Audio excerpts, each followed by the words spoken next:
Good morning. Good morning. Hello, everyone. Welcome to day 2 of our Conscious Business Showcase for May.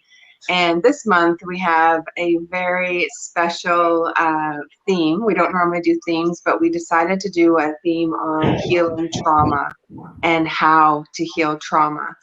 And so we're just really excited to have you with us. We had a great day yesterday, day 1. If you didn't catch any of that, then you can go on. It's on our YouTube channel, Healing Soul School. You can go on our Facebook group if you want to join that, My Soul Reconnection by Healing Soul School. I'm going to put up some banners here. And we're hoping that the internet is with us today. I'm on all the hard internet, so if I cut out, then bear with us. We are going to make today work. We have some really exciting speakers that are going to come today. But before we talk about that, let us introduce ourselves. So my name is Christine Cardoza, and I am one of the co-founders of the Healing Soul School. And Virginia and I got together in the fall and we said, you know what, we want to help people. We want to help people connect to themselves, to end their emotional suffering, to help them in their mindset so that they're able to, just be able to have a joyful life and not be burdened by, their past or whatever had happened to them, and just really learn how to tap into that. So that's what we've been doing since December. There are past showcases. If you want to go back and watch those, you can find them on our YouTube channel as well.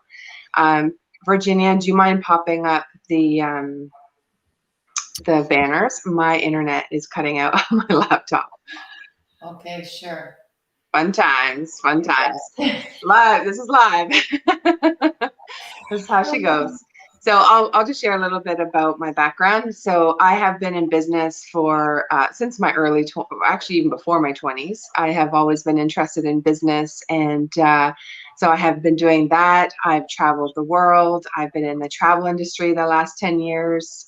Part of that, the last 5, was owning my own business and moving online, which has been really exciting. So I wanted to share, we're here to help anyone who might be struggling with anything emotionally, and to help you heal and to get past that, but to teach you how to heal yourself. I think it's really important that we're not dependent on someone else, for that we're able to do it. We are all, we're all able to tap in and our intuition and just knowing what's good for our body and be able to heal ourselves. We'll talk about that a little bit later.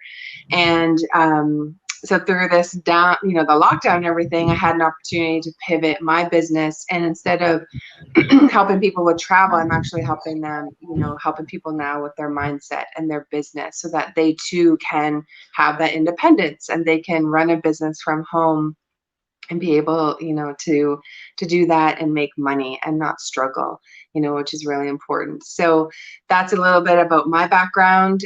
Today is going to be a very special showcase because a lot of actually all the speakers except for one are ex-Jehovah's Witnesses. And it's a very interesting religion. I'm 3rd generation, so I was raised in the Jehovah's Witness religion off and on and out since I was 13. So over 30 years ago. And I kind of thought I had left that piece behind, but about 2 months ago, after a really bad depression again in January, this cycle that kept coming up, and I've been spending the last 3 years healing the mindset around all of that, I hit another depression, and I was like, wow, how am I here again when I teach mindset? But I didn't understand was what the subconscious programming, my subconscious programming was that was underneath. And I'll share that in a little bit when I tell my story. And so today the speakers are not going to talk to you about, we're not bashing any religions or any, high control kind of organizations or even relationships, but I feel we all have similar symptoms. And that's what we want to talk about today, is how to heal from that. If you've had any kind of abuse, trauma, someone who controlled you, in your past. And so that's what today is. And then we have one speaker who was a Mormon, and she's helping people as well. She'll be our last speaker today. So there is a really incredible showcase today from 9 to 3:30 Eastern. If, it's a long day, if you aren't able to catch all of it, then you can come back and watch part of the replay on YouTube or in our Facebook group. So Virginia and I, we met last year through another business, and our lives have just paralleled, which is really neat. She looked after family, I've looked after family. She lived in Panama when I met her. I used to live in Costa Rica. So we have, you know, we're soul sisters, definitely. And it's been just such a pleasure to work with her. She is my rock. She is the one who walks me off ledges when we all need that person. She's my champion, and I'm so grateful for her. So Virginia, if you'd like to take some time and introduce yourself, please. Thank you. Thank you. The official ledge walker offer. Yeah. Your new title. My name is Virginia Mascal Fantasia, and I am a meditation and mindset coach, energy healer, and spiritual mentor. And Christine and I met, and we you know, what's interesting is when we were kind of gelling and getting to know one another, it was about the similarities in our journeys, you know, and again, I was in Panama, she was in Costa Rica, you know, raising family, different things like that, taking care of family. But what we've come to realize over these past few months is the trauma in our lives, or the experiences of that in our lives, were also something similar with us, and something that we had in common. So different experiences, but like Christine said, right? It's the symptoms of that. So, you know, what comes of that? So really it's been about our healing journey and knowing and, you know, helping each other on that, but also understanding that we can take the knowledge that we've learned from healing ourselves and bring this out to help other people. So yes, it's about us helping other people, and that's really what our goal has been all along, but it's also not just about us. There are so many amazing people on this earth that are doing wonderful things to help people. And so really for us, it's about shining the light, sharing that light on all the magnificent people and what they do in the world, and just stepping up. So for me, of course, meditation is a big thing about connecting within. And I spoke about it a little bit yesterday on the showcase, how really, especially this last year, the universe has been yelling at us to connect within, you know, and, you know, I posted something the other day about just connecting to your truth. And this is where your truth is. It's inside you. It's not on the 6 o'clock news. It's not in the doctor's office. It's inside you. So just connecting to your truth and learning how to meditate and you know, with our experience in this and in mindset, we decided to come together with this, and then it's just exploded from there to also help people, because we both have an extensive background in business. So it's helping people in business and getting their business off the ground and that kind of stuff also. So yeah, Christine and I have come together in this beautiful connection, and just want to show up in the world in the best way. And the Conscious Business Showcase really gives us that opportunity to show up and shine the light on some beautiful people in the world. And we thank you all for being with us here to celebrate them. Awesome. Very cool. I'm going to share a little bit about who we have speaking today. That way, if you want to come back, we go from 9 to 3:30 Eastern. So when you look on the video, if you're watching the playback, if someone you wanted to see was speaking at 11, then you just come in 2 hours. To always go from, you know, 9. If you don't want to do math, it's okay. We'll figure out how to add that into the YouTube. But first, I just want to share. Give me a moment here. I'm using 2 devices, and just going to connect it.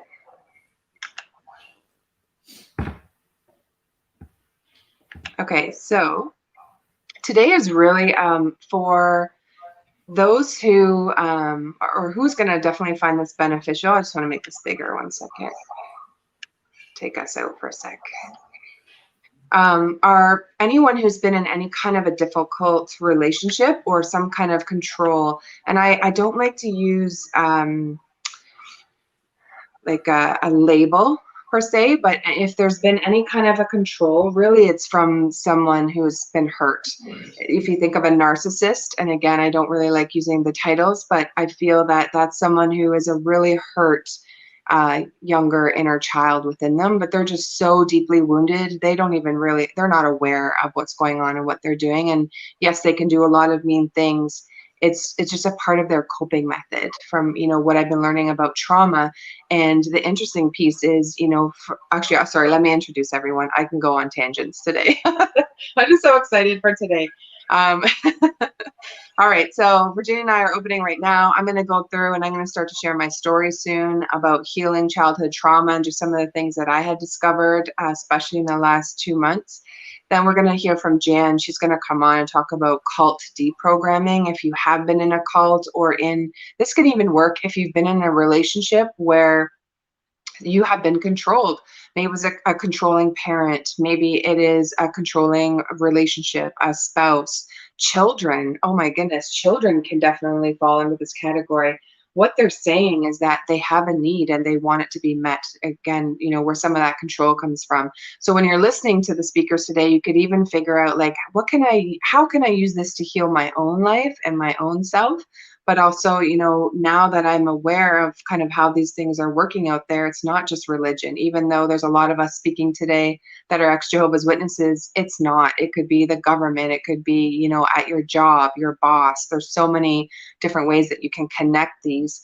Just so happens that all of us today have ex-Jehovah's Witness as our background. That's it. We're not living from that space. We've all grown and moved on, but it's, really understanding what trauma is in your life, because you might think, well, I'm fine. I don't have any traumas, but I would invite you to look at your coping methods and what you have going on in your life. If there's any kind of scarcity, whether it's mindset, love, time, anywhere where you're struggling, it's looking back on, how were you programmed when you were a kid? And that's what a lot of today is going to help with. Then Cyndi's going to come on and she's going to talk about coaching through trauma. Sabrina, wow, everyone today just has a really neat story. She's going to talk about escaping narcissism, and she even has a step-by-step plan for someone who is in a difficult situation and needs a way out, and they just feel like they're, stuck. She's going to be very interesting to talk to. Dawn and Faye Milton, lovely couple. She's an ex-Jehovah's Witness. She wrote a book called Metamorphosis of a Butterfly, and just through her healing journey, and he teaches mindset. So him and I had a lot, in common. And the copy or the cover of his book is exactly what I teach, and I'm going to show you that this morning. So that was really neat. And then next, Lani is going to come on. She's going to talk about waking up to your intuitive nature. And I think this is really important because especially now, we all have this within us. We all have intuition. You can talk about your gut feeling, but maybe, you're starting to feel other things. Maybe you're feeling, you're seeing numbers, or you're seeing visions, or you're having these crazy dreams. All of these things, it's your intuition, your higher self is talking to you. And this isn't going to be about, we're a spiritual company, Virginia and I, we're not going to talk about our beliefs, and say that this is what you have to do depending on where you're coming from, but just simply be aware, be observant of what's happening around you. And Lonnie's really going to teach us how the intuition works from a scientific point of view. And I love that. Anyone who's grown up in a religion has a really difficult time, if there was any kind of fear, or they said spirituality was, not allowed, or it's evil, anything like that, we can be very skeptical. And I just, invite you to have an open mind today. Just listen and take in the information for what can help you and what can benefit you.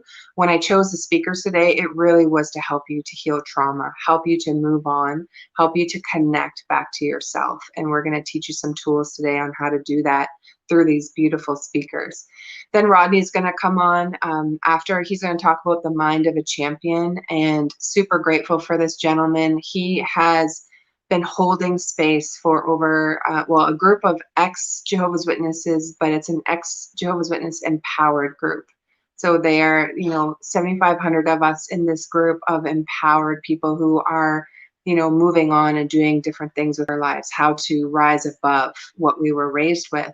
And he's been holding space for over 4 years, and the group has grown to 7,500, which is amazing. And it continues to grow. Like, I'm so amazed how quickly it's growing every week. Just people are waking up to the religion and other religions too that's not where it is, right? It's that there's been so many lies that we've been taught. Then next, we have Ask a Healer session. This is something that I wanted to start back when we started doing these in December, to show people that, you know, energy healing and connecting within to yourself, to your body, it's science and spirituality together. And that's what Jonam is going to talk about. You know, he's our first healer coming on, and he has this hypnotherapy that he's been teaching people how to deprogram from high control groups. So whether you're next Jehovah's Witness, Mormon, you know, whatever your religion was, that maybe there's some things in there that have left you feeling lost, or, you know, you're just trying to figure out, where do I go from here? Both him and Rodney have a deprogramming boot camp, which is phenomenal. I've done them both, and it's just really how to reprogram your brain, how to start and go forward. So if you're new to us, or you're new to even this group, I recommend reaching out to both of those guys and finding out how to get their program, because it taught me so much. Kimberly, she's going to come on after. She is such a beautiful healer. She's an ex-Jehovah's Witness as well, and we speak the same language. I'm almost through her book, and I have said wow on so many of the pages, like, this is awesome. She's going to talk to us today about standing in your feminine power, and she also teaches about the Taurus energy field, and I think that's really important for people to know and understand, because this I've heard this before in sales, you know, your energy enters before the room, your energy enters before the phone call. And so if you have this feeling of you're not feeling very good, that's entering before you. People feel that, you know, you get this idea when you're with someone. Some people make you feel really good, and others just burn the crap out of your energy, and you feel like you need to have a nap after. And so, you know, that's just part of the energy. And Kimberly's going to talk about that. Shannon has an incredible story of rejection. She's living it right now, being out of the religion, but family that's still in. And so she's going to talk about breaking the cycle of rejection. I think that is really important, because when you step out from your family's beliefs, regardless of what religion you are, there's a lot of shunning that goes on, a lot of shaming, a lot of judgment. Those are heavy emotions to carry, but they're not ours. We don't need to carry that anymore. And then after that, really cool guy, fifth, is going to come on, Cliff Henderson. He is helping people to heal through music, and his story is really powerful as well. Then Stevie's going to come on, Stevie Lang, and she's going to talk about rediscovering and empowering yourself. Really, just like, once you step out of an old way of being, an old life, how do you empower yourself? How do you rediscover who you are? She has a really neat story on how she was able to do that for herself, regardless of what her family was saying. Very, very powerful, very brave. Then our last speaker is Wendi Jensen, and she's going to talk about her story and healing from Mormon trauma, and how she's helping empower people now through all of that. And I'm just really excited for the speakers today and what we have coming up. So that kind of gives you an idea. If you're watching the intro and you don't have 6 hours to sit with us, I get it. But you can come back and enjoy that time with us as you have time. Just watch the replay. So I'm gonna say thank you to Virginia for popping on the opening with me, and she's going to be in the background helping us today. I'm so grateful for her. And I'm going to share a little bit about my story. And hang on, bear with me, because my computer internet was not doing so well today, and so I popped on my phone. So I'm using two different devices, so I'm not able to see the Facebook comments right now. I'll figure that out in a few minutes. I just needed to get started for today. I'm gonna share my story. So healing through childhood trauma. And I have done so much work on mindset, I've read all the books, you know, Think and Grow Rich and The Power of Positive Thinking for over 25 years. That's been my career. Every business that I've been part of, they had always recommended to do self-improvement. So this is nothing, like, I've been doing this my whole life, but I still struggled, and I still didn't understand why. And in December, I hired a big ticket coach to help me with my coaching business. And I I hit another depression, and I was like, oh man, how am I here again? I teach mindset. I had just led a beautiful group through, a 6-week program on confidence and consciousness, like how to tap into your inner power. And here I was, feeling like I'm just being pulled back on this, like a muddy, I don't know, platform. And I'm being pulled backwards. Like I'm aware and there's nothing I can even do. And I was just like, you know what? Okay, God, just show me what is hiding. What is it that's, so deep down in my subconscious that is basically sabotaging my success and just how I feel about myself and, all of those things. And it's been a beautiful awakening. I realized how much of my self-worth was tied to money and my bank account. And so that I was able to, help heal and to crack that open. For those of us who were raised in any kind of religion, scarcity mindset is huge. You put others before yourself, and money is evil, or if you have too much or you worship money, then you're evil. All of these really fear-based programming. And the interesting thing is, after I left, being a Jehovah's Witness at 13, I went to a Catholic high school. I recognized that I needed the discipline. I was in public school, bagging off, hanging with the wrong crowd, and I realized, you know what, if I want to graduate, I need to go to a different school. So I went to the Catholic school in town, and I sat in their masses, and I was like, oh my gosh, no way, this is not for me either. And it just was so repetitive. And if someone's watching this and you're Catholic and you like it, do whatever feels good to you. I just knew that it wasn't a fit for me. And I took a world religion class in grade 11 at that school. You had to take a religion class. And the cool thing I saw, just as someone in high school, was that there was a thread of truth in all the religions that we studied in that course. And I was like, wow, okay. So, Jehovah's Witnesses can't be the only religion. Like, what about people in India? Or like, God's not going to kill off, billions and billions of people and save, I think there's 8 million Jehovah's Witnesses. So I'm like, just trying to figure out logically how this can all work.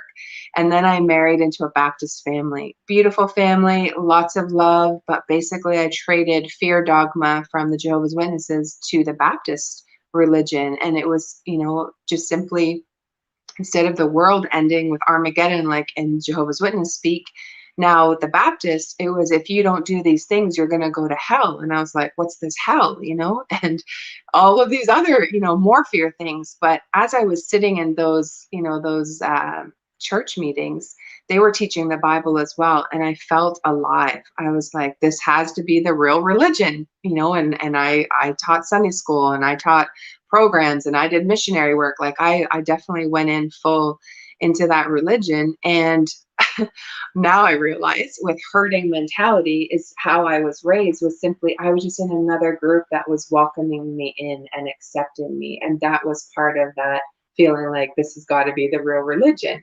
And after, I got divorced and I left for Asia. So now I'm learning all about Buddhism, and not that I adopted it per se, but, I was able to witness that.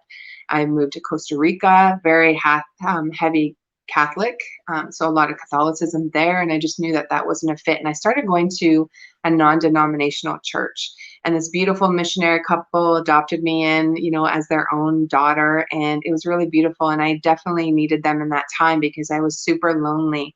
The thing with I've been, now that I look back on my story, is that I was always searching for home, for somewhere where I felt comfortable. I never felt like I fit in anywhere. And maybe some of you can relate to that.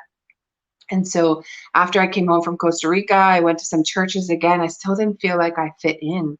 And these were non-denominational churches. Great message, definitely. I was like, cool, I relate to that, but I didn't relate to the people around me or just going to a building to serve a God. I wanted to be spiritual, but I didn't want to have organized religion. And then I kind of did nothing. I was like, well, I can't figure this out. I don't really know, what this is. Just got to plug in my phone. And then I would say spirituality found me in a sense, because I really just started to dig in, what do I believe and what's out there? And my beautiful cousin, she had introduced me to some, what crystals were and some oracle cards and stuff like that. And we were taught that that was a no-no. So I had a little bit of fear around it. And I went with it. excuse me, I went to my first Reiki session last February. Again, something we were taught was evil and we weren't allowed. And I went, and the session, it was really nice. And she wasn't weird. Nothing, weird happened to me in the session. And I just was like, okay, it was an experience. I tried something new, really, is what it was. Something that I was told I wasn't allowed, but by whom?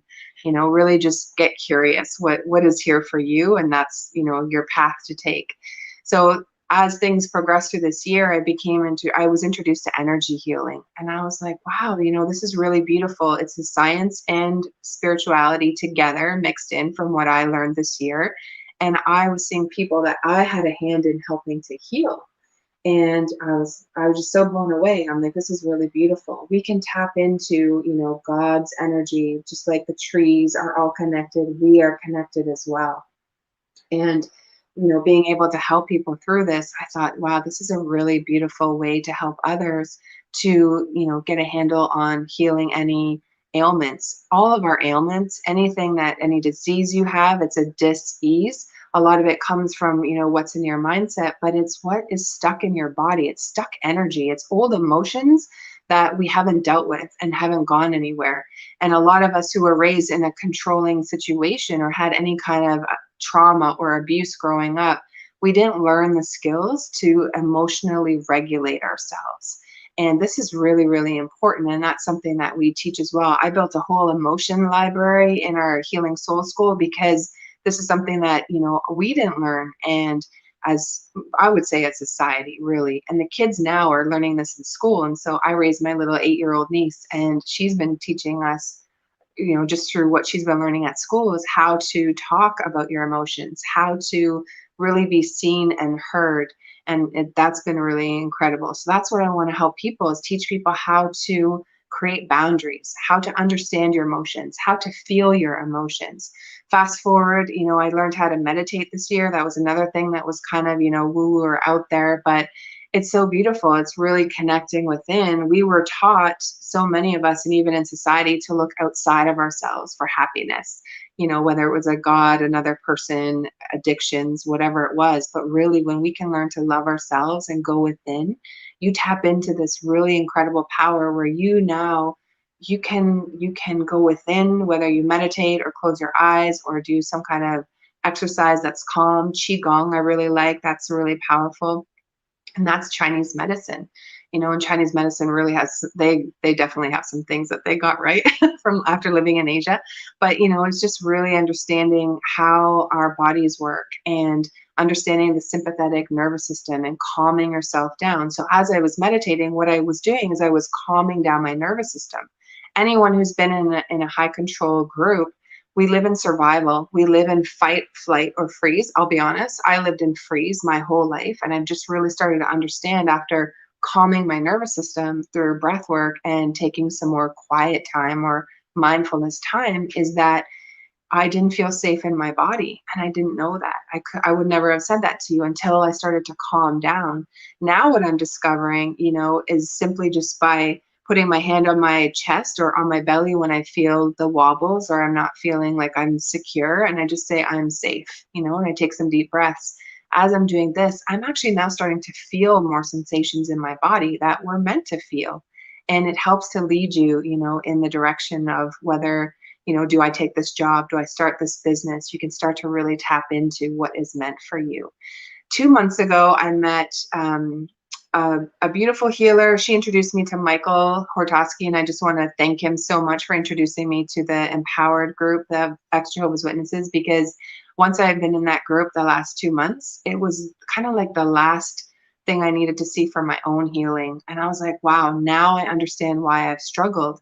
If you think of the electromagnetic signature, and Kimberly will talk about that later, we were going out in service, going door to door. And on the other side of that door, if our aura or, our energy goes out 7 feet and we're at a door, they're hiding from us. That just told me as a young child, it wasn't safe. It wasn't safe to be seen. I didn't feel safe. I didn't feel safe in, at school. We were different. We were weird, standing in the hall for Canada, all of that. And I didn't feel safe at home, and a lot of emotional dysregulation, all of these things. And so you just learn to cope and you just try to figure it out. And you don't have to live like that anymore. You can learn basic skills on how to regulate your emotions, how to go within and calm your nervous system, and then being open to receive, open to receiving what the world has for you. God, source, creator, spirit. It's really important to tap into that so that you are not living from your trauma body, your trauma brain. And I just want to quickly share, I didn't give myself enough time, but I just want to quickly share, how our mindset works. And then I'm going to bring Jan up, who's waiting backstage. With our beliefs, and this is something that I learned in a mindset class, that our program that I took, was that our beliefs and how we believe about ourselves deep down in our subconscious, that was determined from 0 to 7, or I really feel 0 to 12 years. It could be from the womb, past generations. We carry a lot of what our grandmothers had, past lives. All of that is what has formed our beliefs today and who we are. We are soul beings here having a human experience, right? So our beliefs come from many different areas, but just think about, okay, what do I believe today? What you believe really then goes to your thoughts. Our thoughts are run 5% of our day is our conscious, 95% of our day is our subconscious running the brain. And so we don't even know what we're doing. And thank goodness for the subconscious, because it's how we breathe. It's how our heart beats. We don't have to think about our heart beating. It just does. And so what your beliefs are deep down, this is what I'm helping people to heal, what's in the subconscious. Because once you can see it and know what's there, it gets easier, and you're like, oh, that's my old pattern. That's not who I am anymore. And you can create the new thought or change your thought, because your thoughts lead to your feelings, and your feelings lead to your actions, and your actions lead to your results. So if you have results in your life, whether it's a struggling relationship, you're struggling, your financial situation is not how you want it to be, you can't figure out your business, whatever it is, there's a reason that it's happening, and it's just simply saying, okay, let me go back to the root. What are my beliefs? Where did these come from? And you start to unpack it that way, and then you're going to start to heal. You're going to have like the onion peel or the onion rings, like I say, they're just going to start to fall off, because you're going to start to see and understand where that is all coming from. So, definitely, if any of this resonates with you, or you want to learn more about what all of this is, come find us at the Healing Soul School. We want to help you. We want to help you how to heal yourself. You are your own best self healer. If you have any kind of an ailment, I'm telling you, it's stuck energy, it's stuck emotions. Once you realize and can heal and release what that energy was, or the emotions, you are going to heal yourself, which is really powerful and really just so incredible. So anyways, thank you. I'm going to be here all day as the hostess. And next I'm going to bring up Jan. Jan is a lady that I met through the X Empowered group, and she is just a joy. We had her on last month for our Conscious Business Showcase, and we invited her back today. I was like, we have to have Jan. And Jan's on first for a special reason, because Jan has a wealth of knowledge. She was in the organization. I'm going to let her share her story, but when she started to figure some things out, it helped enrich my life. My mom and I had a really long conversation with her, and I wanted her to come on and just share her experience, because I think if any of you are out there and you are an ex-Jehovah's Witness, or in in a high control group, or a narcissistic relationship, Jan can help speak to all of that. So I just want to welcome you. Hi, Jan. How are you? Good morning, Christine. How are you? Great. Thank you. Enjoying the show. Looking forward to the rest of the day. It sounds great. Cool. A lot of the speakers, so it's going to be special today for sure. Yeah.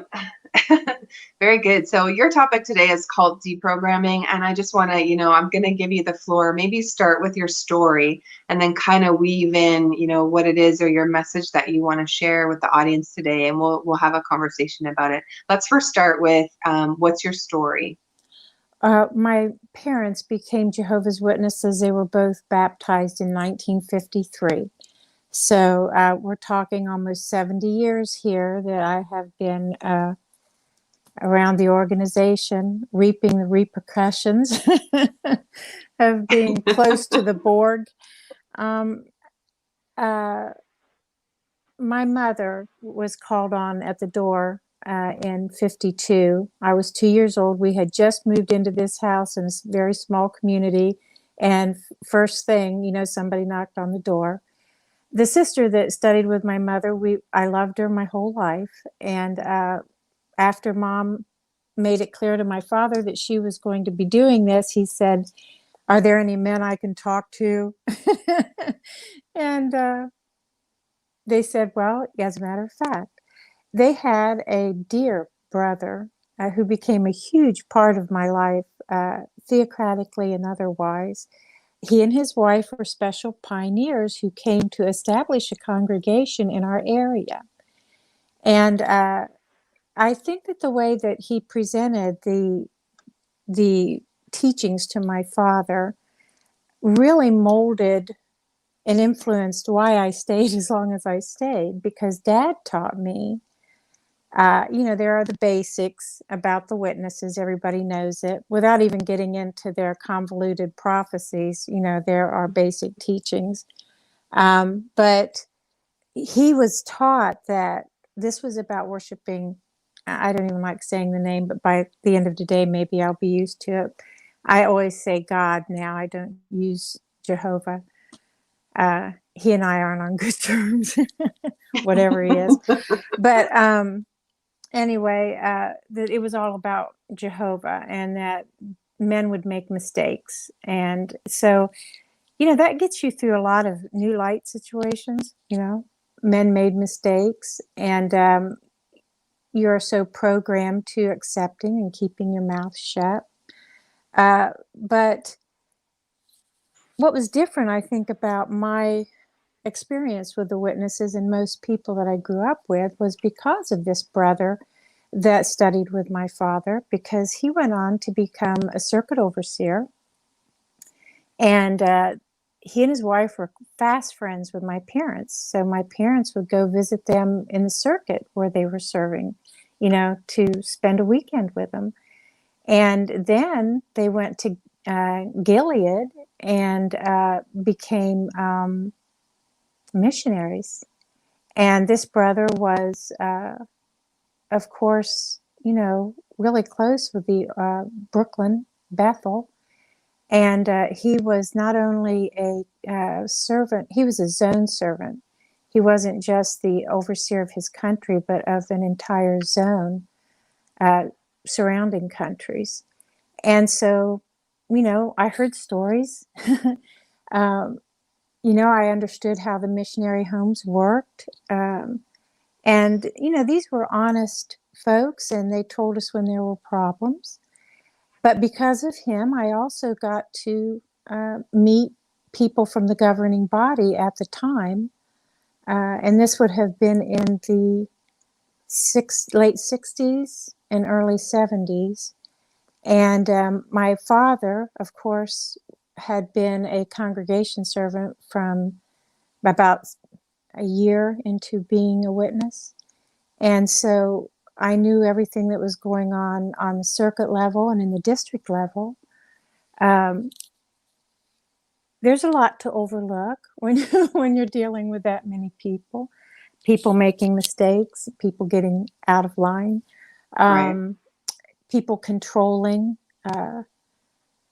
But then I went on to marry into a family that was generational. And my husband was about a fourth generation witness, and he went to Bethel before we were married. And I honestly think if he had lived, because unfortunately he died at a young age, it was tragic. But what he learned at Bethel about the organization was very eye-opening to him. And he didn't have any trouble speaking up after he came home about things that he disagreed with. And, I didn't leave until I was 49, but I think if I had stayed married to him, we probably would have left together a lot sooner, in hindsight. But to tell you that I believed it was the truth. I pioneered more than once. I studied, I read. I'm a student by nature. I read everything Um, I read every magazine when it came out. I read every book when it came out. And then when I got into my 30s, I started reading the Bible clear through, not just the little bits that they gave you every week, and started doing studying into the old publications. So that I was reading Charles Taze Russell. I was reading Rutherford. I had a complete open-eyed overview of what the organization, Russell initially said he didn't even want it to be a religion. And the Watchtower originally took volunteer articles from people who disagreed with Charles Taze Russell, and he would put it in the Watchtower, in those big old watchtowers. But that also, that reading the older literature was because of the brother that studied with my father, because he would collect those from used bookstores and everything and get all excited about a find. So I was surrounded by people who had a big impact on my intellectual approach, so that by the time I was in my 30s and 40s, particularly my 30s, I kind of peaked. I could answer any question in the Watchtower, and sometimes a brother on those really tough articles that everybody was like, what in the world are they trying to say? And they would call on me because I could do, witness speak. It was actually Franz speak, now that I understand that Freddie Franz was the whole kit and caboodle during those years. But I could explain the unexplainable, which doesn't sound so good now. I mean, it made sense to me, and that's kind of unnerving. But anyway, there were always things that bothered me, and this is what I want to say to people. I hope that there are people listening to this who are active, who do believe the witnesses. I hope that some of you have gotten past your fear of, the taboo of looking into something that's anti-witness. I never did it. I left without ever reading a stick of literature by anybody else. I didn't actually read Raymond Franz's book until I had been gone for 2 years. And I kept saying, I knew it, and I was underlining, and, that book is a treasure to me. I will keep it as long as I keep a book on my shelf. We owe him a great debt, but there were those of us who left without him. I remember when they said he left, and they told terrible lies about why he left. And there are still witnesses that believe those lies. But the things that bother you, it's funny, there were always prophecies that were just ridiculously convoluted, and then they'd change them on you. Stuff that, you practically had a college degree, you thought, to understand, but there was no real scholarship involved in their conclusions. But I think that what really started bothering me was the wealth of the organization. They were always talking poor, and there were brothers and sisters that struggled so much to make ends meet. Dear people, but they still had to be able to afford their suit to come to Kingdom Hall. They still had to be able to afford to get to those district conventions and pay for those hotel rooms. Right. I used to watch sisters at circuit assemblies with the food that they brought from home to eat, because they couldn't even afford the food that was next to nothing at circuit assemblies when I was a child. And you could tell that just being there was a struggle. And then knowing that there were sisters who were going home to men that were going to beat them, because they were in abusive situations. You see all that. And then you go to Bethel and see how well they were living there. They had everything they needed. And then they came out with those videos, the old VCR type tape videos. This was way before we had the internet. And everybody thought that it was so beautiful, and they were so taken by him. And I sat there and looked at him, and I thought, where are they getting all this money? They have prime real estate around the world. And they're showing you all this stuff that they have at, their own dry cleaning and, all of their. And I also knew from my insider stuff that, the higher ups got new cars, new Cadillacs every year from a brother who was a Cadillac dealer.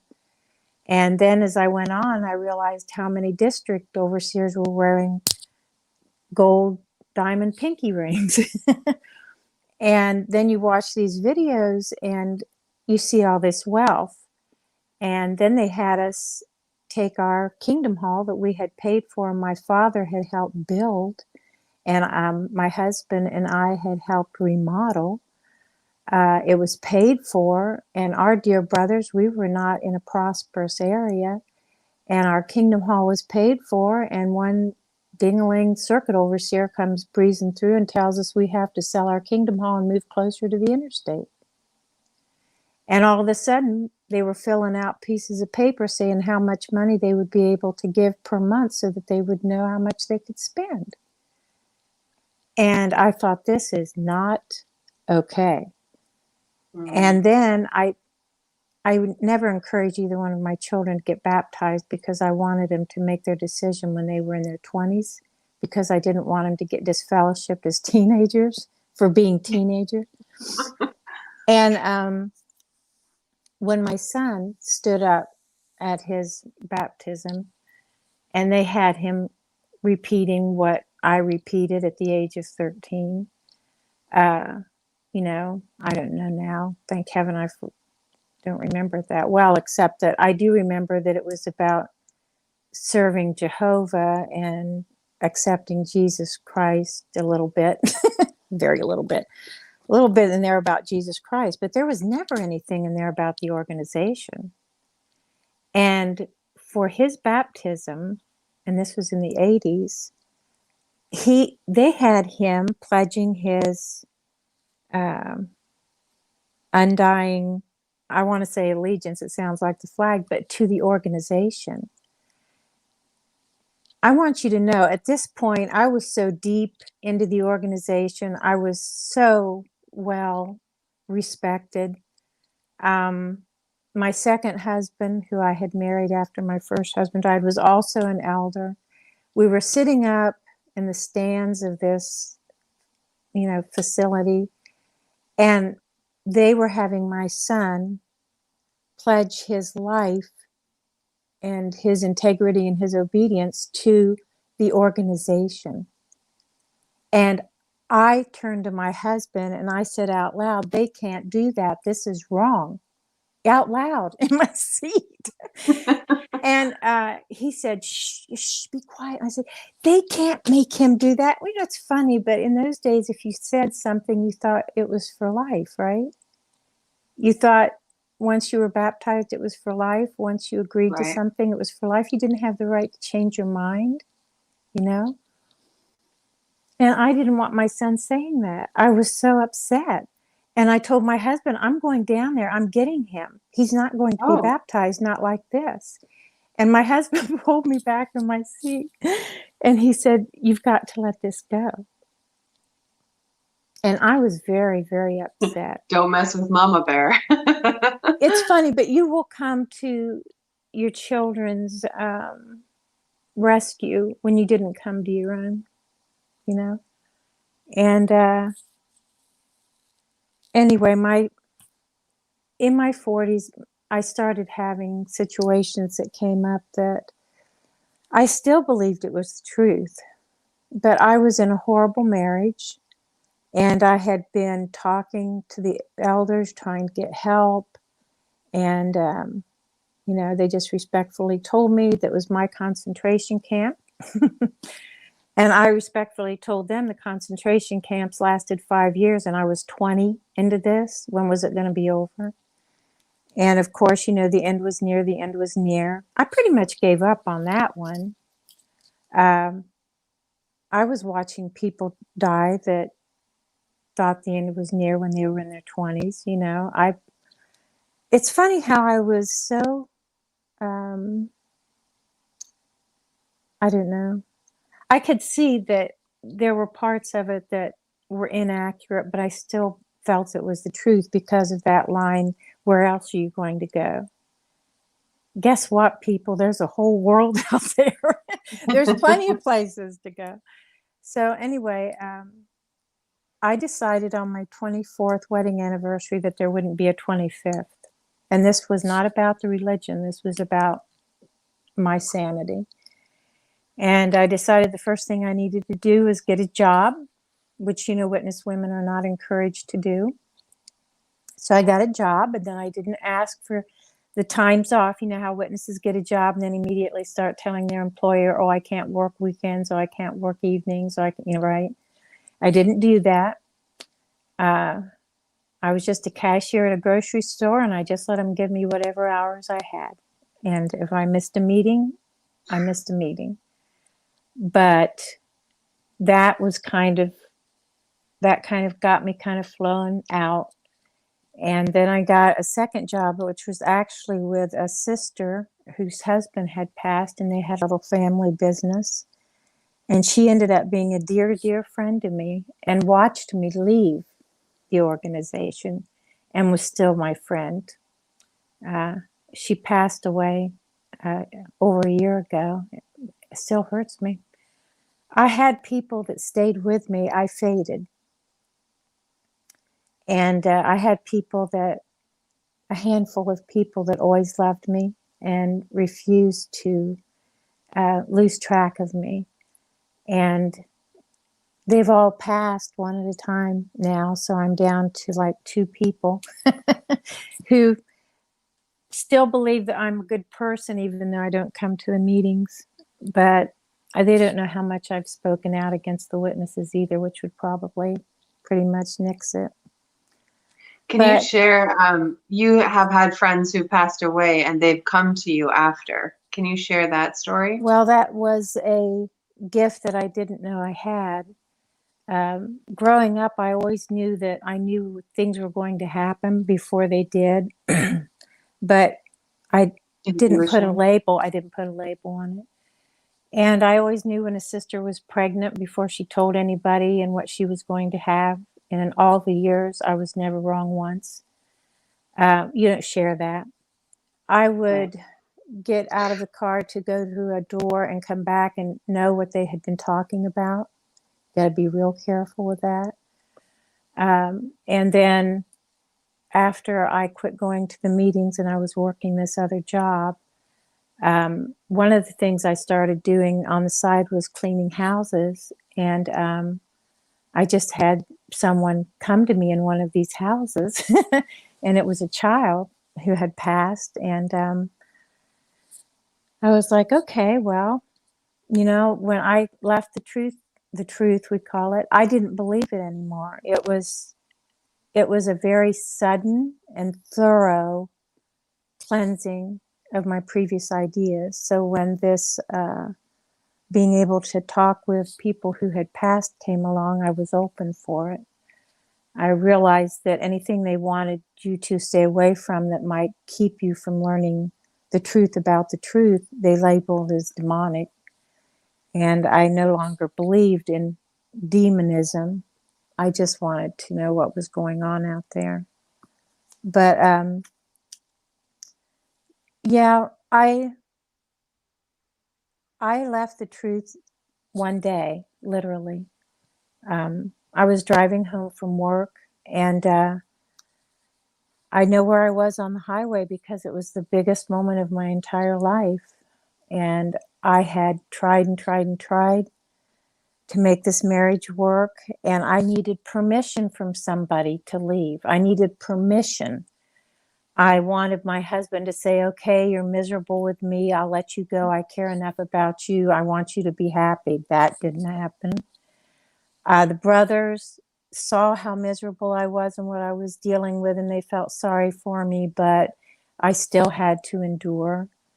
And I didn't want to get a divorce and be a second-class citizen in the at the Kingdom Hall, with privileges removed. I couldn't see myself doing that. Wow. And so I was just up against the wall after years of dealing with this. And on the way home, I said to myself, Jan, what do you want? Out loud. And I said, well, I want a divorce, but I'd said that a million times. And then I felt this thing coming, and it wasn't coming out of my head. It was coming from down here. And this is what I feel: my heart and my spirit dwell in my chest. And it came from there. And I describe it as coughing up a fur ball, because it was so hard for the words to pass my lips. And I thought to myself, what is happening here? And I was in the left-hand lane. I don't know why epiphanies happen behind the wheel, but this could not have been a safe situation. But I said, I want a divorce, and I want to leave the religion. And that was the first time. I was 49 years old, and it was the first time since I was 3 that I had ever thought of leaving, that I had ever thought that I didn't believe it. And it just was like somebody brought down a curtain. I say it was like flipping a pancake. Right. Because I didn't believe in Jehovah anymore. I always held Job in my heart and didn't feel that what Job went through was fair in the days when I believed the Bible was all true stories. After I read the Bible through twice in a year and a half, I said, the Bible is telling you there are bad people. Keep your eyes open. God isn't always going to help you. And that's what I learned while I was still a witness. So, I believe that people leave when they hit the last straw. I believe that people leave when staying is worse than leaving. And I will tell you, for all the years that I agonized about how I could be happy, couldn't find a way to make it work, couldn't find a way out. That day going down the road when I said, I want to leave the religion, the bars fell off. There wasn't even a door to walk through. I never looked back. I never gave it a second thought. I never explained it to anyone. I didn't need to. I didn't need anyone's help. I didn't need anyone's permission. I was gone. And I mean, I was gone. Nothing. I didn't believe anything of what I had been told. Absolutely nothing. And that was a gift I wish I could give to others, because I meet ex-witnesses that still believe Armageddon's coming. It hurts my heart. They can't go to the meetings anymore because they've been made to feel so guilty and so inadequate. They can't face it. And yet they're still feeling guilty for not serving, I wish that they would educate themselves.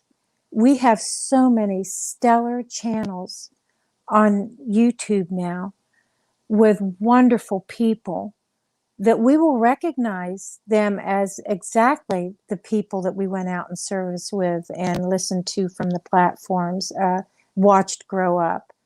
They're still the same people. They've just been enlightened. And I try to tell everyone, channels to please. Lloyd Evans, he was my first channel that I found. His book practically fell off the shelf at the library onto my head. Literally, it about flew off the shelf at me, and I went, whoa, some witness is writing and calling himself an apostate. I've got to read this.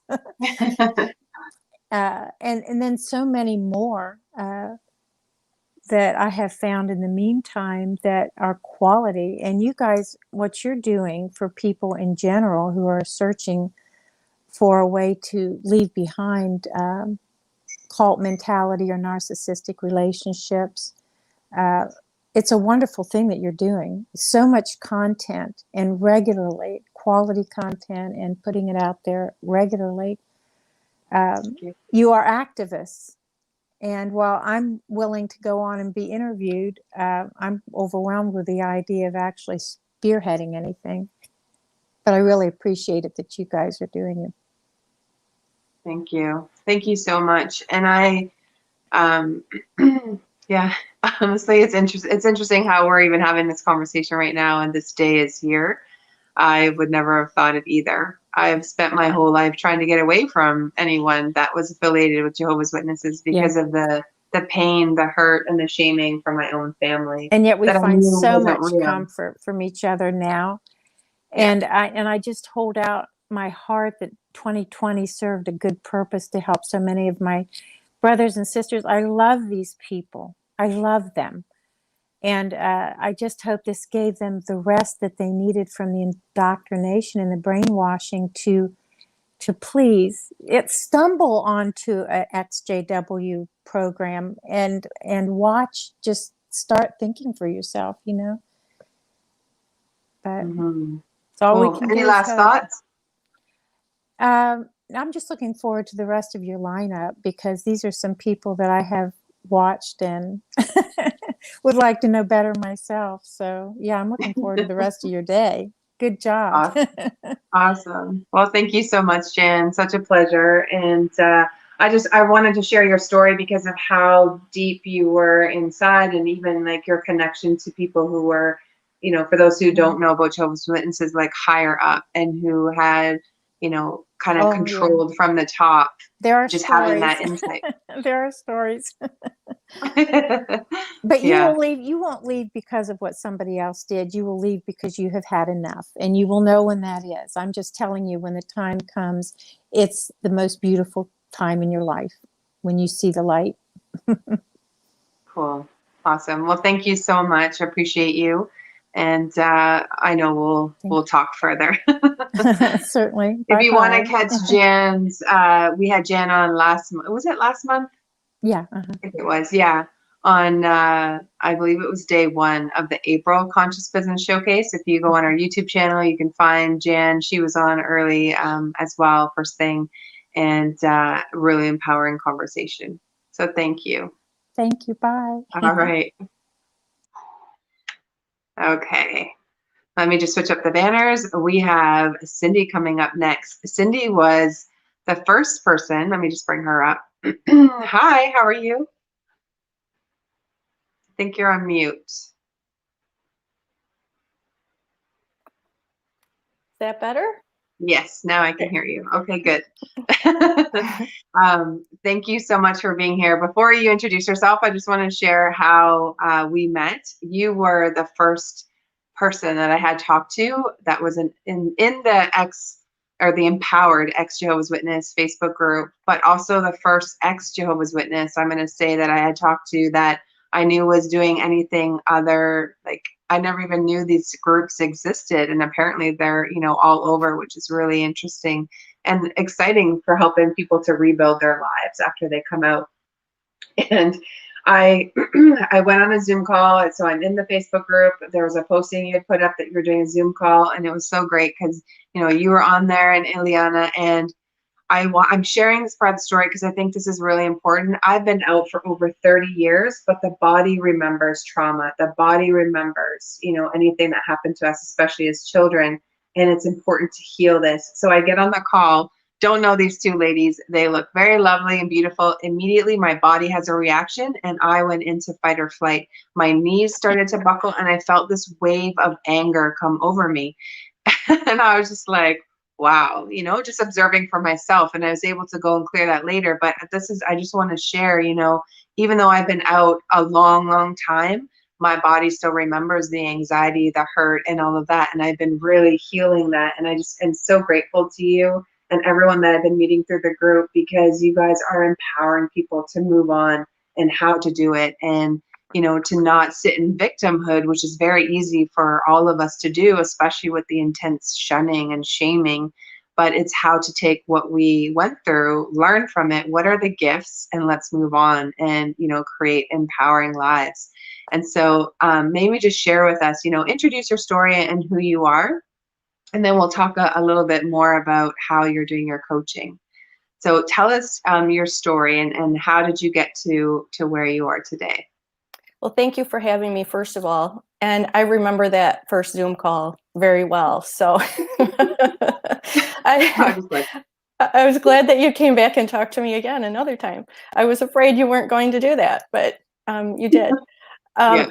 But I could very much relate to how you felt, because when I first discovered these groups, I had that same reaction. It's like, oh no, I kind of compartmentalized all of that and I've moved on and no more. So I can relate. So I became a Jehovah's Witness when my parents joined. I was at the age of 2. And so I was basically raised in that religion. My dad was an elder. He was an overseer for our congregation. And we moved to a very small rural town in Iowa where the need was greater. So it was very frustrating for me growing up, because not only was I already in a very small group of people that you could associate with already, now I was in a small rural town where the congregation was really small. So I didn't have a lot of interaction with other people. And to make it worse, my dad worked at the school that I attended. So where you think that you're going to be able to get away and interact with people who are outside the Jehovah's Witness organization, I had my dad who was constantly looking at what I was doing and who I was talking to. So it made it even harder. As I got into high school, I knew that this just was not going to be where I needed to stay. I started to want to do things like be in the school plays or play sports or do something just to feel normal around the other kids, because you stood out like a sore thumb. And I didn't like that. But of course, I wasn't allowed to do that. And it started to become very clear to me that I needed to get away. Then when I was a junior or senior in high school, and I was awarded a scholarship to go to college, and I had to turn that down because I didn't know that I'm going to be 18 and I don't need my father's permission to take this. And there are student loans available. I didn't know any of this. And so when I was awarded the scholarship and I talked to my dad, of course, the answer was no, you're not going to do that. I didn't think there was any other option. I had been controlled to the point that, okay, well, dad says no, the congregation says no, the elders said, I didn't take it. And so the more I thought about that, the more I was like, this is not happening. So at the age of 20, I disassociated myself and started my own life. And there weren't groups like this. At that time, the internet didn't exist at that time. I'm dating myself, but oh well. There's just it just was not a way for me to learn. And so I had to learn by trial and error. And there were a lot of bumps and there was a lot of trauma. And you carry that with you. Just because you physically leave the organization doesn't mean that you leave behind the mindset that you have been programmed with from the time of a young child. Many people know already that from the ages of birth to about 5 or 6 is when your mind becomes programmed without filter, because you're supposed to be around people who care and love you, care about you and love you, and are going to be teaching you the right things.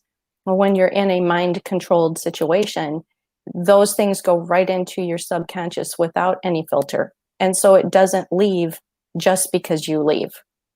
And through the trials and struggles that I had trying to navigate life through my own means, I did pretty well. But then there was just that time in my life when, every woman goes through different crossroads in their lives. And I was at a crossroad where my children had grown and my daughter was at college. My son had fallen into drug addiction and so was not living with me. And I was learning how to navigate through having someone that I love so dearly destroy his life with heroin. And I was just at a really low point. And I had already been through counseling, and through my jobs, I had already learned about personal development and seminars and learning how to do things. And I was just like, there has to be a little something more. And that's Right. when I stumbled upon the Empowered Minds group. And that's when I met Rodney. And I did his boot camp after, at that time, it was like 30 years out of the organization. And it made a huge difference. It really did. And so I had already been teaching leadership skills, team building skills, and things of that nature at work as part of my job. Yeah. And when I met Rodney and got over my fear of entering a group of ex-Jehovah's Witnesses, as did you, I decided that I wanted to take some of the skills that I learned in the corporate world and personal development skills into the ex-Jehovah's Witness arena, because I saw the importance of helping people who had never been taught to think about loving yourself and doing personal development, and even how to get out of the mindset, or better yet, recognizing that they even had programming. And so I decided to start helping others. That's my passion. I do this already with other groups of people. I work with veterans, abused women, families in addiction.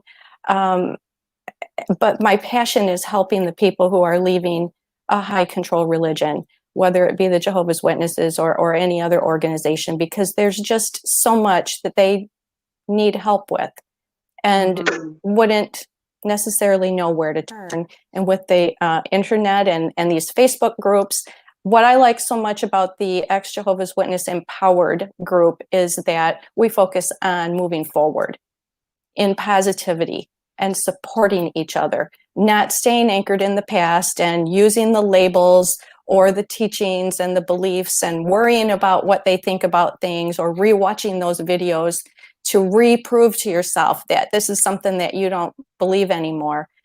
You know, let that all go, take the lessons from that and move forward. So that's how I started doing what I do now. Oh, wow. So incredible and very powerful. And I would say, you know, like you had noticed from corporate, it's even a step further for us. Like, we have skills that we learned in the organization. We learned how to study. We learned how to talk to people. You know, we were those ones that stood out, especially for us, for me at school, because that's my only experience, right? Where I feel one of, you know, more of our gifts are we can talk to anyone. We can talk about things that are different out there because we've been the weird ones or the ones, you know, not understood. And they're, even for any type of a sales job, I think that ex-Jehovah's Witnesses are great candidates because of what we learned. And, you know, we were just, taught so many things that are really helpful in business. And that's what, you know, part of what I want to do is, yes, it's the healing part, and we'll all get to that place. And I mean, when you can get to that healing and you're not blaming, you're not angry, you know, it's like, then what? You know, you need somewhere to move forward to. And I really think that it's looking at your life, you know, what gifts do you have? What did you learn that now you can take and whether you start your own business, whether you work for someone else, and it's jobs that are, you know, I find that a lot of Jehovah's Witnesses, you know, and from some of the comments I've been reading in the group, are window washers and cleaners. And there's nothing wrong with that. You know, you can create your own business. You can do really, really well. But it doesn't have to be, if you're feeling that there's more for you, then there's more for you. And, you know, and continue to search and grow and, you know, become your own business owner, or become someone who can make, you know, a difference or a large amount of money a month, if that's what interests you, whatever it is. It doesn't really matter. But I, you know, to really look at the gifts that are out there. What do you think are some of the gifts, you know, based on? Oh, geez, there's so many. I mean, one of the things that I really try to instill on people that I'm working with is everything wasn't bad. You know, we focus on the negativity of the organization when you wake up and you realize how wrong there is, how many wrongs there are in the organization. But there are some positive things. Like you said, I I learned how to be a good speaker. You know, I had some morals that were taught to me, right? So I also learned how to help others, because you did help each other in the organization. I learned how to be organized and disciplined. Some of the downfalls for the women, though, that I've noticed, and I had to struggle with myself for a while, entering a corporate world type of job. I started out as a receptionist, but moved my way up through the organization until I was a real estate professional. I managed a 2 million square foot high rise, 63 stories tall in Chicago for the JP Morgan Chase account. So, you know, it took years for me to get there, but some of the things that prevented me at first from succeeding was not having the self-worth or self-esteem, or the self-love, self-confidence, because we weren't ever taught that what we had to say mattered, and we didn't ever speak up. You know, I don't know how other people were, because I've discovered that different congregations had different ways of doing things. There was not a lot of consistency except at the higher level. But I know that women and children pretty much in where I was at, pretty much were, you get to be seen but not heard. You get to follow, not lead. So when you enter the workplace, sometimes you're afraid to speak up with your ideas. You're not sure that they would be valued. And especially when I started out, the industry I was in was a male-dominated industry. When I first started, there wasn't a lot of women in that industry. And so I was a little shy about speaking up, because I didn't have the confidence or the self-worth to think that my ideas were good. And so I started realizing that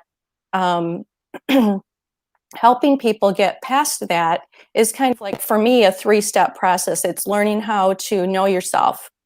And how do you do that? You start teaching yourself, but you have to learn to open your mind to new concepts, and that not everything is the way you believe. There's other ways of doing it. It's like a math problem, right? Like 3 + 4 is 7, but so is 5 + 2. It's not always just one way of doing it. So you have to open your mind up to accepting new thoughts. But the more you learn about yourself and the more you teach yourself, the more you start to love yourself. And when I was taking a leadership class at my company, there was a statement that the speaker said that was, you can't accept yourself until you know yourself, but you can't manage yourself until you accept yourself. Wow. And that really started to resonate with me. And I was part of a group coincidentally called Empower at my company. It was Empowered FMs. I was a facility manager. I was teaching facility managers. And so they did many of the things that what we talk about, you know, the positive mindset, the learning about how to appreciate others and what their gifts are and what they bring to the table, and how you can build stronger teams by understanding that everybody has their own skill set. And when you stop expecting more from someone than they can bring, you value that person more. And then you bring in another person who has a different skill set and another person with another skill set, so that together you have a cohesive team.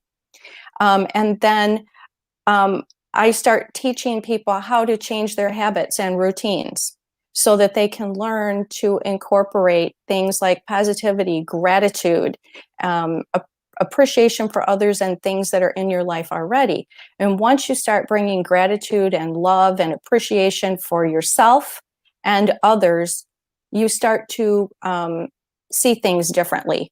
And not only does your life improve, but your energy changes. And so what you put out changes the lives of others around you and changes their mindset.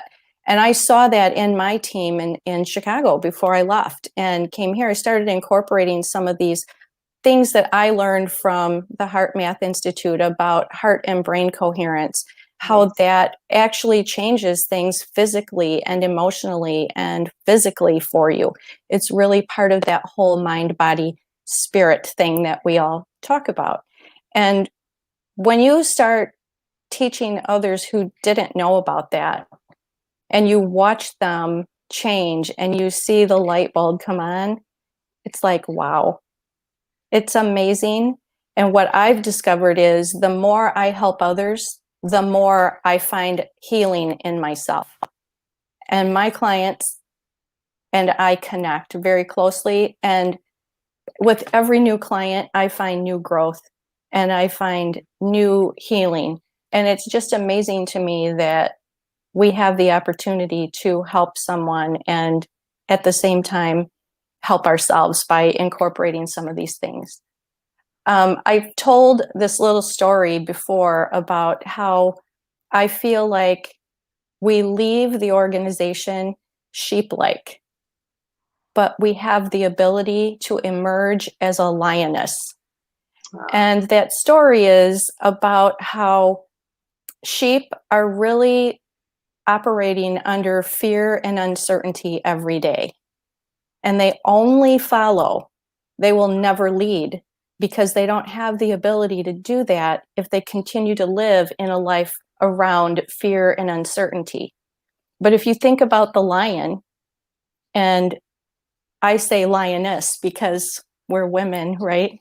And so the lion is the king of the jungle, but I think the lioness is the queen of the jungle. So she carries many of the same qualities as the lion. You know, lions, they never follow. You will never see a lion follow. They are in complete control. They don't accept scraps. They don't get told what to do. They don't get told where to go because they are the king and the queen of the jungle. Right. And it's not because they're the biggest or the fastest. It's their mentality. The mentality of fearless, courage, bravery, never surrender, never give up. That's what makes them the king and the queen of the jungle. And just because we have left an organization that made us into a sheep or only taught us sheep-like qualities doesn't mean that that lion or lioness isn't inside of us. Right. We have courage. We have strength, especially the ones that walked away. You would never be able to walk away if you didn't have that strength or courage. So don't get caught up in the fear and uncertainty that comes with being shunned.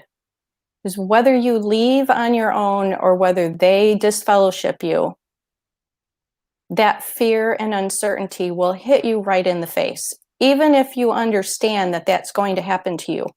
Mentally, we all know that. I knew that when I disassociated myself. But when I left and the reality of what that means hit me face on, I felt like I hit a brick wall. Right. And I kind of fell into that hamster wheel of trying to get them to understand my side of the story, trying to get them to understand why what they were doing was wrong. I got so afraid. I got so frustrated. And then I became hopeful that maybe they weren't really going to stick to their guns and that maybe they would crack, right? I kept thinking, oh, it's my mom. How could she do that? She won't do it forever. She's eventually going to give up. And it didn't happen. And the more it didn't happen and the more I tried to make it happen, the more angry and frustrated I was becoming, to the point that I had an attempted suicide. And many ex-Jehovah's Witnesses or people leaving different high control religion groups find themselves on this hamster wheel. And then they either attempt suicide or fall victim to alcoholism or drug abuse or some other type of negative obsession that they have. And it becomes really sad. But when you can just let go of that for a minute and just look forward and imagine that life that you want for yourself and take those steps toward it, it doesn't matter how fast you do it. It's the consistent everyday steps. And having a support group, having the people around you that are going to support your growth and not people who pull you back. Mm-hmm. You can have such a beautiful life. And with 7,500 people in our group, you will find people that resonate with you. The path for where you're going could be different than someone else's. It doesn't make one person's path right and another person's path wrong. It's Right. just what's right for you. And you will find those people in the group, and creating your own network of support people, creating your own friends. You get to pick the family of your choice this time, because just having a family that is tied to you by blood doesn't mean they're going to be there to support you. It also doesn't mean that you need to allow them to pull you down. Right. Build yourself a fortress of people that think like you, that want to move forward like you, and that will help you on your path. And trust me, it is beautiful. You can be anything that you want. You can do anything that you want with just some simple little steps incorporated into your life that bring positivity and intention and such a wonderful energy. I use meditation now. My partner does numerology, and that was so fascinating to me. I've learned this whole world of things that we were told were taboo and you should never do. And the more I find out about energy work and spirituality and numerology and astrology and all the things and how they're all connected, it's really opened up a different path for me. I was happy to be one of the authors of the book Fear to Freedom, which was 16 of the people from the Jehovah's Witness Empowered Mind group that got together to write their story and what helped them move forward. And the reason I felt so honored to be in this is because we decided that if we could connect with someone by telling our story, that's a beautiful thing. But it's more important to show them the way forward. And so if my story in the book doesn't resonate with you, there's 15 others. And between all of us, somebody's going to have a path that works for you. So I would like to offer 4 books for free to anyone that would like them. If they want to put a heart and book in the comment, I would be happy to send you a signed copy of the book, Fear to Freedom, Stories of Triumph After Leaving a High Control Religion. It is also available on Amazon, both electronic and hardcover or paperback. And if anyone is interested in having a numerology reading, that's a special type of numerology using the Divine Triangle method, along with a 1-hour free coaching to go over that and how it will help you through the month of June discover your path to happiness and your goals and desires. I'm happy to do that with Stephen, who's also an admin in the group. If you want to put a heart and numerology report, I'm happy to give one of those away free too. Awesome. Got some hearts in the comments that are popping in, so I'll let you go in and find those after.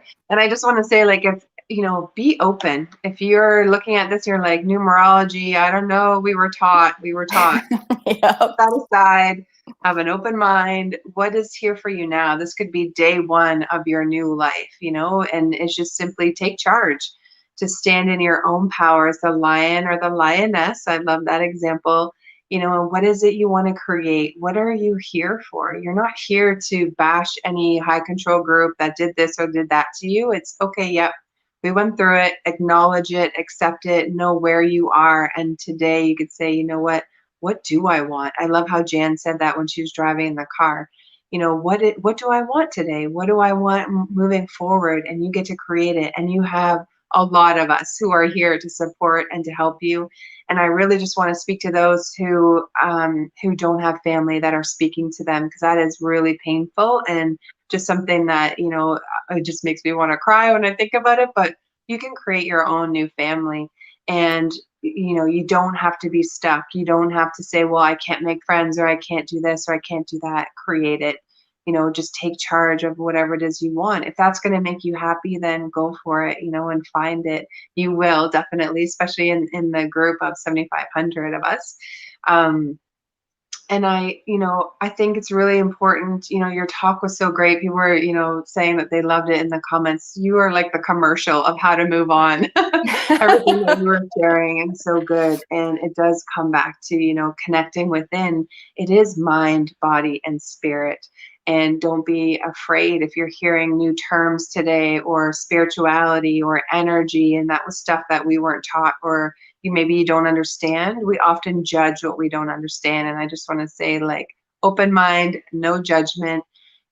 God, spirit, creator is going to speak to you. And if you, are someone who is feeling that you're missing out on something, then just ask for it. You could just talk to the universe, whatever is, or to reach out to one of us and we can help you. Definitely. We're here. We want to help you thrive. We want to help you move on from that and create a life that is so amazing compared to maybe before, or what did you learn from before that you can take into, this next new chapter. And so, yeah, awesome. I want to say thank you so much, Cyndi, for your offers, for your chat, for your friendship. I had, when I first met you, there was so much judgment I felt, which was my own perceived judgment. And you said, you were surprised or glad that I came back to talk to you. I'm going to tell you, like, I had to make a decision.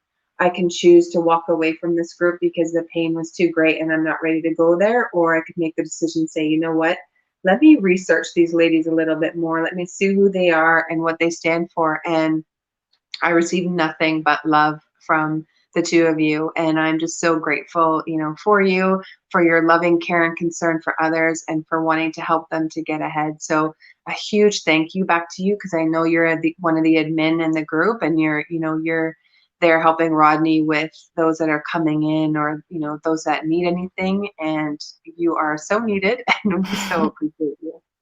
Well, thank you so much. I just want to say one parting thing to anyone that's out there is, I have a lot of people saying, well, how do I get out? What do I have to do? All you have to do is make up your mind and leave. They have no power over you except for what you give them. The only reason that they want you to feel like there's this whole process of getting out is because they want to have one last chance at hooking you in and you there. It's not a gang. They have a contract over you. There's no laws. All you have to do is stop attending. Don't answer the phone calls. Don't answer the doors. Tell them you don't want them to come to your home again. Just stop going. And you have the ability to say for you, your children or your grandchildren or whoever else is there, is this stops with me. And I am going to have the life that I want and that I deserve. And there are no boundaries. I can be happy and I can be successful, and I cannot be stopped. So thank you. Yeah, you're welcome. And if you are resonating with this and you want to come onto a call, I started a Monday night, the Empowered Woman call, and I post the information in the group. You can join Rodney's Empowered group, and I, for the men, giving you what I'm teaching, but it's simply, we are here to empower ourselves and move on. And so you're not alone. Thank you so much, Cyndi. So you're welcome. Awesome to have you. All right. Have a great day. Thank you. All right. Next up, we have Sabrina. I'm going to bring her right up. We're a little bit over her time. Where we are. Hello, hello. How are you? Hello. Nice to see you again. How's your day going? Fantastic. Couldn't be better. Oh, amazing. So good. I have been super interested to hear your story as well, and how, we had one conversation, but to dive a little bit deeper into it and what you want to share. Thank you so much for coming on today and for chatting with us about escaping narcissism and, kind of how you're helping people in the world. So maybe just share with us, what's your story, and then how did you escape? Because you have an escape story. Yeah, so I was born and raised as a Jehovah's Witness. I left the organization when I was probably 25 or so. So I have all of those limiting beliefs that have already been programmed and instilled into my unconscious mind. And that led me down a path of feeling sinful and unworthy going into the world. I got pregnant when I was 20 and was disfellowshipped, of course, for the second time. Was completely abandoned by my family and the congregation, obviously. Trying to get back into the congregation, I didn't feel it appropriate to make friends outside of the congregation. So I was pregnant with only the person I was with. I had no friends within the congregation and no friends outside of the congregation because I was trying to get back in. Complete isolation, if you can only imagine. Never had a baby before. All sorts of thoughts of just feeling like a horrible person, just the less than the dirt on the bottom of somebody's shoe. And the congregation was pushing me to leave my son's father, actually to make a decision, either marry my son's father or leave my son's father, because apparently it was confusing some of the witnesses because we would walk into the Kingdom Hall together. So I was disfellowshipped, he was speaking to people, and the congregation was so confused. So because of that, they sat down with me and had a conversation. It was very tearful, and I had to make a decision, and I felt frantic to make a decision because I was trying so drastically to get back in, to get contact with my family again. And I broke up with him.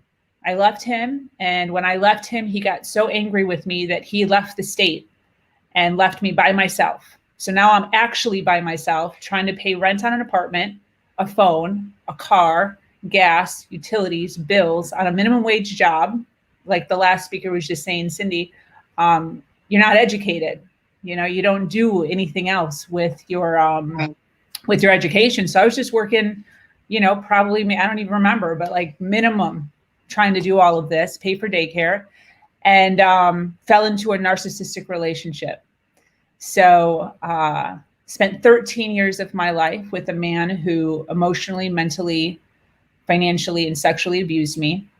I actually went into the relationship at first because he was financially stable, and I was like, my car was being repoed, my apartment was getting eviction notices on it constantly. And I thought that this man was going to save me. I thought that he was sent to me from God. And within a year, he successfully invited me into his house. He was like, don't worry about your stuff. Come into my house rent free. Then soon after that, it was, don't worry about your phone. Put your phone on my plan. And then soon after that, it was, don't worry about your car. I'll buy you a car. And before that, he had actually had me quit my job and start working for his job. So he owned my house, he owned my job, he owned my car, and he owned my phone. So the only thing I owned was my clothing and my son, obviously. Had no money in my account. He paid me a salary, or as I used to call it, my chore money, of $250 a week. And that was to pay for all the groceries for the family and all the miscellaneous stuff like Tide and dishwasher detergent. So I had no way of saving money. And, you know, at this point, still didn't really have really good contact with my parents, still no congregation. When you're thrown into a relationship, a narcissist relationship, one of the things that they do is they isolate you. So still didn't make any friends because I was still trying to get back in. But then, you know, he didn't even want me going to the Kingdom Hall, which now I'm kind of grateful for. But then I still wasn't making any outside friends. So it was a long, hectic time. I had 8 years in, crying on the bathroom floor, feeling horrible, feeling as if this was my punishment. I used to actually say to myself that I deserve to be treated like this because this is my punishment for getting pregnant out of wedlock. God is punishing me. And that is why I am in this situation. And so I was on the bathroom floor, 8 years in, Googled, why is my boyfriend bullying me? and my eyes were just opened up to the world of narcissism. And I realized that it wasn't my fault. I realized that it was all him. He fit every single category appropriately. I learned a lot about my father. I learned a lot about the Jehovah's Witnesses, and I had to get out. So I opened up a secret bank account. I opened up a secret storage unit, and I started selling all of my clothes, everything that I owned. I started secretly taking pictures and posting them on eBay under the radar when he was watching TV, when he was, out.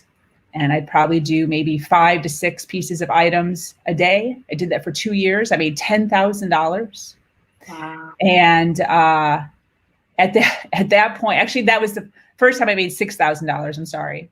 I started to get kind of cocky, kind of like confident. I was, pushing back a little bit more. And one day he had come home from work, and I left my bank account open for like a little bit longer than I should have, my secret one. And he kind of glanced over my shoulder and he saw I had $6,000 in there. He flipped out, had a total crazy rage. And he said, "That's it. I'm no longer paying you your $250 a week. Obviously you have money saved up, so you live off of that." So I had to live off of that. Obviously it went down to zero. I had to start all over again. Finally, after 6 to 9 months, I don't remember how long it was, he started paying me again. Had to do it again. And I started thrifting, reselling, and under the radar, made $13,000. Then my son's father, who also has high narcissistic traits, came back into the picture 11 years later. At this point, he had given me no child support. He asked to take my kid on a camping trip. And on the camping trip, he decided he just wasn't going to give my son back to me. So he wrote me this long email that basically said, "Thank you so much for taking care of him for the past 11 years. I got it from here." And Wow. Long story short, that's a whole story in itself. $18,000 later in legal fees, trying to get my son back, full custody, spent all my money again. Wow. So now I was $3,000 in debt because I had the money saved plus credit card debt now because I had to pay the lawyer. So I had to start again. And at that point in my life, I remember sitting in my car at one point, bawling my eyes out, believing or debating on whether or not I should commit suicide. Whether or not this is 100% God punishing me. Like I keep trying to get out. I keep trying to escape. I'm working my butt off at his office to be a mom. If you're a wife of a narcissist, you know what that is at home. He was OCD, cleanaholic. So the whole house had to be spick and span at all times. And I continue to try to work this second hustle to get out. And it keeps not working out for me. Like the unluckiness of it. How could I be so unlucky? This must be a sign. This must be God telling me that I am a horrible person and this is where I belong. And it doesn't matter how many times I try, I will be stuck here for the rest of my life. And I had to make a decision. I said, I remember I was bawling my eyes out and I was like, I have a choice. I could either live like this for the rest of my life or live like this for the rest of my life, trying to get out. Right. And either way, I'm in the situation, either way.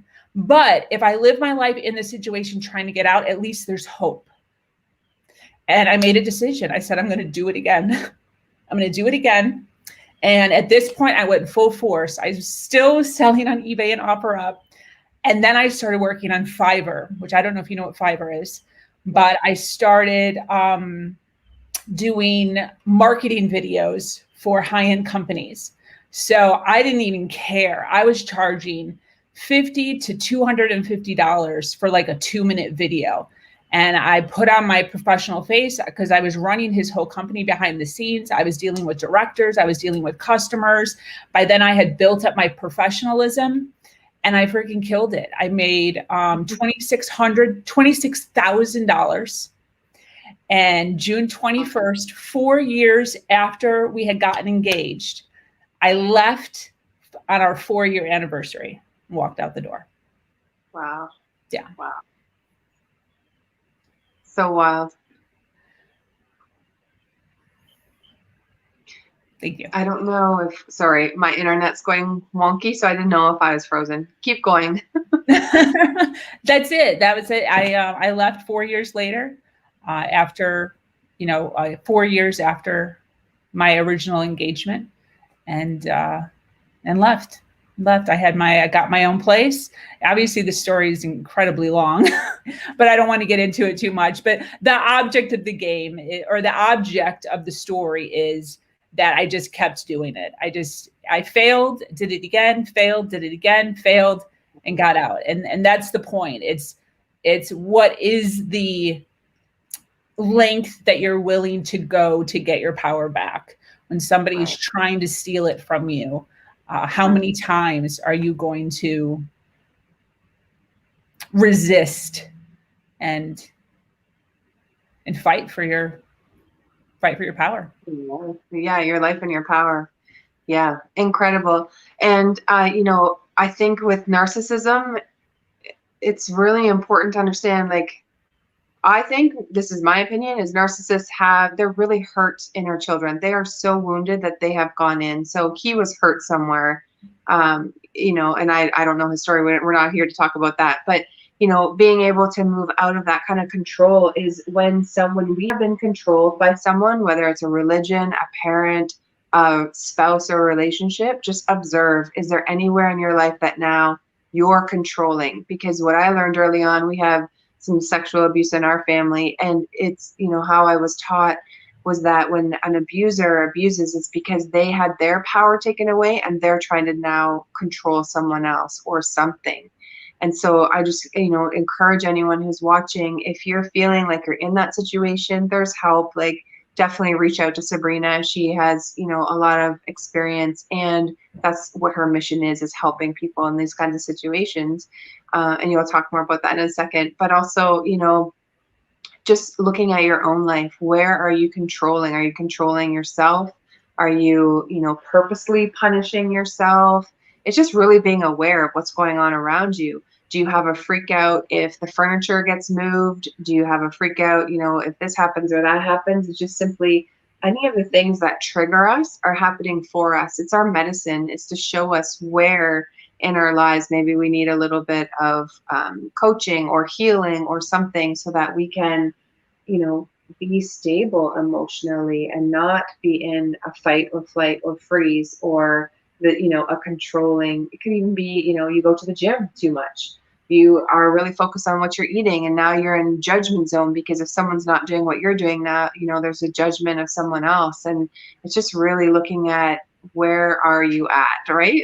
Yeah. To be aware of that, and what the coping skills are based on what had happened, and how you can rebuild your life. You can rebuild your brain, you can rebuild your habits, you can rebuild, like you did, your whole life that you had to. And what a story, of perseverance, courage, but also that you did it. Like, look how you are here today as a great example of someone who, not even just from a high control religion, which I think, was part of the patterning for you. And then it's easy to fall into relationships where that's the case, because it's what we were used to, where you didn't have a voice and you just allow someone else to take over.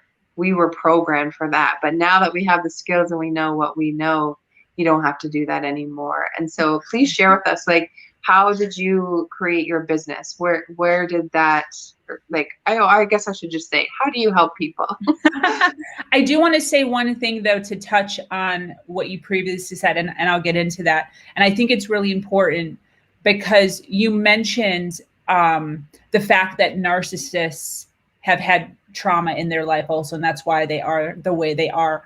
So for those of you who are dealing with narcissists, or for those of you who might think you are with a narcissist, it's important to realize that my theory, and from what I've read, is narcissists and empaths are actually parallel to each other. And a lot of times they come from the same exact, very similar backgrounds. And at a point in your life when you were younger, you made a choice to either go this route, love, or to go this route, hate. And it's the difference is leaning into your emotions and trying to fix everything and trying to make everything perfect for the narcissist so that he doesn't get angry, which is what I did. We were always tippy-toeing, and we still do, around my father, or to go completely black and completely emotionless and to turn everything off. And that's what a narcissist does. And over years of practicing turning all the emotion off, the bullying comes out and the emotionless comes out. Now, what I want to mention real fast is, as an empath, what I dealt with, and I feel like a lot of empaths deal with this, once you find out that you're dealing with a narcissist and you realize that they are a narcissist because they were abused in some way many times in their past, an empath has a tendency to still want to help. When I learned that part of it, you know, the whole narcissist thing, and then I'm like, yeah, I'm not the one and he's the one. And then as you dig in deep and you start to realize the hurt that they actually have, there's a part of you, for me, there was a part of me that wanted to stay to help, because it wasn't his fault. It wasn't his fault that he's like this way. And what you have to do when you're an empath dealing with those feelings is realize that it is not your responsibility. It is absolutely not your responsibility to sit here and be their savior and be their punching bag and be their physical punching bag, their sexual punching bag. That is not why you were born here on earth. And I don't know if you believe in God or if you don't believe in God. At this point in your life, I know we're talking to a lot of Jehovah's Witnesses, and a lot of times they're split pretty down the middle, but it doesn't matter what you believe. I 100% believe that you absolutely were not put on this earth to be someone's punching bag. That is not your purpose. Absolutely not. So if you feel like you're sitting here and you're like, I have to be here and save them and help them, and once I do this, then, and then once I do this, then, and then all of these, you know, things that you're going to do to help, absolutely not. Your responsibility is to take care of yourself and to find your purpose. Our purpose is not to control or to help people who are abusing us, making us cry, making us feel bad about ourselves, making us grovel on the ground. That is absolutely not your purpose. So if you are in that situation where you're feeling that, and I know that there's people out there, you have to be stern in your conviction and know that absolutely not, this is not why I'm here. I am not on this earth to do this. I have a bigger purpose. Yeah. So with that, I own a company called Human Better 365. It's all based on time management and organization. And that sounds very not warm. It sounds very cold, but that's the foundation. So I believe that a lot of this stems, if I'm completely honest, from Jehovah's Witnesses constantly telling me I'm going to die. Hurry up, we're going to die. Hurry up, we're going to die. So because of that, I have this instilled in me that we only have an allotted amount of time on earth. So because we have an allotted amount of time on earth, and because I have a full purpose in what I am doing in my life, and I believe everybody does, you have to manage that time that you have because you only have a certain amount. And so I have an entire program based on a 90-day planner that I organized, and I help women. I actually have a course called How to Leave Your Husband in 365 Days. And I also have another course called Empowered Empaths, which comes after that course. And it basically takes women through not actually leaving their husbands. That's not what the course is actually about. It's kind of meant to be sort of funny. I believe that a lot of us are missing joy in our lives. A lot of us are missing happiness because we're having to be so serious all the time and do all of the things all of the time. So it's meant to be sort of funny. But what the program actually is just giving you financial stability so that if you decide you want to leave, you can leave. It's not about leaving. It's about getting your finances correct, whether it's outwardly with him or secretly without him. But just being able to have that source of finances if and when that time comes. Because what happens is when you're trying to leave a narcissist, they put you on a roller coaster of up and down, up and down, up and down. When you're down, you're like, screw this, I want to leave. And then when you're up, you're like, never mind. And then you're down, and it's a consistent thing. So you can't stay consistent with making a plan, because right when you're like, screw this, he brings you up again and he takes you out to dinner and tells you you're a queen. So it's this constant thing.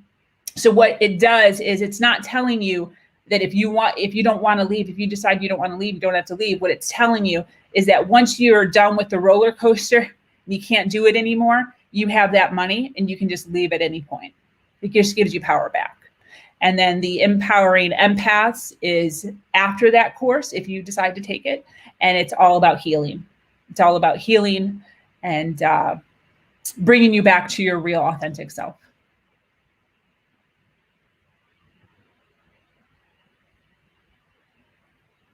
I can't hear you.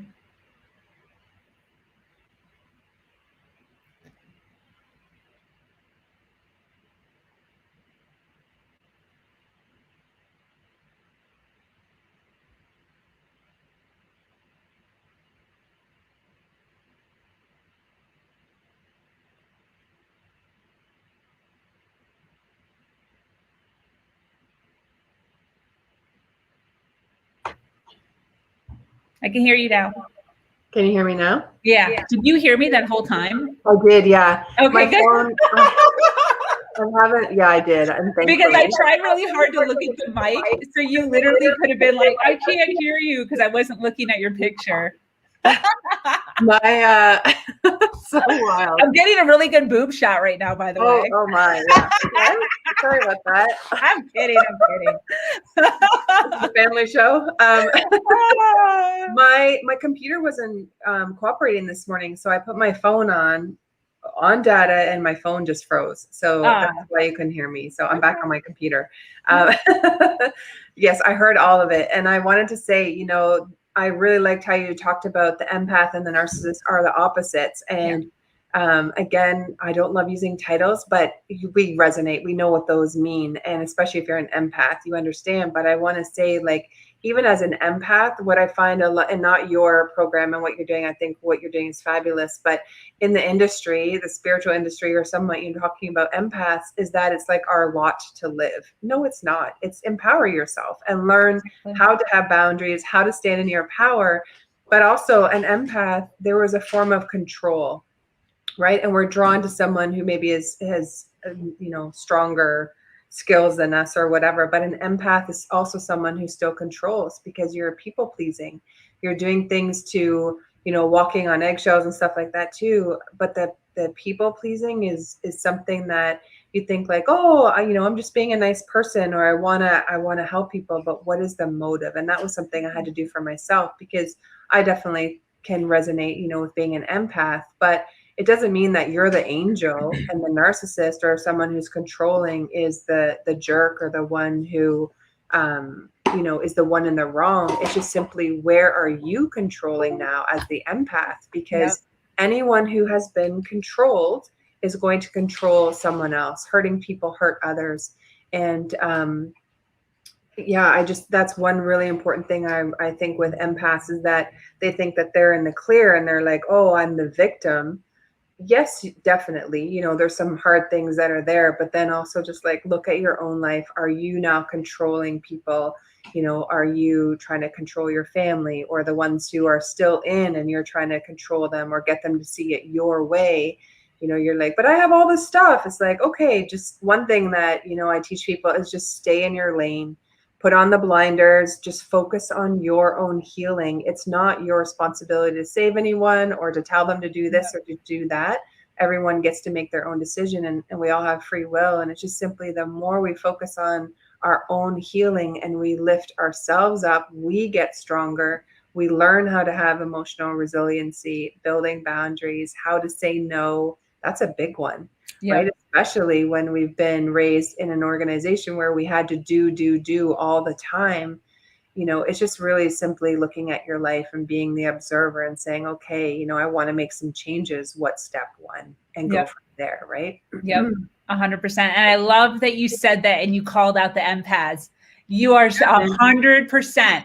And I am 100% guilty. And when I found that out, because I remember even thinking, but when I was saving to leave in my head, because my identity was that I was the good one.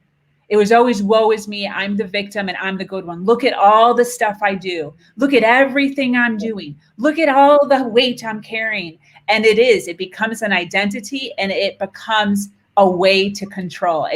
And when I realized that took some real hard and still reflection on realizing that we are also manipulating the situation in order to stay in survival. That. Yes. It's survival. It's really what it is. And since joining Rodney's group, so funny, like I thought I had PTSD, childhood PTSD. And he's like, people don't have PTSD. You know, yes, we went through something really hard. There's a religious post-traumatic syndrome. You know, I definitely think we could probably relate to that.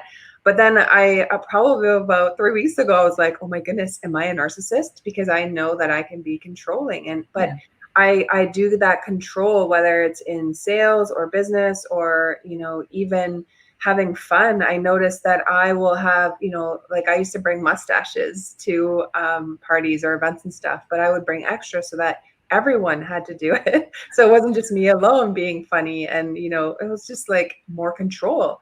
Yeah. Whereas if they were doing it too, then I felt safe. It's all from survival. And so just look at your life and where are you in survival? Where are you maybe controlling others or yourself or what you're eating or, you know, because we were controlled, anyone in a high control group, we were controlled. We had our power taken away, but some really good news is you can get your power back.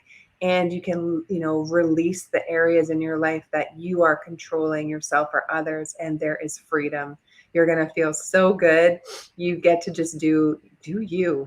You do you. And, you know, things are just really going to start to flow. But oh my goodness, your story is just unbelievable. And thank you so much for sharing, for what you're doing for people. We have your website up that people can reach out to you. And thank you. I know we're going to have more conversations, definitely. And 100%. And I just want to say for real, like, it's all about leaning on other people's power. So if you're feeling like you're in a bad spot, you have to lean on other women. You know, for those of you that are watching right now, leaning on stuff like this, hearing other people's stories and allowing them to create, I always liken it to like a rope on the side of a mountain, and you're trying so hard to climb the mountain with your hands and your bare feet. And it's hard because you don't have all the equipment. So what you have to do is you have to borrow other people's equipment. You have to borrow their ropes. You have to borrow their shoes and borrow their gloves until you can afford or you can get your own. So being on platforms like this and being open to watching things and reading things to really help you learn, those are you borrowing other people's things and other people's power so you can keep climbing up that mountain until you can really, you know, afford or create your own stuff and then just keep climbing up. And that's all we're doing. That's all we're doing is we're all just trying to human better. We're all just learning how to human better. That's what it's all about. But being okay with leaning on other people and hanging on to other people who are maybe a little stronger than you right now. Okay, asking for help. Yes. When you've been put down, you have this fear of asking for help, and it's okay. Ask for help. You need it. Yep, that's it. Yeah. That's it. Awesome. Oh, I could talk to you longer, definitely, but we have to go. We will, for sure. Yes. Okay. Awesome. Thank you so much. Okay. Appreciate you. Okay. Bye. All right. Let me just fix up some banners. Next, I'm going to bring up a very beautiful, empowering couple, Dawn and Faye Milton. Here we go. Hello. Hello. How are you? Good. Good morning. Morning. Fancy technology. Love this. Thank you so much for being here and for following along. We met through someone on Clubhouse who knew I was an ex-Jehovah's Witness and said, "Oh my goodness, you got to talk to Dawn and Faye Milton." I was like, "Sweet, I'm game." And I just want to say, you know, what an honor it is to have you two on the showcase today, and just sharing your story of transformation. And I'm gonna let you two talk about your story so that I don't have any of the parts mixed up. But I'm really excited to have you here today. So Dawn, do you want to go first and just share a little bit about what you do and your story? And I know that you were not raised Jehovah's Witness and we're not in, but Faye was, and kind of as someone outside of the religion or a high control group, kind of your observations and what you've seen through this. That's a big task for 10 minutes, but I'll see what I can do. So I trust let you. me, I know you had asked me to talk a little about trauma and mindset. So let me read a little definition of trauma. Trauma is an emotional response to a terrible event like an accident, rape, or natural disaster. Of course, trauma can come from a lot of other things. Long-term reactions include unpredictable emotions, flashbacks, strained relationships, and even physical symptoms. So a key to that is that it's an emotional response to something. Okay, and I'm going to talk in just a minute about what causes emotional responses.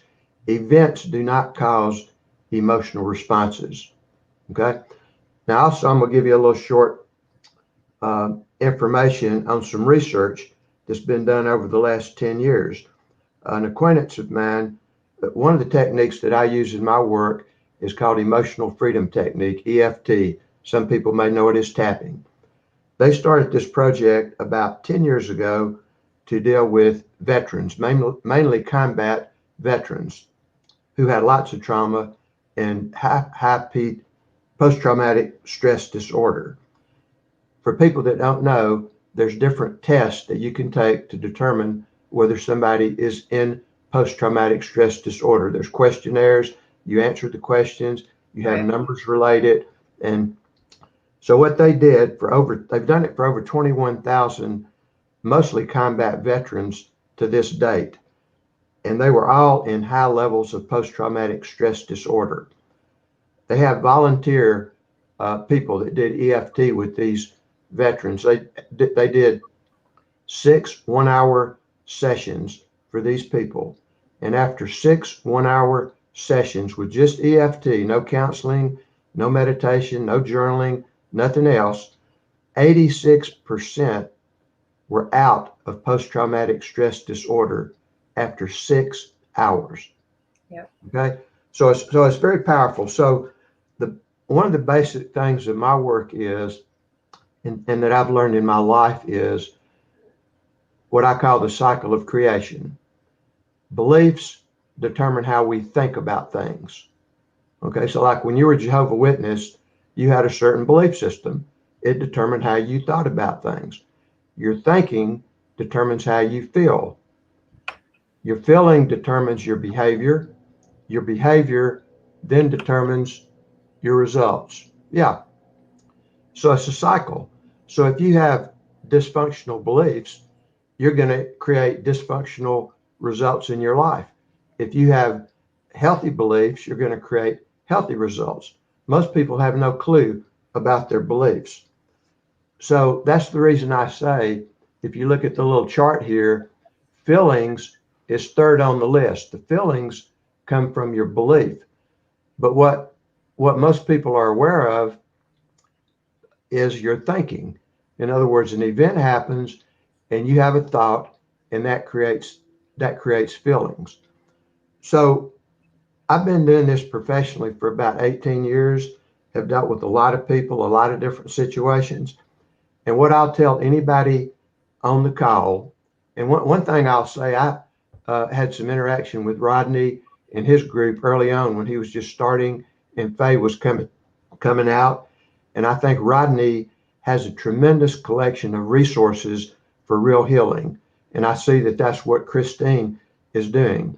So anyone that's listening to this, what I'm going to tell you is you're not going to get any healing just by participating in a support group and sharing experiences and commiserating with each other and whining and laughing. There's no healing with that type of support. The healing comes from individual work. You've got to be willing to spend time and money. You've got to invest in yourself. And there's lots of, Christine right here, I've looked at the roster of people. She's bringing a great coaches, mentors, healing things. But if you just listen to it and you don't do anything, you're not going to get anything. You've got to invest. And what I can tell you for 100% sure from the work that I do and what I know other people do, if anyone is serious about healing, whether it be from a cult or anything else, that can happen in less than a year if you're willing to invest and do your work. The things that I do in my work are EFT, matrix reimprinting, journaling, meditation, blah, blah, blah. I got about 10 different things that I do with people, and other people have wonderful stuff. But the bottom line, if you want some real healing, you can get in group healing things where you're doing your own work. But my recommendation to someone that really wants a jump start, find a coach, find a mentor that you resonate with, pay the money, spend the time, and you'll get the results. So I'll let Faye take over from there, unless you have any question for me. No, awesome. Thank you. I agree. You have to put in the work. It's not just going to magically happen, or just hanging out in a group. There has to be, you have to go within. You got to do your own piecing apart of, because everyone's situation is different. And yes, we all, went through the religion, or most of us watching, but there are other pieces of our life, whether it's our family, our environment, our work environment. And I think that's important to put in the work. And we cannot see our own blind spots. The fish doesn't see the water, that it's swimming in. And you really have to have someone else who is experienced in knowing what you went through to be able to point out where your patterns are and to lovingly call you out, if something is there, because that's the only way that you can heal and move on. So thank you. That's really important. Totally agree. Mm-hmm. Hey, hello. Hello. So you're like an angel. Where do you want me to start? Share your story. Share your story. And I know you wrote a book, Metamorphosis of a Butterfly. So if you just want to kind of talk about your path and really your story. Well, it was in 2014 when I became aware that I was in a cult. But I kind of just ignored it. I just kind of compartmentalized it, and let it be until I met Don. And then I just kind of opened up because he was a coach, and he made the statement to me, well, you're a liar and a hypocrite. Wow. And that really resonated with me because I kept doing it because I didn't know what else to do. And I know that when I did finally make the decision, I felt so much better. I was a caterpillar just walking along, and I couldn't fly. I couldn't do anything. I was kind of stuck in that spot. So in 2015 in June, I was disfellowshipped for apostasy because I didn't believe the doctrines anymore. And, there was many times I would cry and think, oh man, what have I done? Maybe I've left the only true religion. I'd think that, and I'd be scared. And that's because of, our belief system. We're trying to combat that. But I've started to read a lot, all kinds of things, different religions, where the Bible originated from. I read Crisis of Conscience by Ray Franz, and that was a game changer. Share what that is, just for maybe someone who hasn't heard. Well, Ray Franz was one of the governing body, and he discovered that 607, which is what led me out of the religion, that 607 was not the date that Jerusalem was destroyed. So that was a big thing, and he was disfellowshipped because of that. He was disfellowshipped because he came up with the research and he said, look this isn't the right date. So anyway, that was a game changer because he talked about a lot of things, how they were involved with the UN, so many things that made it very clear that they were a false religion, totally. And then I read another book by Bonnie Zeman called Exiting the Jehovah's Witness Cult.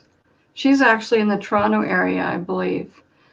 And her book made me feel like, okay, I'm not crazy. I'm not an oddball. There's other people, and whatever she said was exactly the way I felt, you know. So just her understanding and saying those things was such a big help to me, you know. And then I'd watch YouTube videos. I read a lot again. So those were really big things. And I think that's one of the big things too. If you're flip-flopping and you're thinking, oh no, maybe I'm wrong, maybe I've got this wrong, do your research, you know, get your critical thinking skills working, you know, just do it. And mindset too, you know, like he talked about how thoughts create feelings. So why not fill our thoughts with positivity? You know, read things that are positive every day. That was a big thing. When I first left, I started for about 2 or 3 years. 2 I years. think 2 years. Every day. I recorded a daily gratitude. And that is very, very impactful because you're looking at positive things. You're not saying, oh, I can't do this, and I can't see my kids, and I can't do this, and you whine and cry. Well, look at all the things that you can be grateful for. Right. There's so many things. So that was the second thing that was really impactful in my healing. And, you know, there's a little saying that says that the mind is like a garden, and the thoughts are like the seeds. And you either grow flowers or you grow weeds. Right. So that is key. You don't want weeds in there. You want to get rid of those weeds. If you have negative thoughts, okay, change your thoughts, because that will be powerful for you. So the blogging that is in my book is what I did from 2015 to about 2018. I wrote blogs, and those were about my feelings and you know, how I felt. And when I look back at how I've changed in those 5 years, even in the last year, I've changed my beliefs drastically. And so what I really know more than anything else, I don't know anything. I really don't. So I got to be open. I got to be open to new things, have the experience, critically look at things. Don't just accept things anymore. You really have to be willing to change your mind, you know. It's not ego. It's just a matter of learning what's right and what's wrong. You've got to be a truth seeker. And I mean, that's how I got into the cult to begin with. I was a truth seeker. So, and it resonated more than the religion I was brought up in. So that's why I changed, because I thought it was the closest to the truth that I'd seen. And turns out it wasn't. And another thing too is that we have to take responsibility for our own happiness and health. So we can't say, well, that person or that external circumstance is going to make us happy. It's not. It's got to be an inside job. Yeah, absolutely. Yeah. Mm-hmm. So, I mean, that's another thing that I did take responsibility for, and I try not to whine. I try not to whine about things because I just have to change my thought. Reality is this way. You know, if you can't change reality, you got to accept it and make the best of it. So. Also using the tools that Don helped me with too, like meditation, journaling, tapping, getting out in nature is a really big thing for me. Yeah. And also turn off the TV. Turn it off. Just like the governing body, mainstream media is just like them, full of lies. You don't want to be filling your brain with negativity. It's just not healthy. It just creates fear. So if we can get rid of the fear and fill with love instead, we're going to win. We're definitely going to win. And, you know, I am triggered still sometimes, you know. Some things do trigger me, especially when I'm tired or hungry or cranky. So, I mean, it just brings out what you have to work on. And sometimes I don't even want to work on it, but you know, eventually I'll have to if I want a happy life. I think it's just listening to yourself, like listening to your body. If you don't feel like working on it today, then take a rest or go for a walk in nature, or, you know, lots of self-compassion. It's a journey. It's not like you're going to, you know, get somewhere like this. It's just simply listening to your intuition and to your body and what feels good. One point I want to say to your gratitude that you were recording every day, so powerful to hear in your own voice. But I think for, you know, a lot of us who are looking for the other shoe to drop, so to speak, is what's going right? Instead of focusing on the negative, or, you know, I really feel that was the programming with Armageddon coming, is that, you know, be prepared, always be on the lookout, like bad thing is going to come and happen. It's like, no, what's going right? Why don't we just, instead of thinking, you know, what's going wrong, how about we just even write a list if you need to, what's going right? What can you be grateful for in your life? Even though some hard things have happened. Hard things happen to everyone, right? Yeah. It's just our perspective, and we can sit in the suffering, or we can say, okay, this is, you know, what I have. Where can I go with this, or what can I make of it? Right.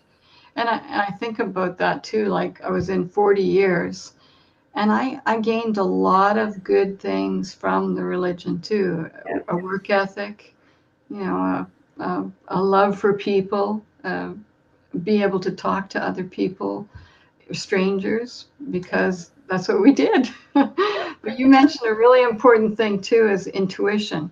We've been told not to rely on our intuition all those years. So that's another thing, is really cultivating that and believing in it and relying on it. You know, if your gut says, oh, that just doesn't feel like it. And I had those feelings during the religion many times. I thought, oh, this just doesn't sound right. This is not right.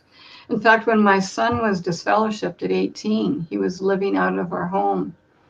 And I said to my husband, he's coming home. I'm not letting him go out the back door when we're out telling other people that they need to come in. I just couldn't do it. And I never did have that, because I guess I wasn't brought up in the religion either. I didn't have that sense. I had a lady by me, sitting beside me at a convention one time, and I started to talk to her, and she said, I'm disfellowshipped. So at the end, I'm going to cry, but at the end of the session, I held her hand and I said, we love you. And she started to cry. And I thought, you know, I never did feel that way about disfellowship people. I'm sorry. You know, I never did. And because it's not right. It's truly not right. And people have to, you know, when their intuition says, no, this is bad.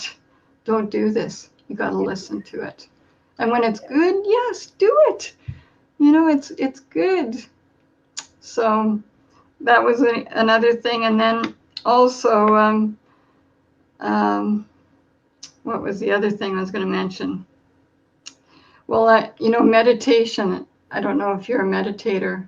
Yeah, I am now. Yeah, see. Just new, only since October. I really didn't understand it before, and the power it has of connecting us within to ourselves, but also calming our nervous system so that we get out of fight, flight. We've lived in survival. Anyone who's been in a high control relationship or a group or religion, we are in survival mode. And that is the best way to bring yourself out of that survival and to calm the nervous system. Right. Hear your intuition. I'm not a regular meditator, but I do know the benefits of it. And I know that it calms the monkey mind, you know. And the last thing I learned from my meditation was that I have a big ego still. The ego is there, but the ego's there to keep us. It's actually there for a reason. It's to help us to survive, you know, to the saber-toothed lion is coming, you know, that we can kick in but the ego is not to be put down. It's just simply you get to control it instead of allowing the ego to control us, right? It's often when we aren't taught how to have our own thoughts or how to be in control of who we are and in control of our body and our mind, then the ego takes over because it thinks it's doing a good job of protecting us, but it's protecting us based on our past, and we don't want that old programming anymore. So it's the reprogramming of it. I'll add one short thing about meditation. That's one of the things that I teach people in my program. And a lot of people have the misinterpretation of what meditation is about. And there's a million different types, guided meditations, mantras, all kinds of stuff. Here's what I'll suggest to anybody listening to the program that's either meditated and had a bad experience and didn't think you were doing it right, or you've never meditated, but you think you want to give it a go. I suggest, first of all, that you find a quiet space wherever you live. And if you live with other people, let them know. And I think first thing in the morning is the best time before anything else starts going on. I mean, if you got to go pee or have some water, fine. But if you're going to do it, get up, go to your place, sit either cross-legged with your spine straight or in a straight back chair with your hands in your lap. Start off with 10 minutes. And what you do is you just focus on your breathing. That's all you do. You don't breathe a certain way. You don't have a mantra. You just sit there for 10 minutes. Now, you're not going to be, most of the time, your mind's going to go all over the place. And what happens with people when they try to meditate and after a week or two or three, they feel like they're not in this blissful place of nothingness, then they think they're doing it wrong. No, I know people that have been meditating for 20 years that rarely hit that zone. Okay. So the point about meditating, the only way to do it wrong is not to do it. But start off with 10 minutes, focus on your breathing. When you notice your mind's gone off, come back to your breathing. Do that for a week, bump it up to 15, keep bumping it up 5 minutes till you get to 30 minutes. When you get to 30 minutes, stay there. And what I recommend to people is to make a commitment to do it for 60 days. If you do it for 60 days, then you'll know whether it's going to be useful to you or not. So that's just but I think a lot of people that I know, a lot of clients I've had, they say, well, I've meditated, but it just doesn't work. You got to make a commitment. You got to not be attached to any results and just stay with the process long enough to have an experience. Yeah, there's some science behind what you're saying, actually. So we teach meditation. That's one of the things. Virginia, one of the other co-founders with me, is a meditation coach. And we have tons of free how to meditate in our guides tab in the Facebook group. So you're welcome to come in there. And she just did a beautiful 7-day how to meditate. So that is in there. And by doing the meditation first thing in the morning, your brain is still in theta. Scientifically, that's the best time to reprogram your old programming, right? To rewire your brain or to create a new neurosynaptic connection in your brain. And before you go to bed, those are the two times. But before you go to bed, it's not meditating. It's just simply thinking about what you want your dream state to be like. What do you want your life to be? What's exciting to you? What are you looking forward to tomorrow? And you bring that into your dream state or when you're sleeping, because your mind's still up, subconscious is still going. But it's really important to have some kind of a daily practice where you are reprogramming what it is that you want. And meditation is where we start. The breath and meditation, actually, I would say less than 10 minutes. If you've never done it before, start with 2 minutes. If that, whatever feels comfortable to you, just never feel like you're doing it wrong, because you're not, just come and center. And Virginia teaches us how to meditate. So go to the guides tab if that's something of interest to you. But definitely the only way you're going to reprogram your brain is to connect within. And it's that whole brain heart connection. Very, very important to gaining back that power and control that's within you. Faye, we have just a couple more minutes. Did you want to just wrap up on, something that you want to share?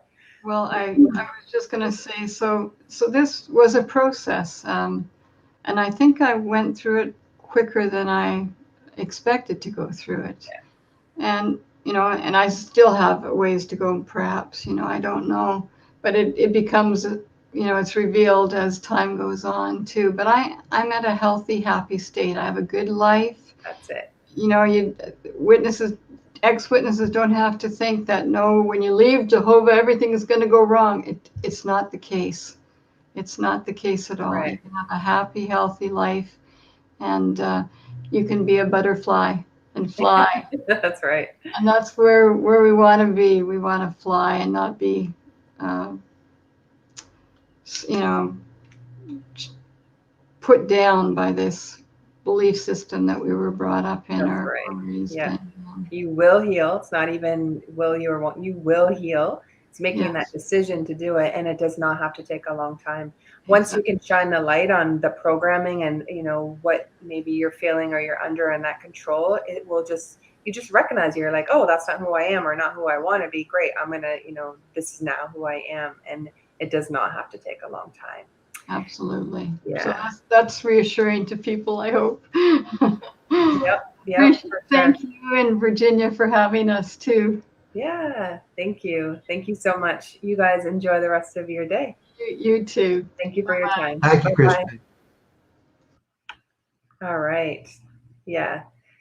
It does not have to take a long time to heal. And I'm super excited to bring up Lani because she's going to continue along this topic. Hello, hello. How are you? Hi, Christine. Can you hear me? I can. Yes, we're good. Oh, beautiful. Awesome. Good to be here. Thank you for having me. Yeah. And I just wanted to say, Don and Faye, they were a joy to watch. So Right yeah. on. Yeah. Excellent. Good to be here. Good. Thank you. It's going to flip up the banner for what's coming next. Okay, cool.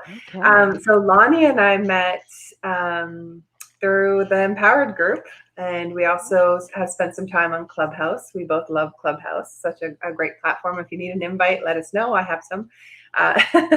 And we got together and it was insane. We talked for 7 hours. I said, you had 15 minutes. Let's just jump on a call. And it ended up being a 7-hour conversation with a 30-minute break to eat. Well, I mean, you know, when you're coming out and you have all this stuff and you haven't really spent so much time talking to other people who have come out, there's almost like you're like catching up, soul sister sort of catching up. So right. Yeah, it was a joy. Yeah, awesome. So we both have that as our background, but we've also both found spirituality in a way to connect within. And the cool part about Lani's story, and I'm going to let her share that in just a second here, is that, you know, being raised in any religion, even after the Jehovah's Witness, I married into a Baptist family, and anything spiritual was taboo and it was evil and don't go that route. And since I wanted to create the life I wanted, and I've just been rebuilding what do I think. What I appreciate about Lani's story is that she was a huge skeptic as well, based on how we were raised, and she learned the science part of intuition. And I hope that's part of what you're going to go into today, Lani. Mm-hmm. And I like that, because for me now, I see the science and the spirituality, you know, coming together, and there's so much that is being proven in science, but also there's a piece of our world and our life that just cannot be explained. And that's the spiritual part. And, you know, to just envelop that, I guess, and allow whatever's meant for you to come to you. So Lani, share with us your story, like, you know, how you were able to get out, and then the intuition part and your topic today about really just connecting to the nature of who you are through your intuition. Okay, so I'm going to start by saying I was a pioneer for many years, and I will enter the story by saying I was on stage giving an assembly part when I fainted on stage and they had to come up and carry me off. And that was sort of a culmination of about 3 months of some very bizarre sickness coming up, like I had sinus trouble and then respiratory and then dizzy spells and digestive, and like the doctors couldn't find anything wrong with me. And I was looking and I was searching for some sort of healing beyond what the doctors would offer me. And in the process, I was seeing a chiropractor who does allergy elimination technique, which is a very long, involved technique. And I just thought to myself, there's got to be something faster. And I ended up picking a book up in the bookstore where it was about energy work, and it was saying, you know, do this, do that. Had all these experiences of people who were healing themselves, and I thought, I'm just going to take the book home, because by that time it worked its way into a migraine headache. I did the movements on myself. My migraine headache went away like within 10 minutes. And when I woke up 2 hours later with the headache coming back on, I thought to myself, I really need to have somebody work on me. And that was actually the minute he worked on me. I would say within 25 minutes, all of my pain was gone. Because I had a sore throat, I felt like really heavy. But not only that, I felt super quiet inside. And I just knew that I needed to go and learn how to do this. And I figured that it must be based on some sort of science, because everybody in the room was doing the same movements, and all of their people that were sitting in these chairs were getting up and looking like 10 years younger. And I thought, yeah, I was like, what is this? Because if it's if this is supposed to be some sort of like evil, mystical something or other that you keep underneath the shadows, then it wouldn't be a regulated thing. And if something's regulated, then I knew that there must be something there that I wasn't turned on to. And I thought to myself, I need to go and learn this. And thus started like a long few years. Well, I would say probably about 2.5, 3 years of intense study. I did travel to India. And learned that basically that chakral energy and the science of the chakras is actually a regular, I mean, it's real. You can't see it. Subtle energy, energy is invisible, but it's very subtle and it's very powerful. And the way I explain it to people after how I came out was I started doing it on people. And I started doing it on like the elders and my other pioneer people. And they started telling me, well, you know, you should really be careful of this thing, even though their pain was going away, right? You should really be careful of this thing because it could lead you in a different direction. And I said, well, I'm just helping people. I was like, how could it be bad if I'm helping someone and now they can actually go out and service because they're not sick, right? And I just said, well, as long as I'm not hurting anyone, then I'm going to keep doing this. And I never hurt anybody, and they just kept coming. And then it just was the interesting thing that started was when I had that big, huge session. Later on, that gentleman who became my mentor told me that he could tell that there was some kind of psychic attack happening. And I don't think I shared this part with you. No. He said, it seems like there was psychic attack, and it seems like it's coming from your family. Now, I had married somebody who was not a witness, and I was always sort of like the black sheep of the family. So as soon as he said, you know, it seems like you have psychic attack coming from your family, I knew exactly what he was talking about. And that was sort of the beginning of me understanding that I was in a cult, but a very, very small beginning, because I had to be basically picked up by means of me practicing this energy work. I felt like my higher soul just picked me up and put me somewhere else, and there was nothing that I could do about it. Because as long as you're doing good and people are coming at you, but you insist on doing good, the universe is going to put you where you belong. That's what I perceive. That Cool. the universe is going to put you where you belong. So that's kind of the short story of my whole long story, and that started my studying. Awesome. And how long were you in and now, or how long have you been out? Well, I've been out about 17 years. Okay. Yeah. So I've been in energy healing. I mean, my energy healing, and I was a massage therapist before that, but my waking up to my intuitive nature came with learning the regularities of the chakras. And I want to talk a little bit about that if I may, unless you Cool. have anything else to ask me. Can I go Go on ahead. that? Yeah. And So, sorry, just as you're explaining, I think that, you know, this is a part that we were told not to lean into, but it's from like before religions even started, I want to say. Yeah. hmm because I always tell people that spirituality is belonged to us before there was any kind of container for it, because Right. it's inherent in who you are. It's inherent in our makeup. If we didn't have any religion, we would still feel a need to connect with source, to connect with something larger than us, to feel feelings deep within us that are sacred. So, so when I'm talking about waking up to your intuitive nature, I mean, I had, if you're a witness right now, you have the container, but it's about waking up to your spiritual nature on the inside. And I truly believe that when we wake up to our spiritual nature on the inside, that's what gives us the strength to like call forth our inner voice and to take our leave from either from that cult or from other cults or from groups of cults, because whatever we are not healing with ourselves when we're in dynamic to this cult arena, is going to be called out later when we leave. So Dawn was talking about having healing and really investing in your healing and really doing the inner work. And he's absolutely right. Because if you just leave and you just say, oh, screw those people and la, and you have a like sort of an angry or an oppositional attitude towards it, according to the world of duality, the negative needs the positive. So if we're having any kind of like like that, it causes us to be stuck to that institution or whatever. So the way for me to kind of have unmarried myself was to really just understand the science of energy healing and work the chakras on a regular basis. I don't know if that covered what you were asking, what you were inquiring.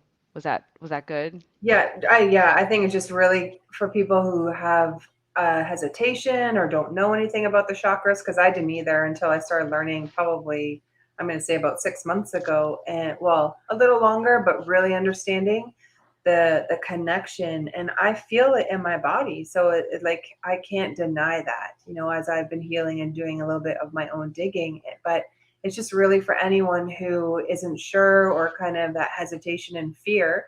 I had a huge fear booking a Reiki session, and it's kind of like acupuncture, but they don't touch you, or like, there's just movement of energies, right? And that fear was based on how we were raised, and to just allow people to be open. And if that's what you're meant to learn about, then learn about it, because it's super cool. And when you can learn, how to use the chakra system, even in understanding. So the base chakra is the first one, which is down by your butt or your pelvic area. And for anyone who's been in a high control situation, abuse, trauma, we don't feel safe. We don't feel safe on the earth. We don't feel safe in our bodies. And this is really helpful to know, is when you can heal those pieces or parts of your body from within that are in there, that were in there as a human being before religions even started, is that now you start to feel safe. And when you can feel safe, now you're going to attract more money into your life. You're going to feel like you can receive, that it's safe to receive.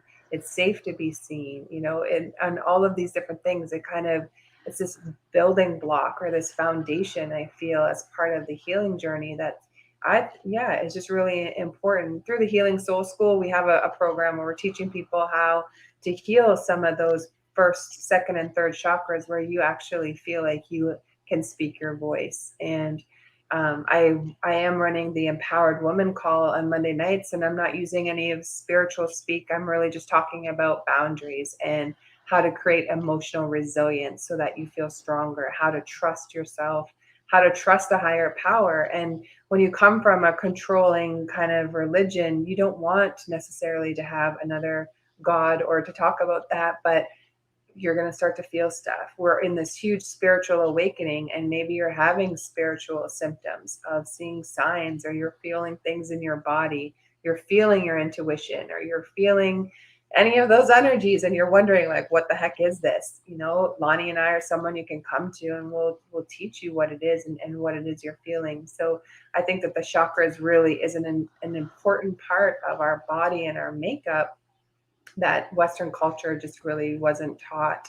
I've had some conversations with Eastern philosophers and from India mainly, and it's just so fascinating the way that they look at life and their perspective and how we are all connected. Like, I was on a Clubhouse call, I was taking notes because I had never heard the information they were talking before, and it was very similar to the chakra system and just understanding that from within.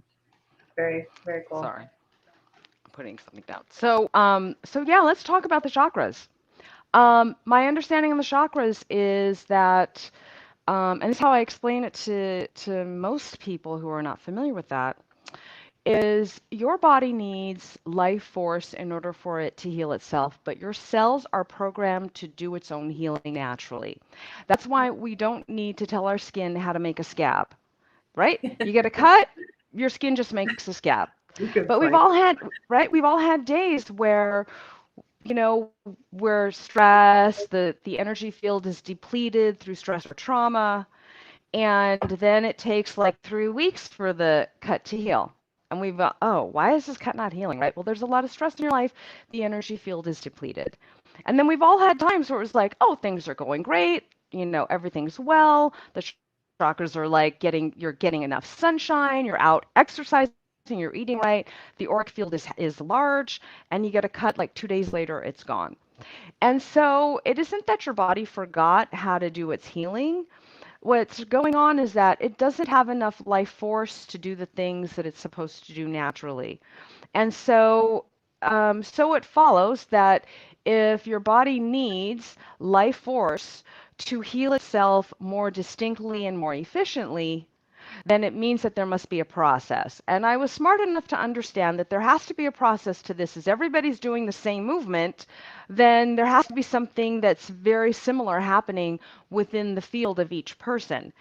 And so you have an energetic anatomy just like you have a physical anatomy, only the energetic anatomy is an overlay of the physical form. And your chakras are part of your energetic anatomy, and they take in clean life force. And your energy meridians are like energy veins. And so once I learned about that science and how the life force comes in, and then we use it up and then we spit it out, and the energetic spheres start to get a little greasy. I call it like energetic grease or like dirty, right? The way a bike kind of goes and the gears are going like this, but then the grease gets into the gears. And so the notion of cleansing is universal in all indigenous cultures. In the Native Americans, they use sage to clean the auric field. In the Eastern techniques, they use sound, so like chimes and bells. And in a lot of cases, they're using crystals because crystals are little energy generators. And I tell everyone that you're just an energy generator. I mean, we are energy generators because we're taking in this life force and then we're breathing it. Our body breathes it and we need it. If we are denied that life force and it rides on the breath, by the way, which is one reason why if you meditate and you meditate on the breath, you start to feel revivified. And so I share with people that your chakras have physical correspondences, but they also have psychological correspondences. And this is where waking up to your intuitive nature ends up being kind of a process of like the good, the bad, and the ugly all at the same time. Because when we wake up to this truth about like, okay, I'm feeling pressed, I'm feeling manipulated in the cult environment, it brings up a whole bunch of feelings for us, and the stress level becomes very high. And so as it turns out, what happens is the stress level. Okay, so this is a beautiful illustration of what I see clairvoyantly because from my healing work, I have been able to develop my psychic senses, or I won't use the word psychic because it's too woo-woo, but my intuitive healing senses. And I believe that we all have those senses. They're just latent within us. Yes. Yeah. And my upcoming webinar called Making Peace with Your Past, Unlocking the Door to Your Success is all about being able to wake up your intuitive nature through the science of working with your chakras. And this is an excellent illustration of what's seen when you're looking through the forehead chakra, which is the third eye, and your little chakra is flexible enough to see the inner world. That you would see a force field of movement around your body. It's also interesting to note, and some of you may have felt this before as you feel energy moving through your body. And if you have, you can just go ahead and type in the little chat, like maybe did you feel it as warmth, or did you feel it as a movement moving through you or moving down you? Because as you're feeling that energy, literally, what I would be seeing is energy moving through your chakras and moving out through your skin. And actually, you have a ray of light from every pore in your body. They're called health rays. So, so basically, the only reason why I'm out today is because I got super crazy sick physically, and I was shown this other side of existence, this other side of awareness that I had absolutely no idea existed, that made all the difference in my life. If I had not found the technical training that I did, I may have been continuing to believe for a long, long time that this was all woo-woo. And so I believe that there are never any mistakes. We're always in the right place at the right time. And if you're tuning in right now, there's a reason why you're here to be hearing this information. I almost feel like waking up to my intuitive nature through practicing with my energy field brought me to a greater degree of knowing myself. I'd say I feel more myself now than I ever have been before. And I was a diehard witness. I really did not think I was ever going to leave. When it was happening and I was feeling myself like, like, am I really not going to be a witness anymore? It was like, it was almost like I was talking from like a third person or something. I was like, okay, well, you're not going to do anything rash. You don't want to shock anyone. I didn't want to shock myself, really. I mean, I really did not want to shock myself. And I was like, you're just going to kind of listen and just keep doing the things that make you feel good and not go to the meetings. I mean, I knew that I was out when I was at the door and I started talking at the door to people about how chakras are in the Bible. And I was like, there's healing in the Bible because Jesus was standing there, and the woman said, and he said, that was pressing on him, who had a flow, said, who touched me? And his disciples said, what do you mean? Like, who touched me? We weren't in a crowd. And he said, no, energy went out from me, like I felt it go through me. And I'm like, oh my God, it's there in the Bible. And so one of the things that I teach in my trainings is the science of the chakras as it's taught through the Lord's Prayer, because each phrase of the Lord's Prayer is very, very distinctly related to a chakra. And it's extremely interesting. So, really? Can you give us an example? It's the first I heard this. That's cool. Okay, so when you say Our Father, you are actually saying that you are one with Source, and that corresponds to the crown chakra, the I am that I am. Now, if you want to actually move into a little bit of an exercise, we can do a little bit of an exercise. I don't know how much time we have, maybe 5 minutes, or I don't know how much time we have. Before I take off this, I wanted to share, this is part of science too, and not something that's, so out there. Is if you look at Nikola Tesla, he has it's all about the Taurus energy field. If this is something that is interesting to you and you want to learn more about it, the picture that I put up is the Taurus energy field and how energy is always moving. It's our electromagnetic signature. It's what we enter into a room with before we even speak. And I think that's just really important to know, because if you have blocked emotions which turn into disease or what is hurting you, then the energy is not flowing as it should be. And I just think it's a very important thing for people to start to learn and understand. Even just look up the Taurus energy field. Mm-hmm. Yeah. Well, and also, what I understood about energy work or energy healing, and at least for me, I was not sold on it until I had a personal experience with it. Until, like, you could have lectured me about it till the cows come home, but until I sat in that chair and actually did the movements on myself or had a personal experience of it moving through my body, I was not going to be convinced of that. And also with regard to meditation, I was not big on meditation, and I learned it because of my work.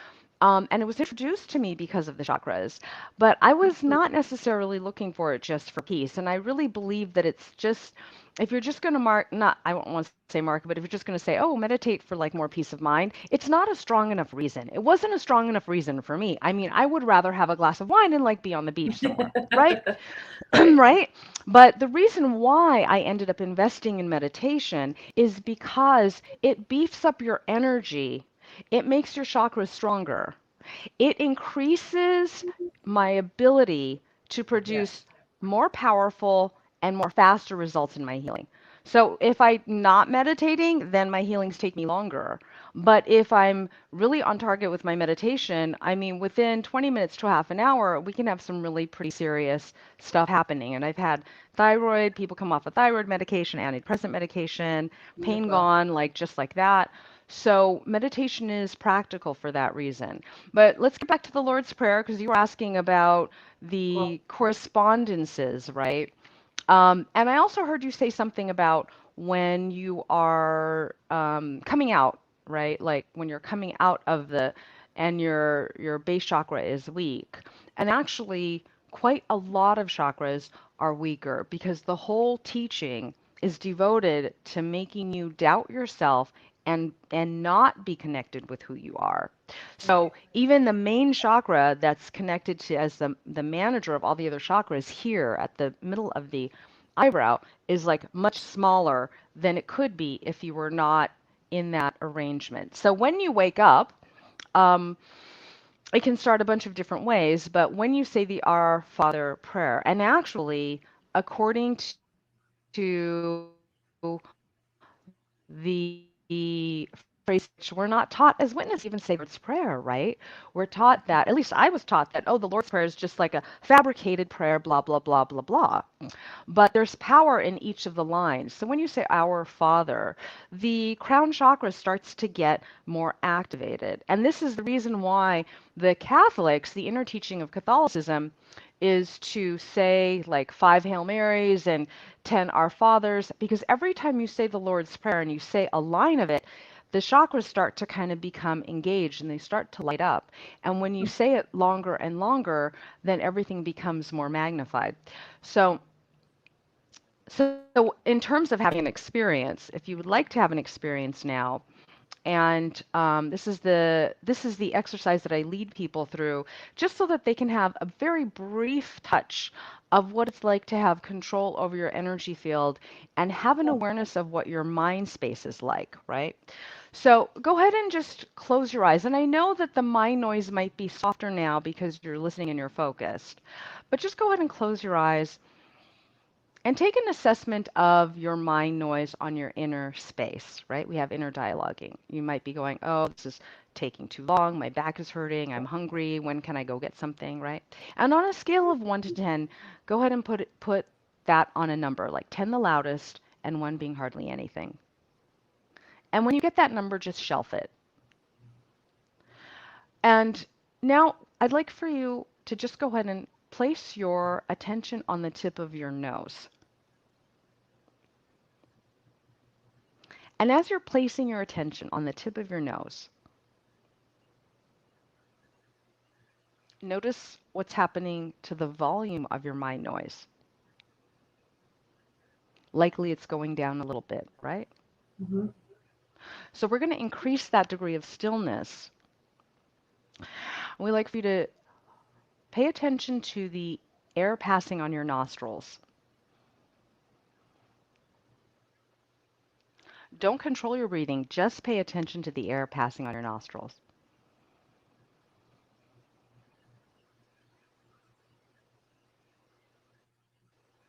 It likely went down a little bit more, right? Now, we're going to increase that. On the next space of your breath going inside on the inhalation, follow that all the way up your sinus passages down into your lower rib cage and allow your body to breathe longer and deeper and hold at the top. And then exhale and be aware of your crown. Stay at the crown and mentally affirm, Our Father. You don't have to be Catholic. You don't have to be religious. Mentally affirm, Our Father. If you're sensitive, you may feel a little tingling at your crown. Now, each chakra is also connected to a divine name. And the divine name associated with the crown chakra is L. But when you say a divine name, you sing the divine name. So you do not have to sing the divine name right now. This is a divine name connected to the all that is, to all that is source. You only have to hear it. So I'll just sing the divine name, and you just hang out there at your chakra, at the crown chakra, at the top of your head.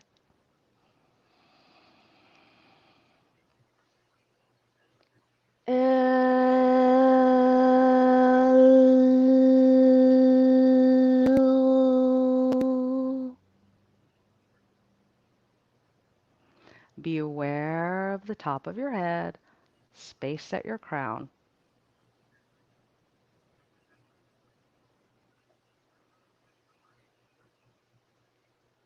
And when you're ready, you can bring yourself back to your normal consciousness and open your eyes. How was that? I definitely felt the noise in my mind getting quieter as I was focusing on the nose and the breathing and going in. Yeah. Did you feel any? Now that was super, super crazy brief because I know we don't have enough time and I would have needed enough time to move you guys into like an exercise of sorts. But were you able to feel any vibration at the top of your head? No, I wasn't. Not particularly. Okay. So it would usually take about 3 to do. And so there's along the lines of these various different chakras, you can produce different states of consciousness. And then also you can produce degrees of like less and less and less and less pain. So in my workshops, I teach people how to move the energy with the hands, with your intention, with your breath. And it's super crazy powerful. I mean, really, really powerful. The amount of, the amount of shifting that you can experience with it is pretty profound. One of the most profound stories that I have is my brother-in-law who has been prejudiced before towards people of a darker skin color. And in the second year of my other sister's second anniversary, and she's married to a black man, African American man, in the second year, this brother-in-law who used the N-word was sitting at a table of all African American people and my other sister doing a 2-year celebration. And that was after me doing regular work. Now, that's a very heavy prejudice to disintegrate. And that was just all, like, in my opinion, you can't talk sense into somebody who has that kind of something or other.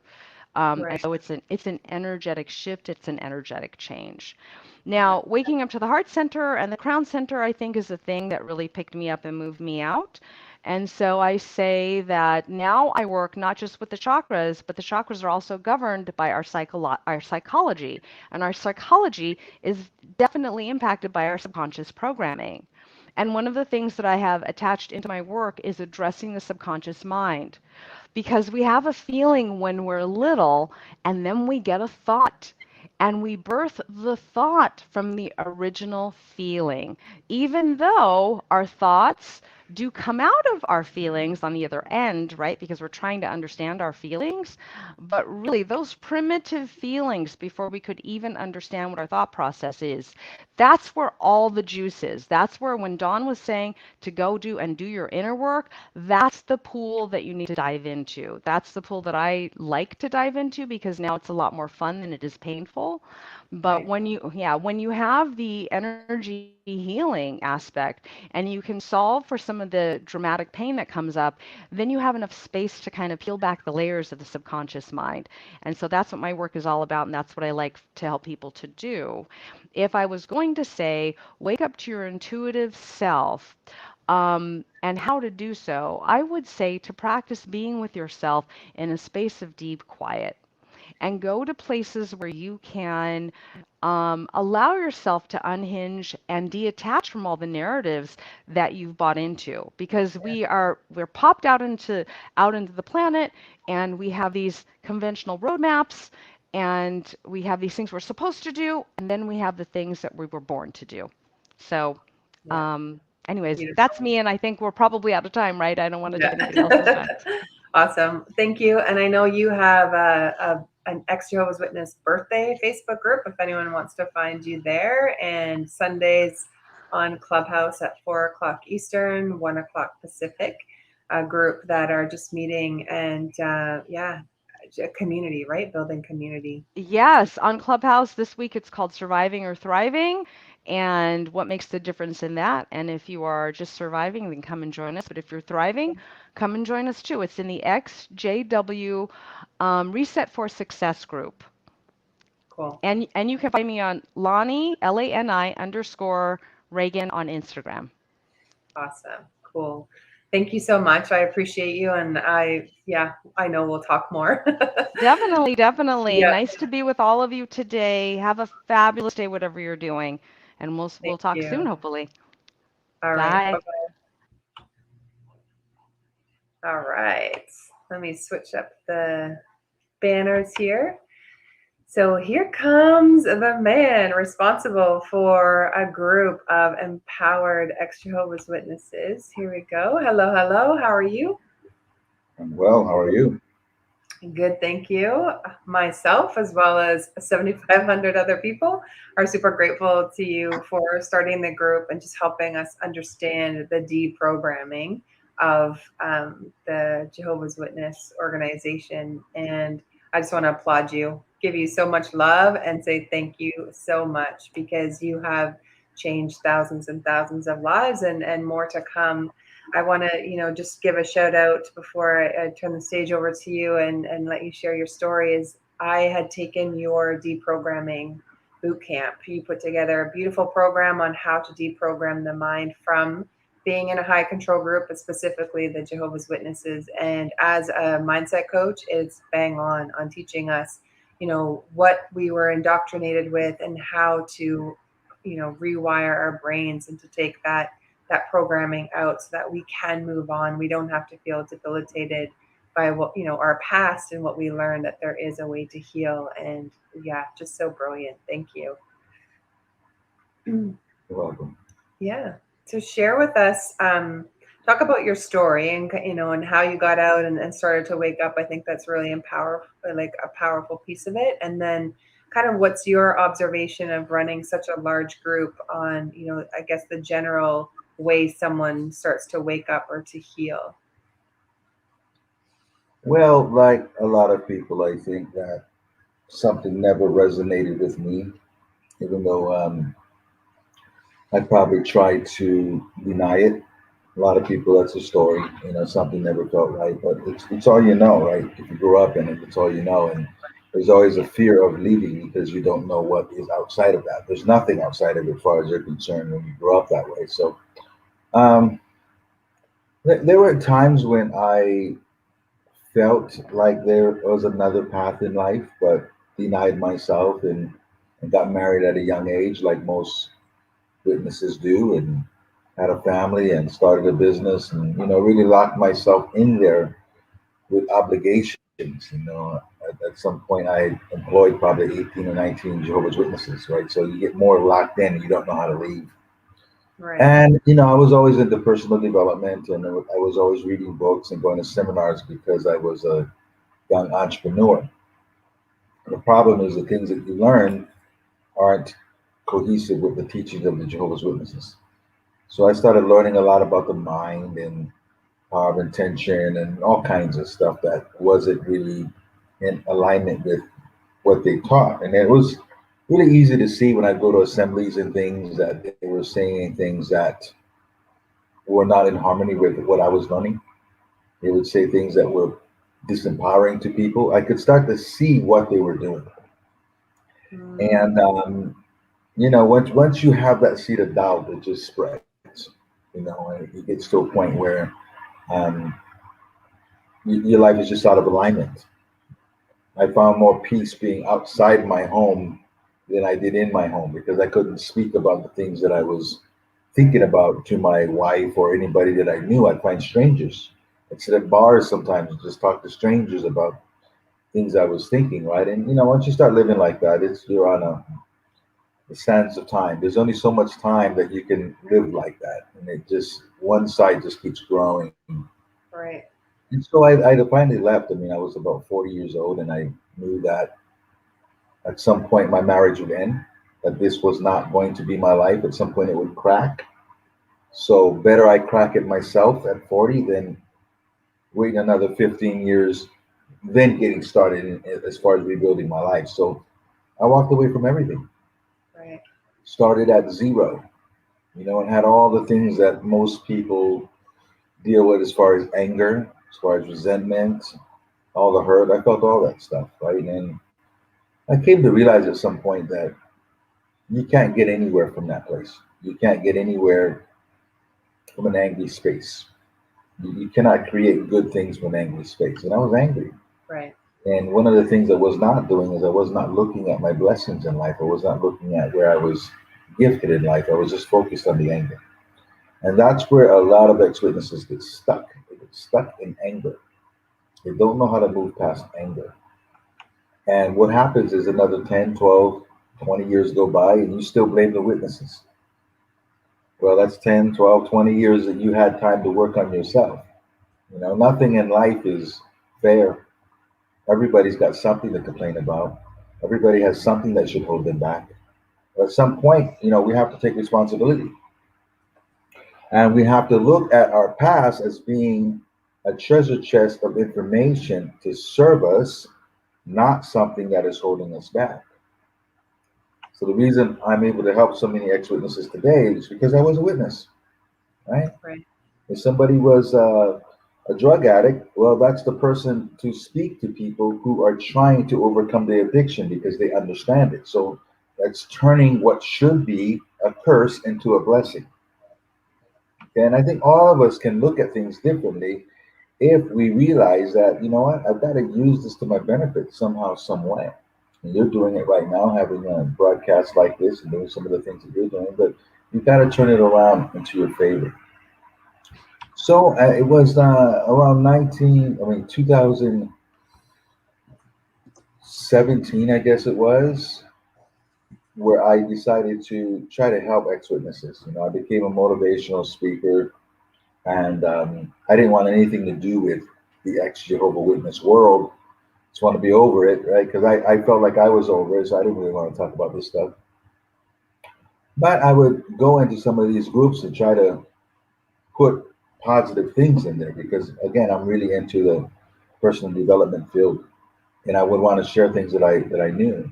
And the biggest group at the time, they kicked me out. They kicked me out of the group because I was being too positive, I guess. And that wasn't the intention of the group. So I said, well, there needs to be a space, a group that actually teaches people how to move forward. There needs to be a space that is focused on positivity and focused on what's ahead and teaching people how to get over the things that are behind them. So hence I started this group, and in a couple of years it actually became the biggest group, and I'm proud of what we've been able to accomplish because we've actually been able to help a lot of people turn the corner and look at their lives differently. And that's what it's all about. Most times we're looking for empathy more than we're looking for solutions. So we join these groups. Understandably, we want empathy, but we should also want solutions to the issues that we're facing. And there are solutions because all of this stuff is just psychology. It's just subconscious programming, and we understand how our minds work. And this goes with anyone. You see, there are only so many issues in life. A lot of times we try to make things so complicated. If we were going to take down a tree in our backyard, we wouldn't pluck every leaf and break every twig trying to take the tree down. When you catch things at its base, all these connected problems come down with it. Yeah. So that's what I try to do. I try to simplify. I try to make what seems complicated simple because there's really only so many things that are wrong. And sometimes we think we're so special as ex-Jehovah's Witnesses, like we've got this monumental thing that no one understands. The icing on the cake is different, but the cake is the same. Right. So we've got this issue. That person had something else that was in their life. That person had something else that was in their life. The icing and the frosting on the cake is the XJW stuff. But underneath it is the same cake. And basically that cake is changing our perspective of things. Once we change how we see things, then what we're looking at begins to change. Once we teach people to see beyond this narrow lens of having been a Jehovah's Witness and to see through a broader lens, then all of this becomes less important because you got all this, your peripheral view starts to open up, you see a much wider lens. But as an ex-Jehovah Witness, what people don't realize is that they leave the religion and they leave the doctrine, but they're still looking at the world through the same lenses. This is what happens with most ex-witnesses. I'm going to break it down for you.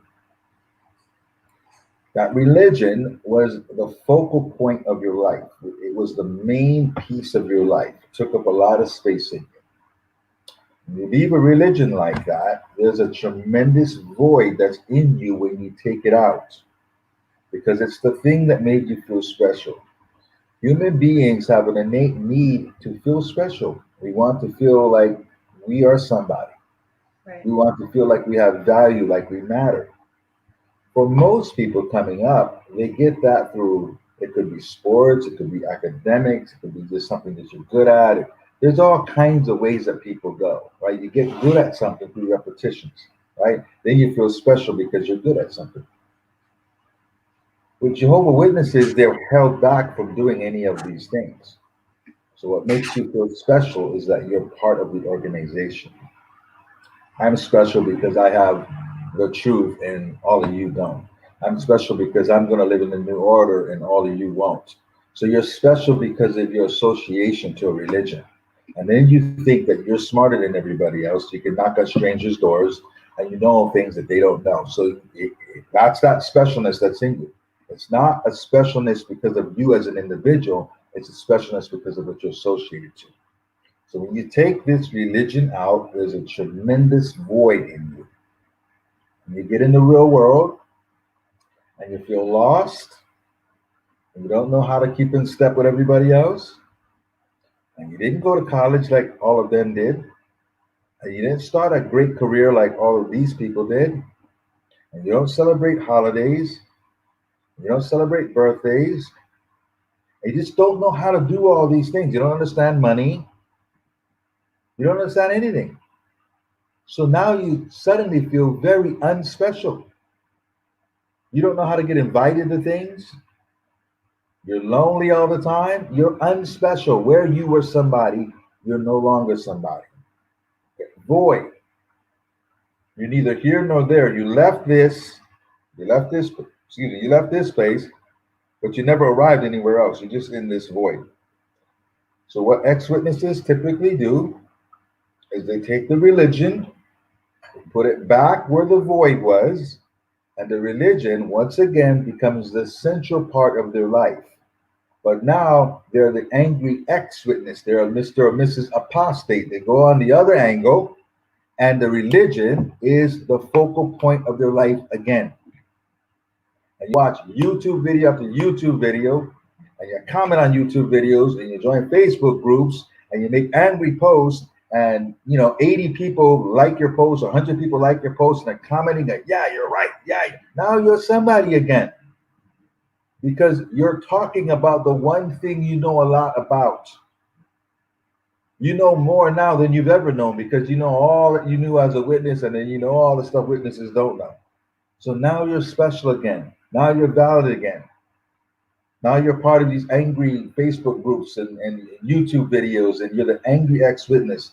But ask yourself, or you might become Mr. or Mrs. Activist. Let's bring them down. Ask yourself, how is that benefiting your life? When people want to be activists, you have to ask yourself this question.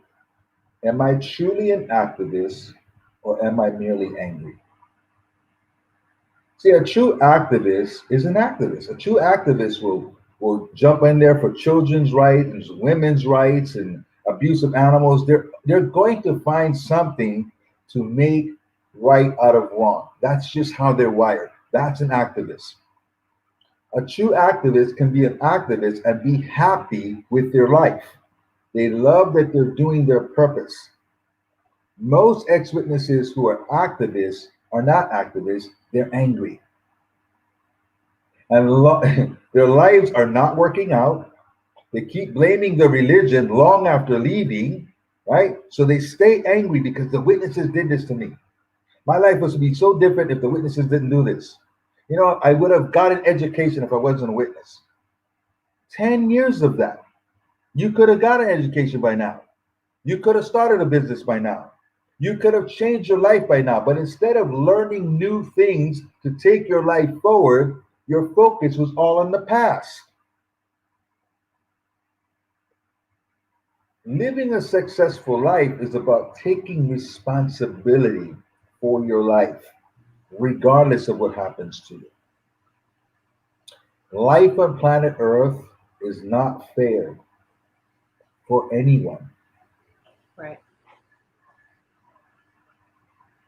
I promise you, 2 people got hit by a drunk driver last night and will never walk again. One person will become depressed, maybe lose his marriage or her marriage because they're so depressed over time, lose everything they've had. And I have empathy for that because that's horrible. I can't imagine that happening. That would be unfathomable. Right. That's difficult. But one person's life absolutely spirals out of control. Maybe they start drinking, taking pills to cope with the pain. The other person, same scenario, starts doing marathons in a wheelchair, becomes a motivational speaker, and travels the world inspiring crowds, makes YouTube videos with 50 million views, touches lives all over the world, and lives a more impactful life because of what happened, lives a more impactful life than they would have as an able-bodied person because of their perspective, as I said earlier. Same incident, different result. This person lives a greater life than they would have lived if they could walk. This person spirals down. Yeah.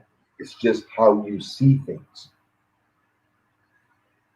Right. We all understand how difficult it is. The life on planet Earth is not fair. Are you focused on your blessings or are you focused on your challenges? Life's not fair. There are people who live in other countries that have to walk miles and miles for water, dirty water in a pot on their head. The water's nasty. It's brown. You got to walk 3 miles each way to bring water back for their family. Right. 80% of this planet does not eat 3 meals a day, does not sleep in a solid home, drinks dirty water that's filled with disease. That's most of this planet. And most of you watching this right now don't face any of that. But you're focused, some of you are focused on your challenges and not on your blessings. But we could change our focus to wake up in the morning and say, wow, these things are going right. So many things are going right. Literally millions of things in your body have to be going right at the same time for you to feel well. Right. But we take all that for granted. And we're going to focus on the witnesses. Life on planet Earth is difficult by design. It's challenging by design because we're here to learn. It's challenging by design. It's not like the witnesses tell you. You know, when you're a witness, it teaches you no responsibility. If things suck in your life, that's Satan that's making it suck. If things go right in your life, that's Jehovah that's making it go right. Right? There's no personal responsibility. And all of our lives are based on the choices we make and the consequences of those choices. That's what life is. It's challenging. It's like a video game. When you play a video game, there's landmines, there's things coming from the sky, and you just keep dodging, and you get better and better and better at it, and you progress in the video game. Life's the same way. right? You live one or two different ways in life. You either live with intention or you live in reaction. So when you live in reaction, which most people do, not just ex-witnesses, most people live in reaction. When you live in reaction, you're responding to what it feels like the world is doing to you. So you're always responding to, you wake up with no sense of control in your life and you're responding to phone calls. You're responding to, oh my God, I can't believe my mother sent me this invitation to the memorial. Oh my God, I got this text from my dad. Oh my God, I ran into this witness and this happened. And your day is ruined because you're living in reaction and you have no control over your life. So it's always about what the next person does to you, what happens at the job, what this person did to me. When you live with intention, you know who and where you are, you know where you're trying to go, and everything you do is in accordance with your goal. So you're creating life instead of letting life happen to you. You're creating your circumstances. Life starts to feel like deja vu because you step into a reality that, oh my God, I feel like I've been here before. Why? Because it played out in your mind over and over and over again. And you start to create your experience and it all starts to shrink. So for all of you watching this, I'm going to give you a paradigm shift right now. Most of you are angry, you get hurt, you get triggered because you feel like you're this big and the organization is this massive entity. And you got kicked out of this organization or you left it and you're really small. This big entity has a bunch of people looking down and pointing on you and judging you. Right. I want you to flip to this kind of consciousness where your consciousness expanded, you became big and it becomes small. And if you see it that way, you'll no longer avoid witnesses when you see them. You'll understand that I could be there if I wanted to. My consciousness is too big to accept that reality. I can't be there anymore. I know all kinds of things you don't know. Since I've left, I've grown so much. You'll be thinking that I've read so many books. I've gone to so many seminars. I've learned so many things. I could never be that. I almost feel sorry for you, brother, or whatever, whoever you were in my life before. I almost feel sorry for you. I almost feel sorry that you're going to be the same person at 70 that you were at 30, just old, but there's no growth. I feel sorry that you felt you had the truth, because when you have truth, there's no more growth after that. There's no questions when you have the truth. I will never have the truth. Life is about growth, not having the truth. You'll never find the truth in this lifetime. You'll grow closer to what's truer, but you have to live how many lifetimes to know the truth about anything? Right. You can find what resonates with you more and more and more, but to say you have the truth is silly. And you start to feel sorry for these people. And then you feel yourself expand and your chest will swell up a little bit. You'll stand straight and you'll feel like somebody. So feel like somebody because of who you're becoming. Don't feel like somebody because of your fight against the witnesses. Remove that from the core of your life and allow yourself to fill that with knowledge, wisdom, new things that make you somebody else than who you were. So I don't feel like an ex-witness. I don't even call myself an ex-witness because my life's too big for that. Right. I'm Rodney. I'm just expanding. I'm just growing. Being a witness is just where I was when I was there, just like high school. I've expanded beyond it. So that's why even in a group, our group is not focused on witness stories, reflecting about the past, what's going on with the witnesses. The opposite of caring about something is not anger. The opposite of caring about something is apathy. I don't care about the witnesses. I don't care about the witnesses anymore. I care about the Mormons or Seventh-day Adventists or anything else. I don't care. I've moved on. And when you get there, your life will start to shine because now you can discover you. And the you that you are is not connected to that. I think that's really powerful because it's, you have talked about that, but there's other leaders in your group as well, and the admin team who say, yes, that was a part of my life, but that's not who I am. I don't recognize as that, you know, and they even, you know, just in how they present in the world, it's not, I'm this ex Jehovah's Witnesses. No, I'm this now. And that was just a piece of my past. And Shannon's here in the comments, and I think this is really important, is, you know, we can complain, we can say, woe is us, or, you know, this happened, and look at it from that, or we can empower ourselves to move on. And what are the gifts that, you know, we all have gifts that came from it. But I like her comment saying, if all we do is complain and remain broken, why would any of the other family members who are still who are still Jehovah's Witnesses want to come out? And that's really powerful, right? It's just standing in a place of moving forward. I just want to, I'm going to let you take over because you are a professional speaker and you got this. I'm going to go and take a bit of a break, but continue on. I know you're going to share more about, you know, the mind of a champion and moving forward. And if you can incorporate in there is, you know, what is your daily practice to kind of reset your mind and to stay in this space? Because you and I have had many conversations. You've helped me so much to really understand where I've been stuck in business. And one thing you said that was really important is that programming is always going to be within us, but we have that choice to take, you know, kind of, if our thoughts are like a filing cabinet, the thoughts of where we want to go, for that to be in the forefront, you know, and kind of override that other programming that is still there. And that was just really helpful for me, because I was like, okay, it's a decision.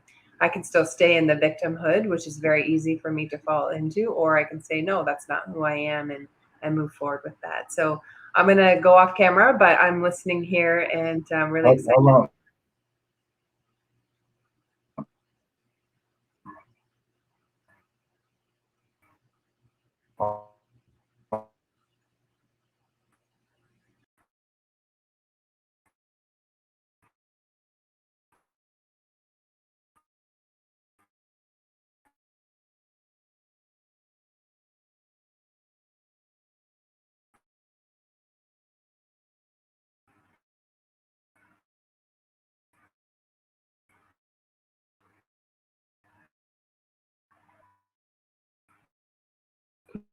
There we go. Okay. All right. Sorry about that. If you're on, I was having some internet issues here, but we're back. So let's get going. Remember this, ladies and gentlemen. Life is simply a story that you're telling yourself. Whatever you tell yourself, whatever story you're carrying with yourself, becomes your life. You tell yourself a story in your head about who you are. You tell yourself a story in your mind about what you're worth. You tell yourself a story in your mind about what's true and what's not. So if you change your story, you will change your life. It's all about the story that you tell yourself. Now, for you ex-witnesses, the problem is that a story was given to you. You weren't allowed to tell the story that's really your story. You know, we're all unique, one of a kind human beings. We're given different talents, different gifts, different abilities, and we're one of a kind. We're really special people. But you were raised, for most of you, in a religion where you were given your story. You were told what's important. You were told what you cannot and cannot do. You were told how to spend your time. So many of us are disconnected from our truth. And the reason why I say don't dwell on the witnesses, because you need all your time, all your attention, all your focus placed on creating this new story. You need all your time dedicated to learning who you are today. Not on the witnesses.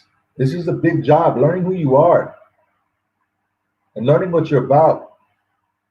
Learning your start point so you can start setting your goals for yourself is imperative. You must come to a point where you begin to know who you are. You know, I've said this many times before, your GPS cannot take you where you want to go if it does not know where you're starting. For many of us, our whole identity was wrapped up in religion. We don't know who we are. So that is mission number one. Who am I? Where am I starting from? We cannot get this down. Nothing will happen in our lives. And even though might not have the answer today, it all begins with the desire of. We must have the desire to know. So don't get frustrated if you don't have all the answers today, because step number one is the desire. You start with the desire. When you have the desire and you start moving in accordance with that, things will show up to give you your answers. Remember what I'm going to say here. This is important. Prayers not in motion don't get answered. Whether it's prayers, thoughts, whatever you want to call it today, whatever you're looking at today, things not in motion don't get answered. In life, you have to know what you want, and you need to know why you want it. I'm going to say that again. You need to know what you want, and you have to know why you want it. The what needs to be specific. The more blurry the what is, the less chance you'll ever have it. You have to be very specific about what you want. Look at your life and figure out what you want. What do I want? What am I good at? What brings me joy? The answer is always within you. It's not outside of you. A lot of people ask other people, I'm looking for my purpose. What's my purpose? And they're looking outside. Maybe it's this, maybe it's that. It's not outside of you. The answer is always within you. Okay? So once you figure out who you are, figure out what you want. Then figure out why you want it. Why? Maybe it's to show your children an example of what can be. That's a strong why for me. I have 2 kids that are still witnesses. And part of my motivation is to live a life that can't be denied, so that they can go out. Whatever they say about people who leave the witnesses is not true with my dad. I want them to say that. That's part of my why. Part of my why is the desire to live in a way that leaves a legacy, to share my gifts with the world, so that when I'm off this planet, there's still an echo. There's still footprints in the sand that I was here. That I know that the world is a slightly better place because I existed. That's part of my why. What's your why? What motivates you to do what you do? See, the witnesses gave you a why of a new world. It's kind of selfish driven, right? Where we were waiting for this new world where everybody gets destroyed but us, and we get to live in this paradise. It's kind of very self-serving. But what's your why today in this life? What's your why? What motivates you? Notice I said what you want and why you want it. I did not say how you're going to get it. And that's where most people get stuck, is they want to know how. They jump straight to the how. And because they can't figure out how, they never push the button. They never push the gas pedal on their dreams, because they want to know how. You need to know what you want, and you need to know why you want it. Remember this, the how will come in the form of a person, an opportunity, or a circumstance that is not yet on your radar. That's why I said wishes and prayers and dreams not in motion don't get answered. So when you're in motion, you will meet the person, you will get the opportunity, or the circumstance will arise for you to take the next step. And for those of you watching this broadcast, this is part of it. You got up today, you got on this broadcast, you might learn something that changes your life. You're in motion, because you could have been doing something else. Some of you maybe never heard of me before, but now I might say something that triggers one thing, that triggers the next. You're in motion. As long as you're obsessed about the witnesses, as long as you keep digging that up, as long as you're obsessed about all the YouTube video and what's going on in witness world, you are not moving forward, and you will not meet that person, and you will not be presented with that opportunity, and you will not manifest the circumstance for anything to move forward in your life. Know what you don't want, know why you want it, and get moving. The how will come. Even if you don't have the answers, just start moving in the direction of your dreams. It's what's in front of you that's important, right? A lot of us have rear view mirrors that say objects appear smaller in the mirror, right? As you're moving away, that stuff becomes less important.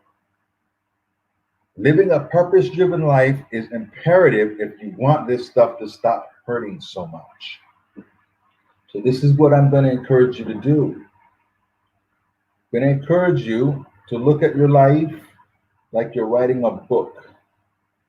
And every year of your life is another chapter of a book. The mistake that most ex-witnesses make is they keep writing more chapters in the same book. So if you're 45 years old, you got 45 chapters. You might have left the witnesses 5 years ago. But it's the same book, so it's all connected. You're still connected to the emotions that are tied to the witnesses. You're still connected to it all. So you're trying to make sense of this book that took a drastic shift at some point. I want you to write the end to that book. The end. And you close that book. It's not a good book. It's not a bad book. It's just a book that's completed. And you put that book on the shelf right next to your high school yearbook. When you graduated high school, it wasn't good. It wasn't bad. It's just where you were when you were 17, 16, 15. And you got the memories of it on the shelf. And you're going to put your witness book right next to it on the shelf. Just a book of memories. But now you're writing a brand new book. Brand new script, brand new characters, storyline. It's all different. And it has nothing to do with the first book. It's like a movie. You might have your favorite actor, but it's not the same movie. Different co-stars, different storyline. And this is what this is like. So when you're writing this new book, you're not so tied emotionally to what's in the past. It's in the old book. Just like high school, right? Some of us might have got bullied a little bit in high school. Along with the bullying, we had some fun experiences. You know, we had lots of things happen in high school. But it's just a part of your past.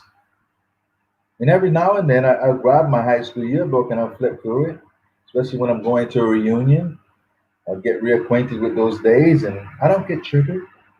Just is what it is. I'm a different person today. You might grab that old witness book off the shelf sometimes and flip through it, understanding that you're in another place in life today and that the you in that book is not the you today. I do it sometimes. Sometimes I'll get on Facebook and I'll search some old friends, see what they're up to today. Ah, so-and-so had a kid.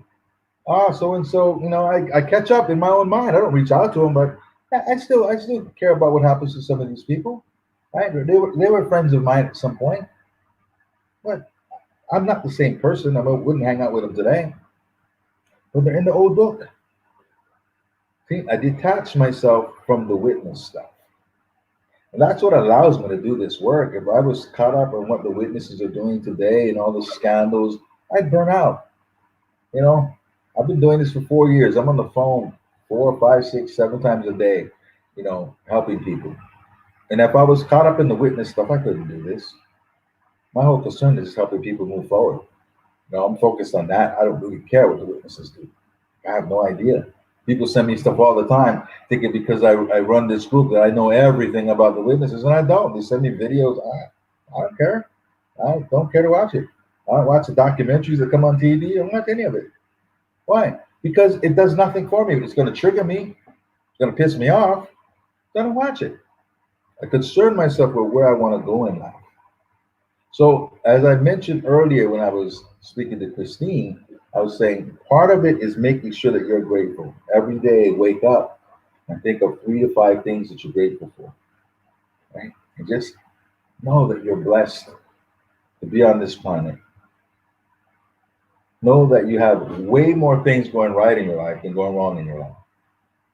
For most of us, we could name 10 things wrong in our life. We got things going wrong, it's probably close to 5, if that. We got thousands of things going right in our life, and we take them for granted until we don't have them anymore. You know, if somebody's dealing with chronic pain, suddenly they have all the gratitude for what a healthy body felt like. And if you could take away that chronic pain, that would be everything to that person. All this stuff we complain about wouldn't even matter. They'd be over the top happy because the chronic pain is gone.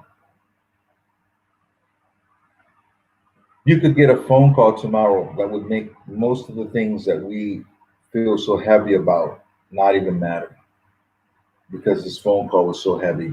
Someone we love is ill or dying. So let's get everything in perspective. I'm not trying to make light of it, but when you focus on the witness stuff, focus on the healing, focus on the getting over it. Don't just dwell. I'm going to challenge you to value solutions over empathy. Many times we join groups like this, like our power group, and we're just looking for empathy. And we wouldn't take the solution if it was put on a silver platter. We get stuck in our story, and we can get stuck there forever. Look for solutions over empathy. Keep moving your life forward step at a time, knowing there are answers to what you're seeking. But gratitude is so important. Be grateful that you are awake. Be grateful that opportunities are now within your grasp. You don't have a religion holding you back from expanding to what you were truly meant to be.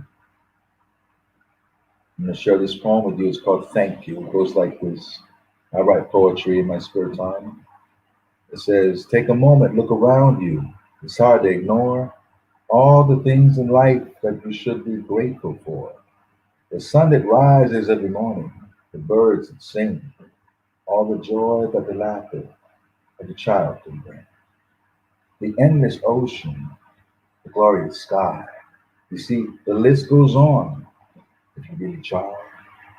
A home-cooked meal, a roof over our head, a good night's sleep on a king-size bed. The family that loves us, the friends that care, our God-given talents we were born to share. The magnificent mountains that peak in the clouds, the way we feel when we laugh out loud.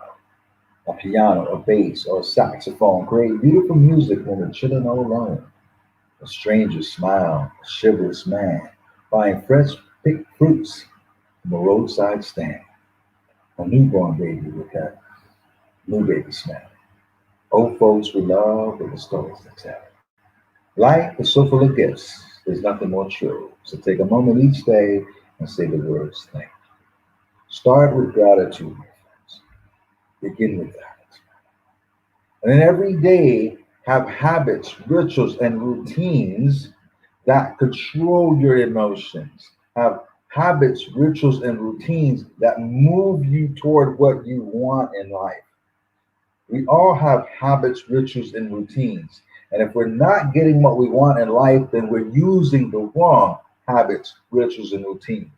If habits, rituals, and routines is about dogging the witnesses and figuring out what they're up to today and just gorging on everything Jehovah Witness, then our lives are not moving toward what we wish because we don't have habits, rituals, and routines moving us that way. How do we wake up every morning? The discipline to wake up, the discipline to read something that's going to feed us or watch something that's going to feed us and moving forward. The discipline to meditate on a regular basis and to really clear our minds so that our truth can come from within us. The discipline to take care of our physical body temple. So we take care of ourselves and we feel vibrant every day. So we have less things to concern ourselves with. See, every morning, if you get up in the morning and give yourself wins, it's harder to get down. When you give yourself wins early in the morning, you're moving toward what you want in life. You're living with intention. And you worry less about things because your habits, rituals, and routines naturally take care of some things. So if you get up in the morning, you take a walk on a nice walking trail, and you exercise and you read, really hard to get down. Your emotions will be up.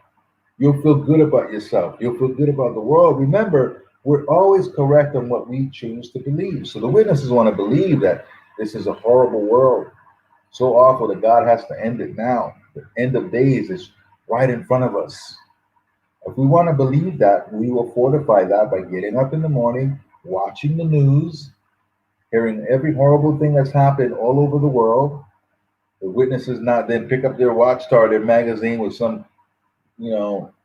cryptic thing happening, the apocalypse, dead people, and all these horrible things, and their solution is the new order. So they're fortifying this fear in you, right? So if you want to believe this is the most horrible world, your mind has this magic ability to make you correct about whatever you believe.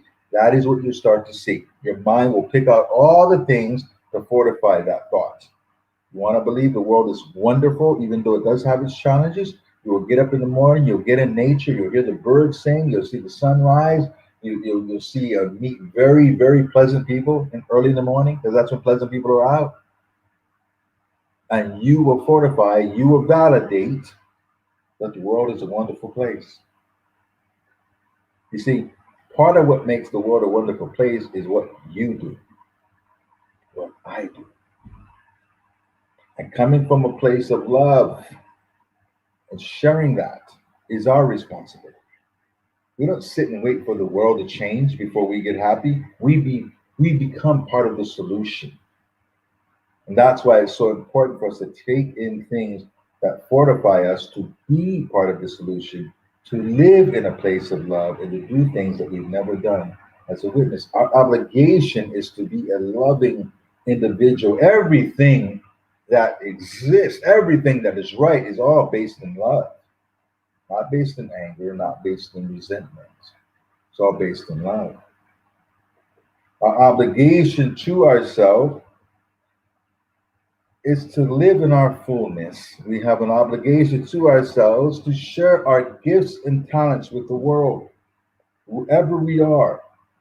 If we do not share what was in us, we've wasted so much of our time on this planet. We end up taking our gifts to the grave with us. Every one of you have a special talent, have a special ability, has special gifts to share with the world, to share with the people around you. And the sooner you get cut off the past, you can focus on yourself and what is in you. None of us want to take the music that is within us to the grave. None of us want to take the books that are within us to the grave. No one wants to take the charitable things that we can do to affect people's lives to the grave and not have lived a full life. Here's another poem that I wrote for you. It's called The Gift. It goes like this. There's a gift that resides within you, bestowed by the universe. Your purpose lives within your heart. It was given to you at birth. Your worth is not in question, but doubt won't let you see the greatness that lives inside of you. Belief can set it free. Your gift is not for you. Your gift is for us all. Consider it as selfishness if you don't heed your call. This life that we are blessed to live is not merely to exist. It's time to change your point of view. Take time to ponder this. Imagine yourself old. Your life is in review. Will you be filled with regret of the things that you did not do? Will you have an empty feeling as you sit and stare, knowing that you will leave this earth with a gift you failed to share? So live to leave a legacy. And always remember this. You're one of a kind. You were born to shine. And your purpose is your gift. Now is the time to focus on you. Now is the time to go within yourself, to discover yourself. Now is the time to wipe the chalkboard clean so you can go discover what resonates with who you are. You know, there are 5 stages you go through when you leave the witnesses.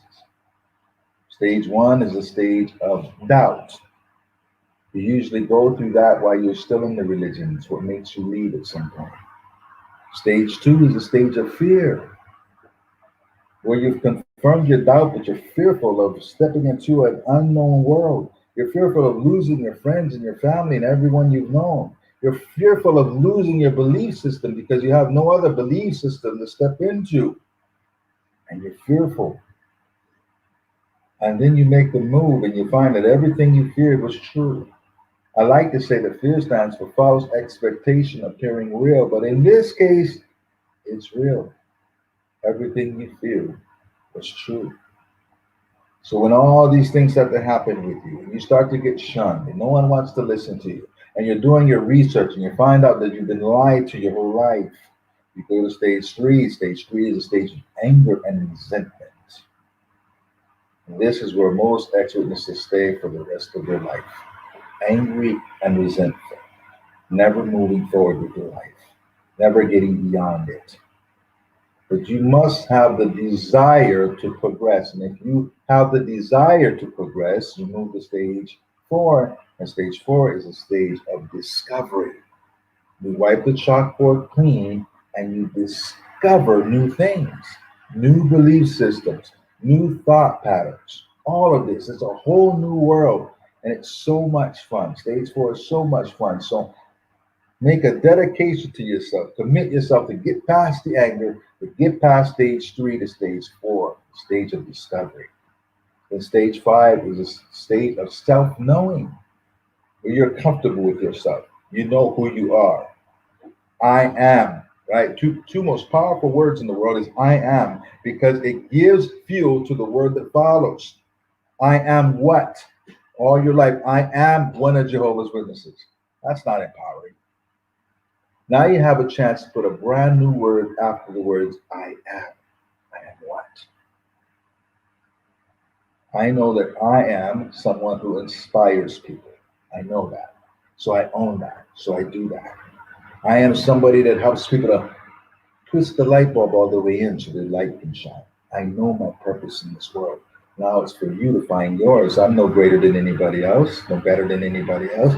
I just know my purpose. Now it's time for you to discover yours. Find your purpose in life.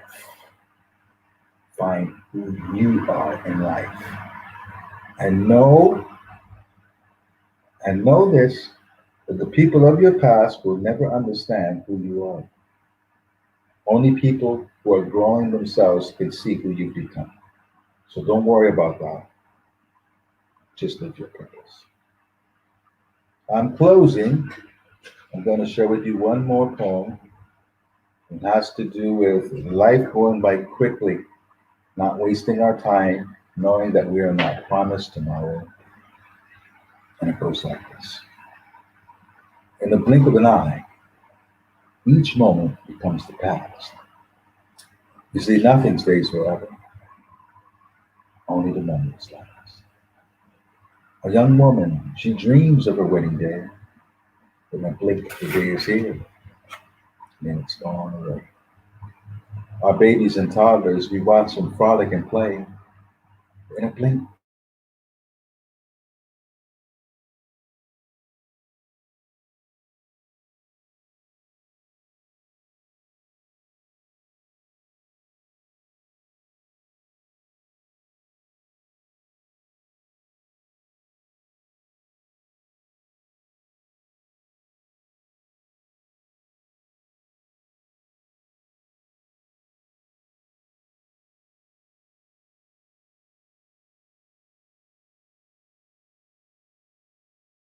five.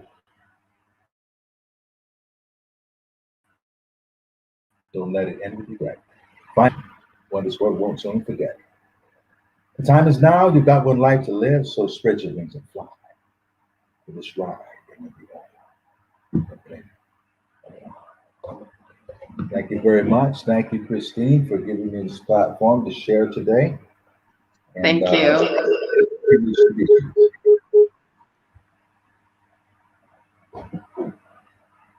My devices today are going in and out. My computer froze again. Sorry, that's what happened earlier. Thank you. That was amazing. And just so grateful for your insight. So grateful how you're able to see, you know, what the programming was and how to shift and to release that and to, you know, be able to move into a place where you can be empowered to move on. It's really beautiful, everything that you've done for yourself and for the group. So thank you so much. Really, really, really appreciate it. Thank you for having me. All right. Well, if you have not joined the group and this is of interest to you and you are an ex or you're trying to figure out how to get out, then the Empowered ex-Jehovah's Witness group, Empowered Minds, is an incredible place of healing and empowerment. And there are a lot of leaders in there that are helping us to get out, or not get out, sorry, get out of a crappy mindset or our old programming and really to move into what it is that we're here and we're meant to be. So yeah, thank you. Appreciate it. Thank you. You're welcome. Take care. All right. Oh, sorry, I cut you off. Not intentional. Let me just fix up my devices here. So now we have Jonam is going to come on next, and I'm going to bring him on. Let me just change the banners. And here we go. Hello, hello. How are you? Hello, I'm good. How are you? Can you hear Good, me? thank you. Good. I can, yeah, I can hear you. This is great. Thank you for coming on from across the pond. Jonam is in the UK. I came all this way. Yep. You traveled the farthest today. And you know, I'm so grateful for you and for Rodney, because you guys both understand, you know, the programming that happens within a cult or a high control programming group. And I think it's similar to someone who's been controlled in a relationship as well. They can really learn some things on how to get out, how to really just be stronger. And you have done, you know, a similar thing where you've created a program, and I know you're going to share that, on how to unhook us from the mindset or like how we were raised. And your program, you know, for deprogramming is phenomenal as well. You know, a little bit of a different way. I highly recommend both, because I think they both have some different things to add, but it's just so powerful. And I love that this is even in the world. Like 2 months ago, I didn't even know you guys existed. And now that I'm here, I'm like, thank you so much, because you are really helping to heal people. No, thank you. And thank you for hosting events like this. It's so important that people know the help's available. Like you say, a couple of months ago, you didn't know this was all here. Well, at the beginning of last year, I didn't know how much support was available as well. So it's really eye-opening just to see how many opportunities there are, that we're not alone, that there is not just support like commiseration, but there's the solutions that Rodney talks about. The solutions are available as well. Yeah. And it's really, really cool, because you're right. It is all about moving on, but it's the how to move on. And I think that's what's really important and needed in different, I mean, the world needs parts of that, but you know, for anyone who's been in a high control group, is how to move on, how to unhook yourself from, you know, feelings of dissociation or loneliness, depression, all of those things that, you know, when you've been part of a group and you knew who you were, and then now you've left it and you're in the world, you're like, who am I now? Or you know, just this feeling, so many feelings. It's a roller coaster you go through, but thankfully you come to a place where you're like, okay, I feel like I'm on solid ground. I can do this. I can heal, and I can move forward and create the life that you're here and meant to create, and not, you know, based on someone else's limiting beliefs or, you know, this box that they say that you have to fit in. Forget the box, you know, what do you want to create? This is your time. Yeah, it really is. And you know, it feels like a hardship when we leave, when we find out everything we knew, everything we believed was wrong, and we've lost the social support, and it is definitely challenging. But the silver lining that's hiding in there is that we got this wake-up call that many people never get. And people outside of these controlling religions or groups or relationships, they need to wake up just as much as we did. They're just as programmed, they're just as like separated from their own sense of purpose, many people, but because they didn't get that rude awakening that we got, they'll stay asleep. Whereas we have this rude awakening that then we can choose to find another little like daydream state to stay in, or we can keep going and we can keep scouring away all of the old mess that was inflicted upon us and actually build up something based on who we really are and finding our purpose, like we were just hearing about. It's so important. Right. And it's treating it like an alarm clock. Like, I don't know anyone who enjoys the alarm clock going off in the morning. But you know what? If that's the alarm clock waking you up to go and catch your flight to a gorgeous holiday somewhere, you kind of, you don't regret it too much. So yeah, that's so true. So true. And, you know, just encouragement for anyone who is watching and you're like, I'm hurting, you know, how do I stop the hurt? There are so many people, you know, that are just like us who understand what we went through, that are here to help you. And, you know, just finding someone, finding a mentor, a program like the Deprogramming, ex-Jehovah's Witness Deprogramming groups are so good. The two programs, you have one and Rodney has one. Again, I highly recommend taking both of them. And we are now maybe the new family or the new people to, you know, the new support system.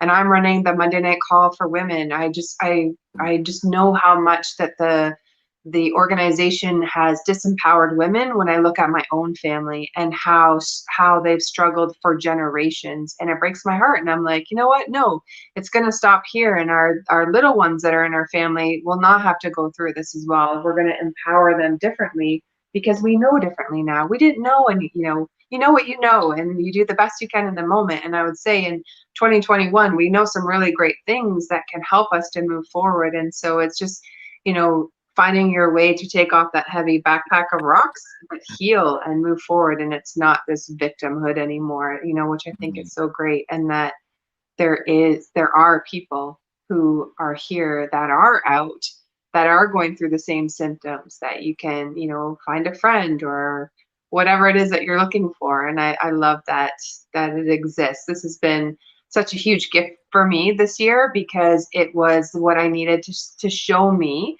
where I was struggling, that I couldn't read in a book, you know, in mainstream or, you know, really understanding what it was, because those authors, you know, didn't have the same background that I did, and the same kind of, you know, I guess, hangups, and anyone who's been in any kind of abuse. And that's the great thing, you know, when Rodney was talking about the cake, yeah, we're ex-Jehovah's Witnesses, that's the icing, you know, I don't know if it's the icing, but I know what he means, but it's the same cake. And whether you're in an abusive situation, a narcissistic relationship, a controlling parent, you know, a religion, a job, a business, something where you've been controlled, it's just simply you can get help and can get out of that. And we all have those same symptoms of dissociation and having trouble trusting ourselves, trusting God, feeling safe in the world, feeling seen and heard.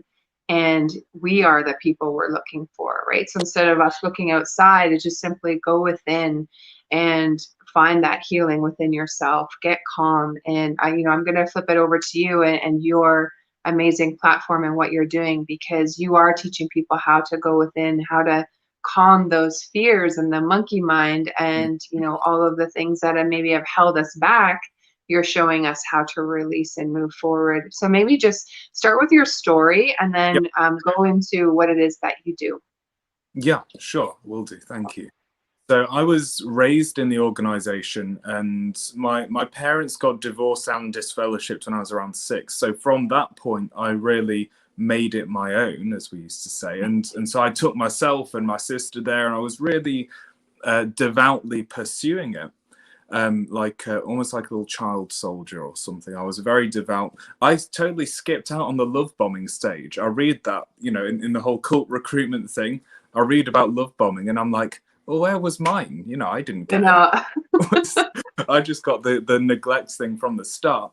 But as a result of that, then through the, you know, teenage years, my own mental and emotional health was like just in tatters, not just because of the religion, because of family things as well.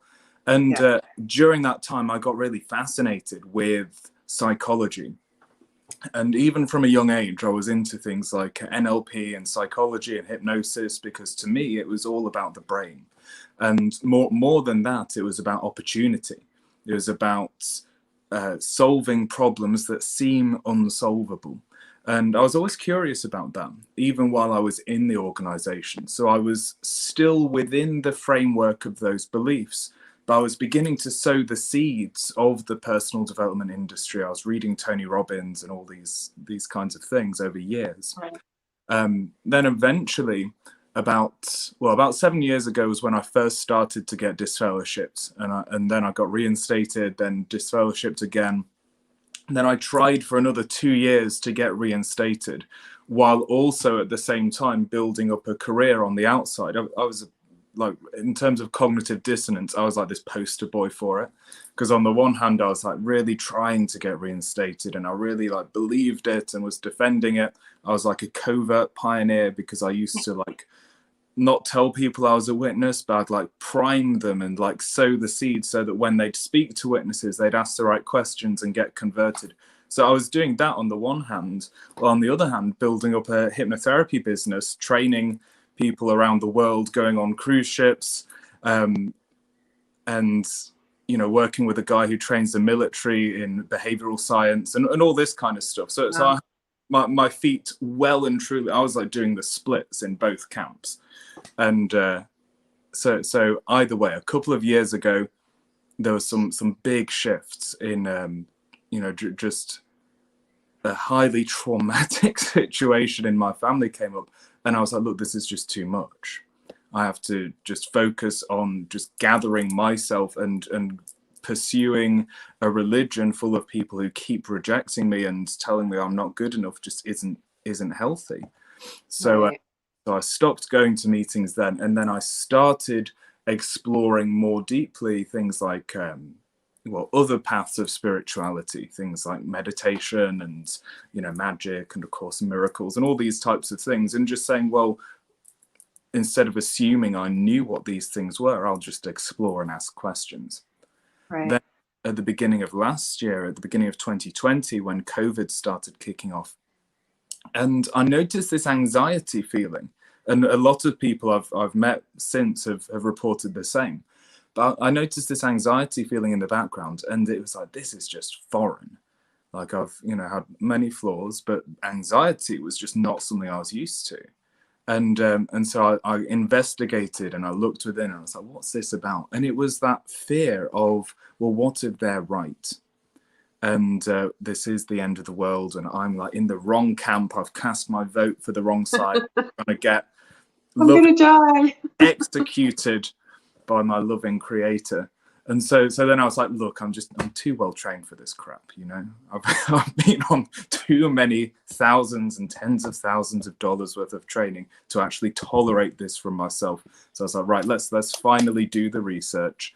I did the research, read all the books and the websites. And so then that was really the trigger point for two things. One was realizing that the religion was not the truth, for sure. And also it was realizing that I wasn't alone. I said two things. I'm going to give you a few more than two. Wow. Next, realizing that I'm not alone. I thought I was like this anomaly, and that everyone else was just staying in the religion or going back in. It was just totally out of my awareness that there were other people in the same situation. Then it was realizing how many of those people were struggling decades on with problems that I know from my previous training and from my professional work to be completely solvable. Things like social anxiety, or things like, just feeling overwhelmed with stress, phobias, feeling like triggered by things like holidays. These are problems that, as serious as they feel, they're totally solvable. And that in my career, it's just another day in the office to deal with those. And I was seeing people who were struggling with them decades on. And so that was really sad. That was what prompted the hypnotherapy work that I do to help people actually target these things subconsciously. And the other thing was realizing how many people, so I'm an admin in the Empowered group that Rodney, who was just on, founded, and we get, well, at least a congregation's worth of ex-Jehovah's Witness join every single week. Wow. Yeah. At least a congregation's worth. It's well over 100, usually closer to 2. And that's insane. That's a lot of people who are looking for answers, looking for solutions, and who are reclaiming their lives and their minds, which is amazing. But there's not much in the way of support. There's Rodney's, which is great. There's my stuff, which obviously I think is great. And then there are other things that are becoming more and more obvious, are kind of rising to the surface. But I also realize that there are people who really want to help and just didn't have the training, and a lot of people feel disadvantaged because we got talked out of going to college and various other things. So that's why I put together the NLP certification course, because it's a professional certification for one, so people can actually use it to go on and make money.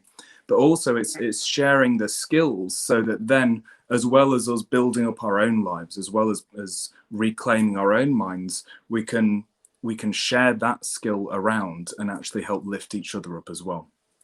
That whole idea of a rising tide lifts all ships, I believe that's true. And so that's where all of the years of training and things before this point really clicked into place and began to make sense. So, right, this is why I've been learning about cults and mind controls mechanisms since before I even realized I was in one. This is why I was learning about hypnosis and how to deprogram subconscious patterns. And now it's kind of those stars have aligned, and it's all really going excitingly and in an area that actually matters to me. Right. So powerful. And I think that, just even the story and what you shared, and for anyone who's listening to offer, we really do feel like we're weird or we're crazy or something's wrong with us. And it's not. It's, we were, I feel, programmed in a way that you had to feel or believe a certain way. Otherwise you were wrong, and you're not wrong. It was like, that was a belief that someone else put on you. And it's so great that now we have the capability to find out what is more our truth, and for us, as opposed to what someone else has said. Yeah, absolutely. And so what I've put together today in terms of sharing, obviously it's like, well, we could talk about this stuff for hours, and I regularly do. I've got like a whole 6-month thing that we so it's like, well, what's going to be the most useful in a short space of time, and also something that approaches things from a different angle. And so what I wanted to share over the next sort of 20-30 minutes, as we've got left now, is talking about the psychological principles that psychological operatives use to manipulate people, and how this applies to the organization and also narcissistic relationships. The structure is almost identical. That was really revealing, and not just like hey, here's how you're screwed up. We also want to look at how you can address that, and how you can pivot and use those same mechanisms or overcome them for your own empowerment as well. Cool. I'm going to go off camera so that you can share your screen. Awesome. Sure. Thank you. Awesome. I'm not going to be sharing screen because I'm on my phone, but I'll just talk. So the first thing to think about is how tyrants work. So a tyrannical structure, whether we're talking about a religion, whether we're talking about a dictatorship style government, or a narcissistic and controlling abusive relationship, they work very similarly. At the beginning of last year, I was putting together a course on how to identify and disarm narcissists. So did a ton of research on that. And then a few months after that, that's when I started doing the research into the organization, like I just said to Christine. And it was like deja vu. I was reading all these points and interviewing all these people and having all these case studies, and it's like, this is identical. The exact same skeleton structure, as it were. And just the context and a few things are changed, but the systems are very similar. And one of the primary ways that these tyrannical structures work is that they can't control a person directly. You can't hold a gun to every single person's head and force them to do things. What you have to do is you have to internalize your control mechanisms in their heads. So if we take literal, like, national examples, look at, you know, places like, you know, Russia, the Soviet Union with Stalin, or Hitler before that, the way they did it was they had people not just in your house that were spying on you, you know, members of your own family. They were the thought police, right? If you had, if you had a family of 6 people, 2 of them were working for the police, for the secret police, and they were going to report you if you did or said or thought anything you shouldn't be doing. That sounds kind of familiar, doesn't it? If we did something wrong, I remember having family members threaten to report me to the elders for swearing or various other things. So we can relate to that. More insidious than that, though, it's not just the enforcers, it's not just the police, it's not just the people in our family. It's the way that we take those control mechanisms and put them inside our own head. And the way that worked for us, we called it a Bible-trained conscience. And so we end up with this thing, with this little voice inside us that repeats all of those doctrines, repeats all of those axioms and those beliefs. And that feels like that's the voice that we should listen to. And so that's why it's one thing to get out of the organization. We can leave, we can, you know, get out, we can discard it completely. But it's a totally different thing to get the organization out of us. So I wanted to share a little bit about how the mind works, briefly, obviously, but just a brief overview of how the mind works, then going into how that's leveraged in the form of the psychological operations and control mechanisms, and then finally what we can actually do to reclaim it, because it sounds kind of scary. It can feel very much as if we're up against it, as if, like, well, we've just got too much to recover from, we're screwed for life. And that's not true, but we still need to know how to deal with it. Otherwise, that may be true. So to begin with, how does the mind work? First and foremost, human beings, we're programmed for survival. Like, if we're not alive, we can't do anything else. This whole idea of fulfillment and philosophy and meaningful relationships, all of these really great things that humans are capable of, if we're not alive to do it, then it's not going to happen, obviously. So the brain and the way that we're programmed just innately, inherently, is not to keep us happy. The brain is not designed to keep you happy. The brain is designed to keep you alive. From there, you know, your happiness is in your own hands. And so the ways that we do that, the first thing is that it protects us from predators. So if we perceive threats, then our brain has all this hardwiring that interacts with our body, with our hormonal system, our adrenal system, and it all works together so that we can respond and deal with threats. We can deal with predators and protect ourselves. Also enables us to go on the offensive and to hunt and do all that kind of stuff. So fight or flight mode. We also have this intense need for community. So you think a few thousand years ago, or if we're living in a tribal society, having people around you also meant survival. It meant you had that support. It meant you had people watching the camp while wild animals were walking around, which meant that you could sleep and until it's your turn to watch. So this desire for survival, community ties very much into that. The next point is around familiarity or automation. This is that point around we're not designed to necessarily keep ourselves happy, but we're designed to keep things familiar. If we're familiar with a certain situation, if we've been in, let's say, bad relationships for the past 15 or 20 years, as unpleasant as that is, we know that we can survive it. We have a whole collection of behaviors that we've rehearsed again and again and again, and we know exactly how we act in those toxic circumstances. Might not solve it, might not feel good, but we survive it. And our brain makes that association saying, well, if we stay here, at least we know that we'll survive. At least we know there's food and covering. At least we know that there's some predictability, because what you can predict, you can plan for, and you can have that comfort, even if it's uncomfortable. And as strange as that may sound, that's just the way it works. I often describe it as being like a thermostat. You know, if you had an air-conditioned room with one of these fancy ones that goes hot and cold, if you set it at a certain temperature, then what happens if the temperature goes too cold? The room begins to heat up. Likewise, if the room gets too hot, the thermostat kicks in and it brings the temperature back down.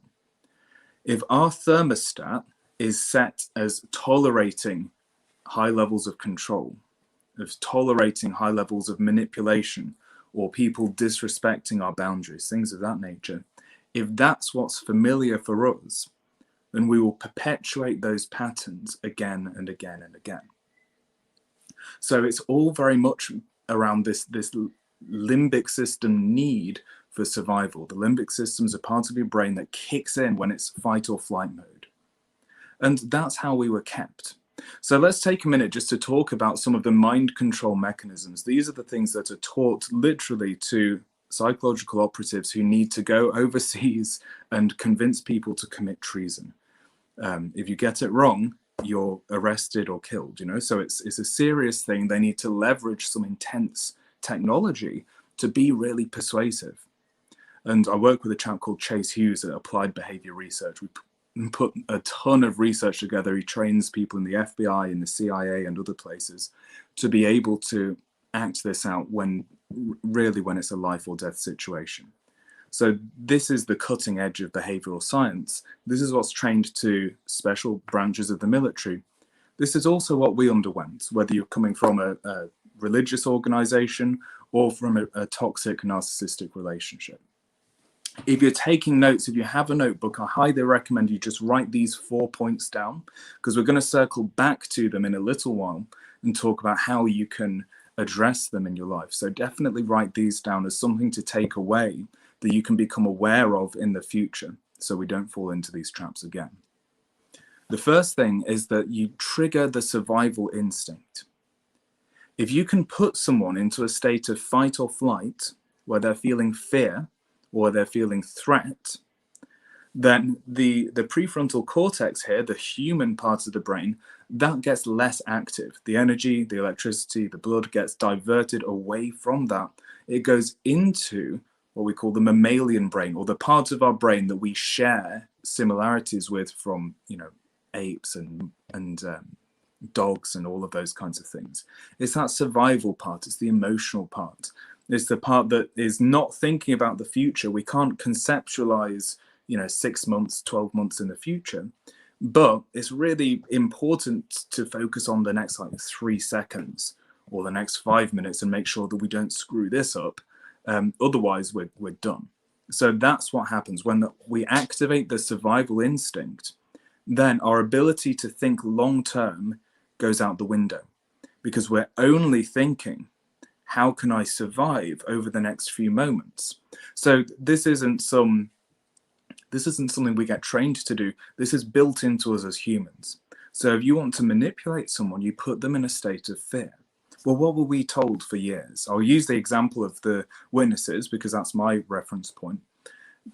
We were told for years, the world's going to end like tomorrow, maybe tonight, but definitely in the next week.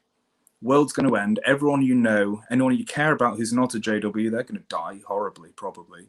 And, you've got to knock on people's doors as a life-saving work so that you are not blood guilty. Your life, the lives of your loved ones, and the lives of the members of your community are all in your hands. Now, when you're hearing that from an age of birth, if you were raised in it, that puts you firmly in that survival mode. It puts us firmly in fight or flight mode. So our ability to think long term is, severely hindered because we're in that stressful, oh my gosh, the world's going to end mode. And people outside don't always get that. You try and explain that to a therapist and they're like, oh yeah, I used to believe in Santa Claus too. And, that was a real jarring thing to get over. They just don't get it. But this is serious. And that's just one point, and yet we got that hammered and hammered and hammered for years. The next point following along is this idea of dissociation from the self. This isn't disassociation like we got taught. Dissociation is where you are not in your own self. As weird as that sounds, we're not in our own bodies, we're not in our own minds, we're not in our own feelings. We've built a wall between ourselves and them. we're also maybe associating into things that are just so grand and so big that we just can't conceptualize it, and we're in this state of confusion. I'll give you an example of that. In the organization, we were always taught about universal sovereignty, right? It's not your life, it's not your lifetime that's important. We're talking about things of universal significance. We're talking about the entire history of humanity, at least the past 6,000 years of it. And then, you know, all the way up to now, world events. You've got demons, you've got angels, you've got great tribulations, you've got plagues, famines, 4 horsemen, thousands of years, and then the devil coming out of the abyss.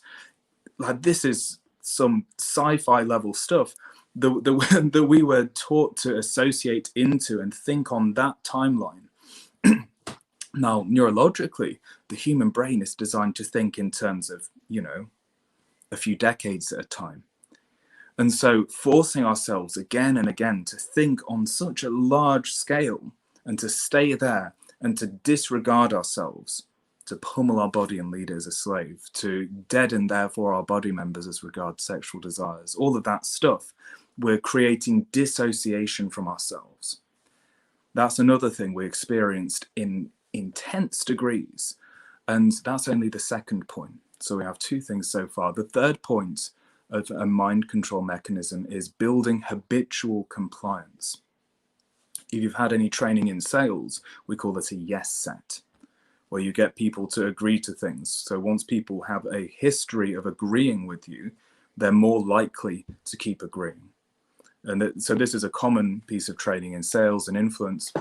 And again, we had this again and again.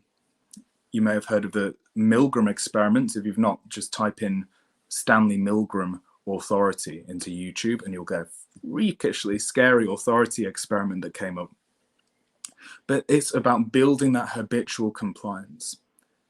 So once people have that habit, it's easier to stay consistent than to change. Like we said before, that survival mechanism of familiarity, when it becomes familiar to do as we're told, then it becomes even more scary to change.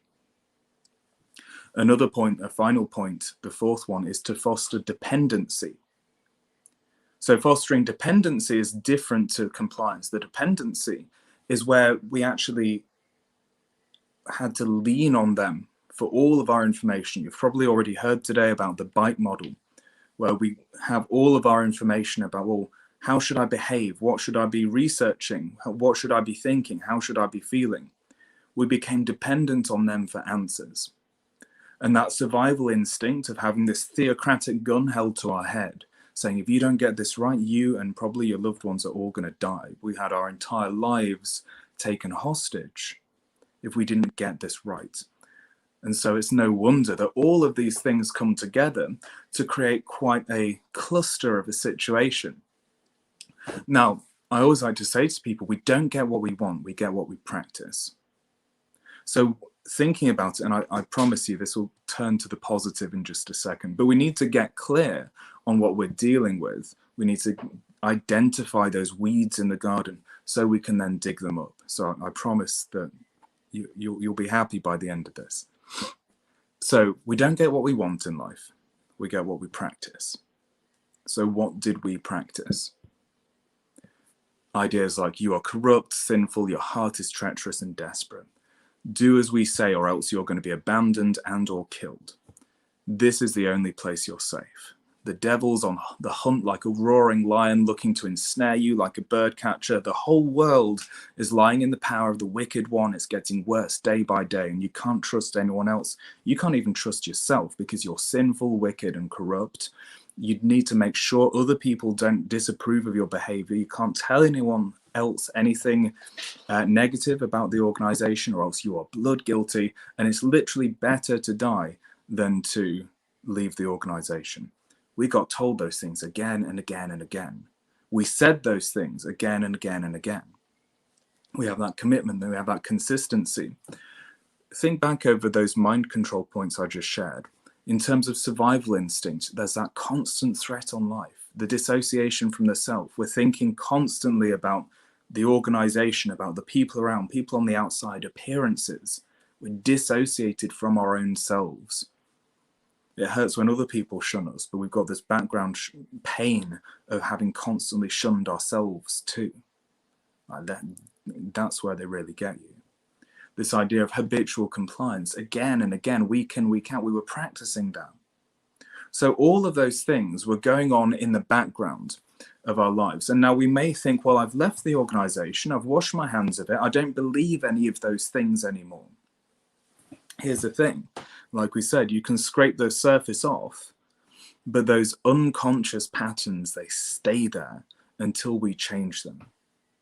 If we've rehearsed something again and again and again, then our mind will continue doing it that way until we deliberately change it.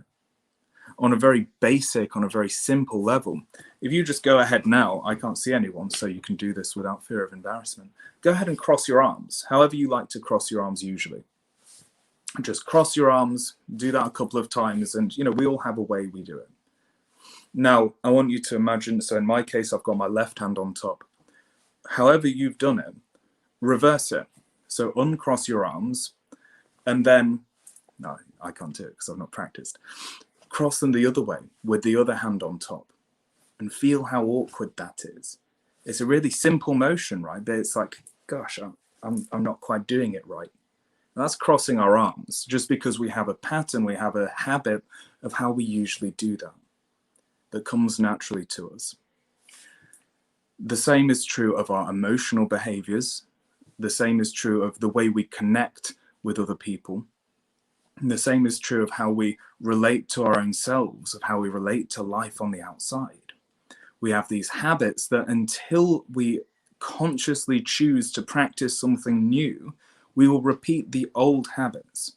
That's why you may know people who've been in like 5 different relationships over time, and the relationships were identical. They're all toxic messes, and the person was basically the same person, just with a different face. And the reason for that is exactly this, is that those subconscious patterns repeat themselves. Now, the challenge we face is that, like I just said, they're subconscious. Like Carl Jung says, until you make the subconscious conscious, it will direct your life and you will call it fate. So how can we raise these subconscious patterns into conscious awareness? Well, in one of the free resources I put together, there's a whole exercise on how you can do that. To begin with, just realizing that how you can identify in your own life, just looking at yourself. So many people, they live life small, confined, feeling compressed within themselves after leaving the organization. They bring those feelings of being apologetic, of taking up less space physically or financially, even like crushing their ambitions. Many people feel like a background character, like a non-playable character in a video game, or just, like one of those characters on Star Trek who never have anything good happen to them. Or there can be patterns of having boundaries crossed. A lot of people who are ex-witnesses really struggled with the idea of being taken advantage of, either in relationships, of being the person who gives and gives and gives and is always pleasing others and being that people pleaser, and then not getting anything close to equal in return. It may also translate into work life. A lot of ex-witnesses struggle with the idea of self-worth, and that translates into being taken advantage of, having to work like long hours if they're in a corporate kind of structure, or even if they're self-employed, being talked out of being able to charge what they're worth. There are many professionals, I think, listening, and that pattern of not being able to charge, or being talked out of things, or being made to feel guilty for charging money for things you've worked hard to put together. That's a pattern that comes from the religious programming, also from toxic relationships, tolerating substandard treatments. And a lot of ex-witnesses and a lot of people escaping these tyrannical structures, whatever the label, they have this real inability to make a genuine connection because we're in that fight or flight mode.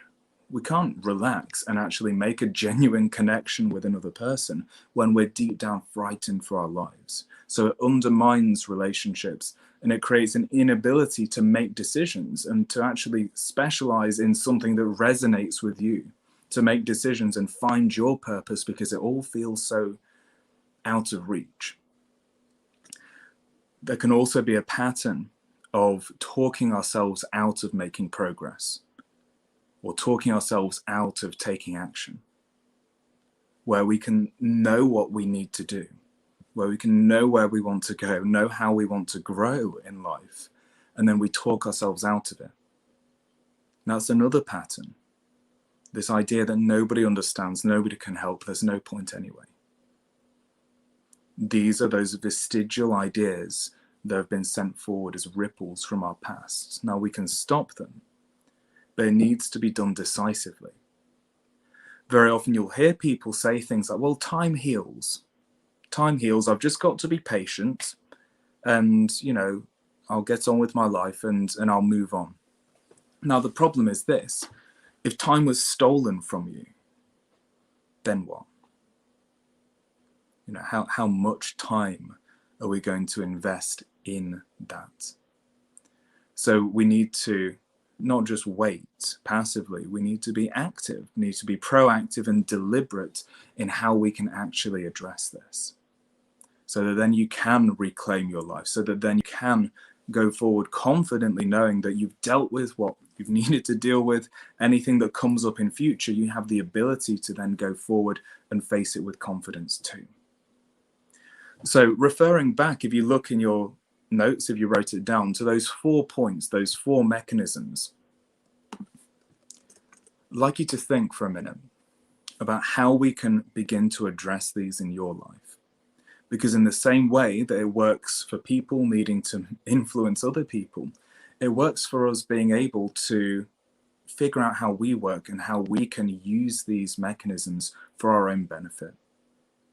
So the first thing about triggering the survival instinct, well, the first thing that we need to do to make ourselves harder to manipulate, to get ourselves into the state where we can heal genuinely, is to bring some peace to ourselves internally, is to find the freedom to just relax, the freedom to let go. This is why hypnotherapy is so beneficial, also meditation, because we're allowing the sympathetic nervous system to relax. That's the fight or flight part of us. We're allowing that to go offline, to realize that, look, you are actually safe. And then we activate the parasympathetic nervous system. That's the part of you that is involved in healing, in regeneration, in processing and releasing toxins. Mental and emotional tension is usually accompanied by physiological tension and stress too. It's psychophysiologically expensive to stay in a state of stress. So finding a way to give ourselves that peace, relaxation, massages, yoga, all of these types of things that give you physical peace and healing, that's so important. The next point about dissociating from the self. Well, this again is reversing that. How can you actually associate into yourself? Taking time each day to ask yourself, well, how am I actually feeling? Physically, emotionally, what am I thinking mentally? Rather than just dancing the dance and acting the act, actually checking in with ourselves and figuring out, is what I just said true? Is what I just said something that I genuinely mean or think or feel? Or was I just repeating a script that I put together that I was fairly confident would get me through the conversation? Super common. So checking in with ourselves without judgment, without criticism, but just being aware and bringing that awareness, beginning with physically. If all of the kind of abstract things are a bit much at first, just check in physically. How am I feeling? Where is there tension? Where is there relaxation? And start there. Because again, you're grounding into yourself. You're grounding into this present moment instead of this dramatic situation at work or this dramatic relationship or this political thing or this universal sovereignty thing. You're actually getting into where you are, which is right here. The next point about building habitual compliance. Well, when we have a habit of saying yes, when we have a habit of going along to get along, when we leave that controlling group or person or relationship, That habit of saying yes, that habit of acquiescence, it stays with us. Like we said before, we practiced it. Many ex-witnesses, especially the ex-Jehovah's Witness ladies, have a history of being beaten down and suppressed and being forced into this situation where there's a high tolerance of control. It's a bad thing. So we want to develop healthy boundaries and stand up for yourself. That's easier said than done. Brené Brown is an author I recommend on the subject. I also interviewed a specialist on it on the New Life Academy podcast. That's been one of the most popular episodes, which was interesting and very telling, I think. Learning about boundaries, learning about how to actually figure out what you want, to draw your lines in the sand and healthily defend them. The final point on those mind control mechanisms was the idea of fostering dependency. We weren't taught just to say yes, we were taught to seek the advice and to seek that direction from outside. And so what happens very often when people leave the organization is it goes one of two ways. Either they become codependent and find other relationships of that nature, or they can become all the way like totally independent, but to the point where we feel isolated and alone. Now, neither one of those is optimal. Humans are designed to live in co-creation and co-relation with each other. But figuring out how to do that healthily, how we can not be dependent on another person or allow other people to be dependent on us, where we can have that balance within ourselves. And figuring out the areas where that's not happening and making that an objective to find that emotional balance within ourselves. Now, those are the 4 points we mentioned from the mind control mechanisms, how you can address that. And just as 3 final broad strokes as we bring this to a close before Christine comes and kicks me off, the 3 points that were really important. The first is support, which is why you're all here. The fact that you're here watching this, probably in one or more Facebook groups of similar people getting the support they need. So important to receive support, to have the opportunity to share your experiences and have that be a supportive experience for someone else too. That's really powerful. So the first one is support. The next point is skills, developing the skills we need to address what needs addressing and to move on. It doesn't happen by chance. The same way that if someone successfully achieves something, like achieves a goal or becomes an expert in something, that doesn't happen by chance or random accident. It happens by deliberate and strategic skills falling into place. The same is true of recovery. It might happen accidentally, but if you want to actually stack the odds in your favor, developing the skills, finding out how to solve the problems. That's why we put together the NLP certification, because it's all about the practical skills, like a user's manual for your own brain. Here's how to use it to clear out the old and how to actually embrace what you want more of. And then finally, there's the strategy. And this really harkens back to the idea of purpose. This is the long-term vision that you're moving towards. The skills, the support, those are tactics. These are great for the short term. But what gives us that true sense of momentum and what stops us from stagnating is this strategy, the sense of moving towards more fully embodying who we are, what we're about, and what we really want. Bruce Lee said that flowing water never grows stale. So when you have a direction that you're moving towards, that gives you that momentum, it gives you that ability to really embrace what you want to embrace and to have more of what you want in life. So you've reclaimed your mind, you've healed your heart, and you've actually built the life that you are happy to live. So that's it from me. That's what I've put together. Christine, I don't know if you can come back on screen, but Yeah. thank you very much. I'm here. Wow. Wow. Wow. Wow. That was so great. That was Thank like you. drinking from a fire hose. I was, hopefully people can rewind it and slow it down a bit, but I wanted to give something of value. So Yes. Super, super impactful. I was taking some notes and writing. So people, if you didn't have a pen and paper, then I wrote in the notes in Facebook. I'll move those to YouTube later. But yeah, thank you. I love your brain. I love how you're able to, take what you took from the gentleman who taught you about behavioral science and how we were Jedi mind tricked, Yeah. and then how to reverse that, right? And the steps to doing that. And I think that is just so powerful. And thank you for your mission and what you're doing. And I know we'll definitely have more conversations. Thank you. All right. See you later. Okay, next we have another healer. We are, this is just such a treat today, honestly, all of these speakers. Kimberly is going to come up next, and she is an energy healer that's also an ex-Jehovah's Witness, but she found spirituality, and we have had a lot in common. Hi, how are you? Awesome. So good to be here. Thanks for having Oh, there me. you are.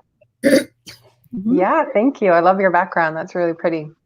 I'm staying with my daughter right now. They're musicians, so we have these musical theme here. Awesome. Yeah. And we met in the Empowered group, of course. That's where a majority of the speakers are from today. And I just really want to say thank you, because you helped nail some extra pieces that I hadn't from, studying energy healing and leaving, I would say, organized religion, moving into spirituality. And your book is what I've been learning this past year was all in your book. And I was like, yes, this is so great. So it just helped to, like I said, clear up a few things. And so thank you for all that you are doing. And if anyone is listening and watching and you're wondering more about, spirituality and how this is all connected, Kimberly was an ex-Jehovah's Witness, or is an ex-Jehovah's Witness. So she understands, how we were raised and how, that this was kind of evil or, something to be aware of. And I just love the work that you're doing. And, I'll let you share your story and who you are and what you have available, because I know that you're really helping the community to discover these things about themselves. So maybe just share with us, what's your story, like kind of how you came to leave the organization and what you're doing today as an international money energy expert who doesn't want to know how to make more money. Right? Yeah, that's just a piece of all the goodness available. Right. I was born and raised as a Jehovah's Witness. The witnesses came to my mom's door in the early 50s when I was a baby and love bombed her. She was married to an alcoholic, and I was number 4 of subsequently 5 kids. So they love bombed her, and she couldn't resist. And going to the Kingdom Hall became her refuge from my father. And she had no idea that this was going to be creating a lifetime of fear, guilt, and shame for her children. She thought she was giving her children something better than she had. And so, I have no regrets even about the way I was brought up or, what she tried to do. But, over the years of having grown up as a Jehovah's Witness, I eventually got married at age of 19. And, I was trying to be the perfect Jehovah's Witness. I pioneered in my senior year, graduated a semester early so that I didn't have to go to the graduation and all that stuff, So being married to this Jehovah's Witness was not what you'd think it would turn out to be. It was very, very challenging. He was more of a Jack witness and barely went to meetings and would go off during the middle of a meeting and go see a prostitute and come back like nothing had happened. And but he had been cheating on me from the second year we were married. We were eventually married for 25 years, but there was no way to prove it to the elders with their 2-witness rule. And so eventually and he had this way of sort of cutting off friends. Nobody wanted to be around him. He wasn't a very nice person. And eventually I was becoming suicidal because I felt like I was so isolated. There was no hope, And I remember walking into a sporting goods store one day to buy a gun and realized I can't do this to my kids, And so when I left that store, I remember feeling this thaw coming on, instead of being down in that deep depression where I was just completely numb. I started to get angry. I started to get furious. And I realized that I couldn't do what I was doing anymore. And so the whole divorce thing, actually that whole big old story is in the book Fear to Freedom. So I have a chapter in that book, the one that's conglomeration of, I think, 14 different authors.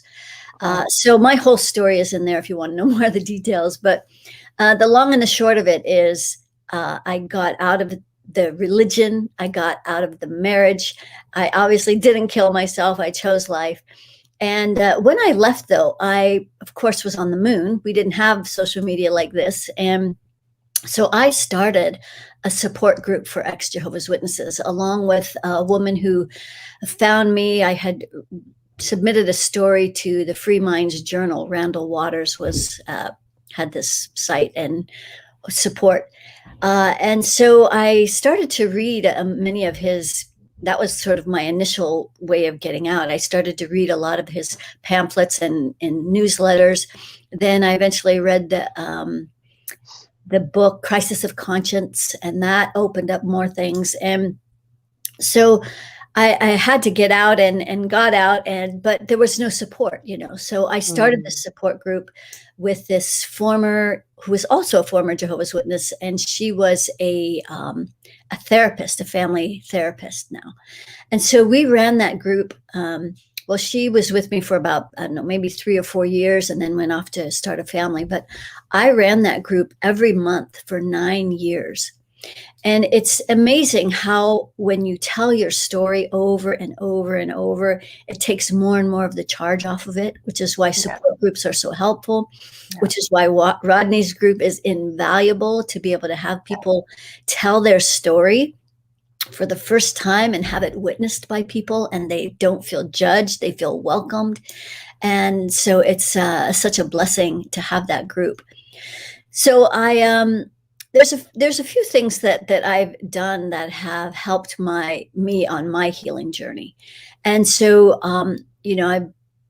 one was I went to this, a psychic school. And so, a big thing about the witnesses, I was always drawn to the healing arts, astrology, or just tapping into your intuition, your knowing, right? That was always made to be wrong.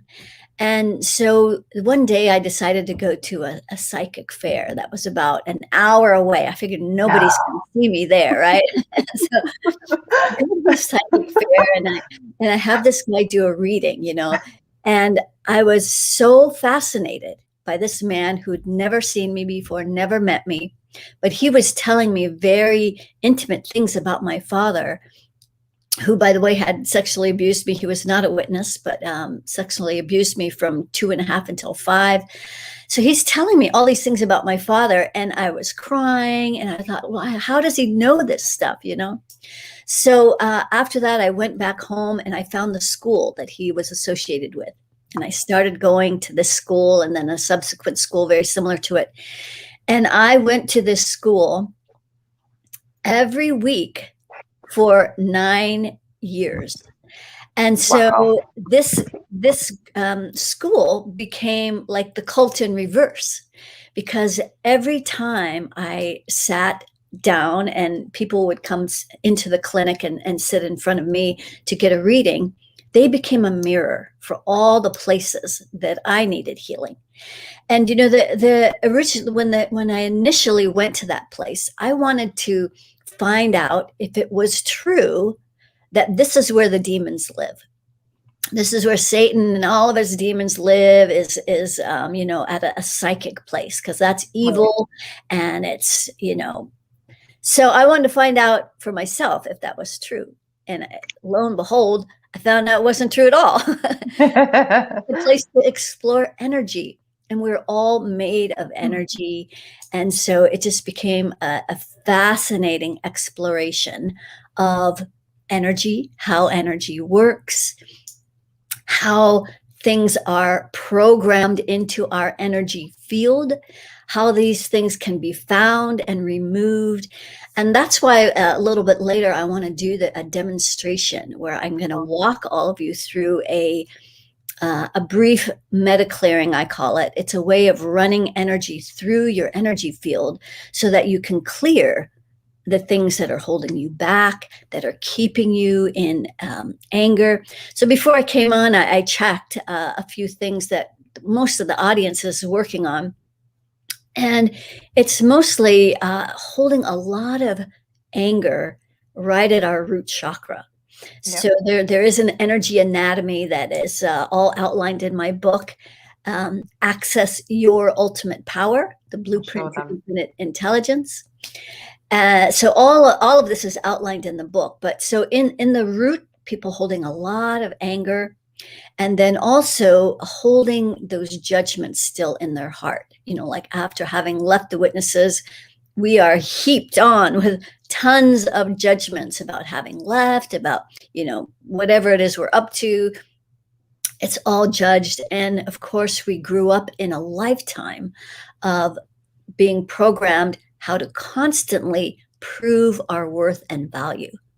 And so the hamster wheel about all of that is that, you know, we were trying to prove, and many people are still trying to prove their worth and value, when really you already are valuable. You already are worthy. You already are enough. So you're basically trying to prove something that's already true. And so you'll never get there because you're already there. Right. So that's very important. Yeah.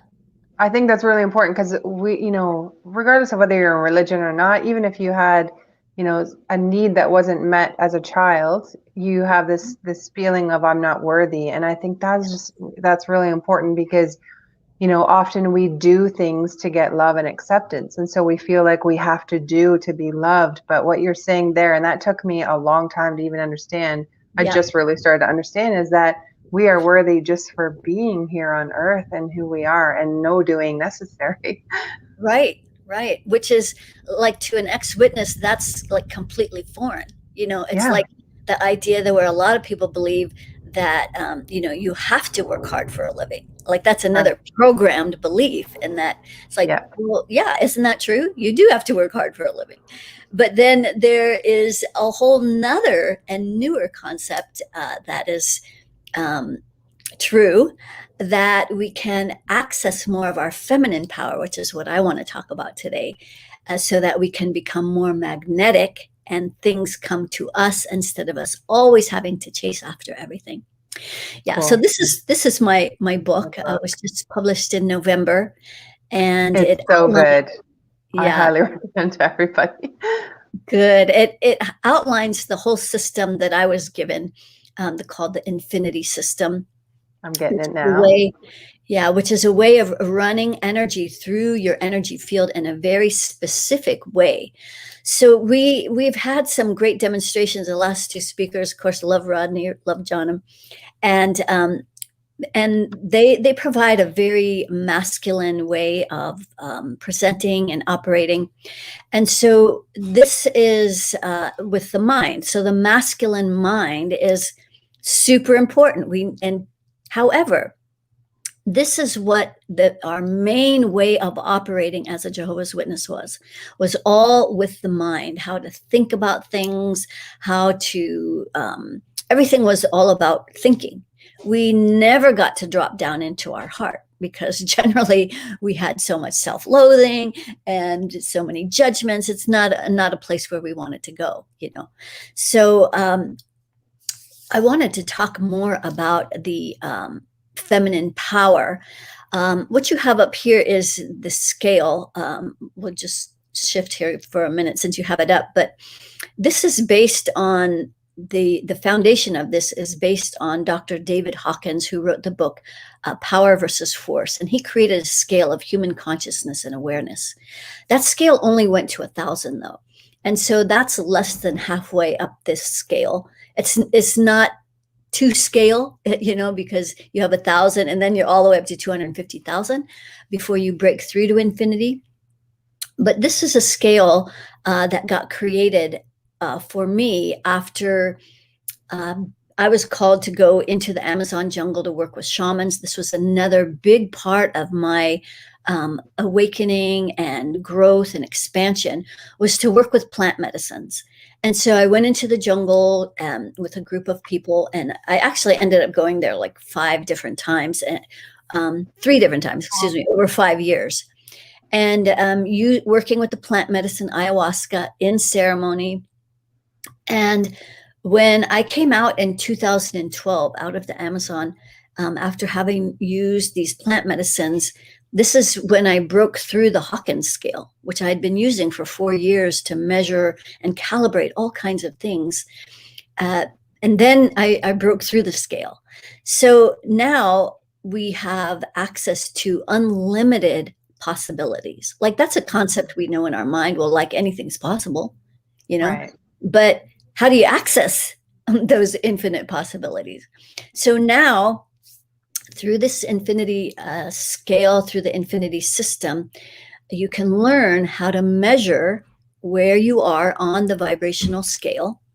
And then, you know, if you're a healer, if you did something to heal something or to release a program or to release an energy, how do you know if you got it all? Because that's, you know, you hear that all the time. Raise your vibration, raise your vibration. Right. It's, you know, a good thing, right? But how do you know if you got high enough? How do you know if you cleared everything you're supposed to clear? So that's where this scale comes in, is and learning how to measure where you are on the scale. So I have a report that I give or do for people, and it measures 40 different things, like how much anger you have. If you're feeling angry, you know you have anger. Maybe you're not even in your body because it's so much, and you don't want to feel what's going on. But measuring things like anger, martyr, that's another big ex-witness energy, working really hard, struggling, suffering, how much fear you have, how many Right. people are connected to you, siphoning energies off, on and on and on, 40 different things. And I do this without ever talking to the person, seeing them, knowing anything about them. Sometimes people would just send an email address and it's not even their name. So the way that I work is I tap into their energy field. So when you start learning and discovering about energy and how energy works, you'll come to understand that we are all connected on an energetic level. And so this is how I'm able to do these readings, as I tap into those energy fields where we're all connected. And because of having spent so many years practicing at this psychic school, I was there every week for 9 years practicing, that I've really fine-tuned my abilities to be able to know what's going on in someone else's energy field, and then to be able to remotely help them shift so that you can have immediate results. And that's what people are going to be seeing when we do this little meditation here shortly. Super. Yeah. This So- is the picture I have up here. That is my report that you did for me. And Mhm. I just want to say it is really cool, because you're able to see what you're holding on to, and she'll Mhm. show you what that is energetically. And we feel that, like, when you're sitting beside someone and they maybe aren't the best person or have the greatest intentions, you feel that your intuition says, get out of here now. Like, this isn't a good person to be with, or don't go Right. down that dark alley. Energy it's very real. And in science, we know that it can't be created or destroyed. And so one thing, if this can help anyone with the energy stuff, because of our brain and what we were taught, and me being able to understand this as well and to bring it in, is that when we die, the grid doesn't change. Energy can't be destroyed or created. Science has proven that. And so we're just, it's a part of the grid. And the trees talk to themselves, and their roots and everything. So do we. And I think that's just really important to know, because you have an idea, and maybe this is, if you are a little bit intuitive, we all are, but if you have that skill there, is if someone's been fighting, or you come home and that your partner's in a bad mood, or you have this feeling. That's the intuition, that's the energy. And so I just say, like, if this is all new to you, have an open mind, because I've done a lot of studies this last year, and what Kimberly is sharing is so bang on with research that's been out there, that's science and spiritual, or spirituality mixed together. Yeah. And it's so important to have this balance of both masculine and feminine energy. And both of those can be measured too. How much do you have? You should have 100% of each. The masculine mind creates the structures, the logic, and that outward energy that gets things done, all super important. Right. And then that balance of the feminine energy, also equally important, is the energy of the heart, being able to go inward, being introspective, using our intuition. And in our hearts, there is this deep inner knowing that as a Jehovah's Witness, we got completely cut off from, because we were all going outward. We weren't tapping into our intuition and our deep inner knowing. We had to go outward and see, what is the organization saying? What did we do out here? How do we prove ourselves? Everything was outward. We never went inward. And so when we learn how to self-love and self-generate love, which is not selfish, it's self-care, that we can start to tap into more of our feminine energies. And so I know that there's a lot of women that are the ex-witnesses who they know that they have special gifts, but it's been suppressed, and there was no permission to be able to tap into it, because it was labeled, or we were programmed to believe that these were evil things. And so there's a huge thing that's going on right now, not only individually, but planetarily, where old programs that are not working are being removed, are disassembling, as we see our governments crumbling, as we see religion crumbling, as we see the family structure crumbling. And so we're all starting to build this new way of being. And it can be scary for a lot of people, because they don't know where to go and how to navigate all this. But when you can tap into your deep inner knowing and start trusting what's going on in here, we know what's best for us. And so my goal is to help people really tap into more of their deep inner knowing and their intuition and their gifts. There's a reason we're all here on the planet right now, in this time period. And so being able to help you release those programs, all that proving of your worth and value, releasing the anger, releasing the fears, that's really big on the planet right now. All super important stuff. It's 11:11 here right now. Yay. It's my favorite.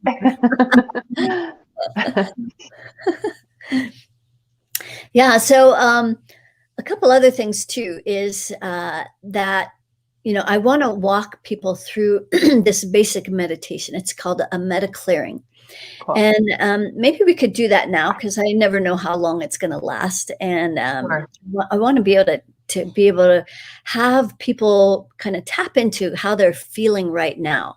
So I do this work. I'm in service to people every Tuesday.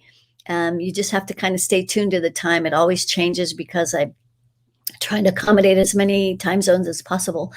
But on Tuesdays, I answer specific questions. Like if you have something that's going on with you, you want a little more insight. What is it about? What's blocking me? I know that there's more available, but what's up?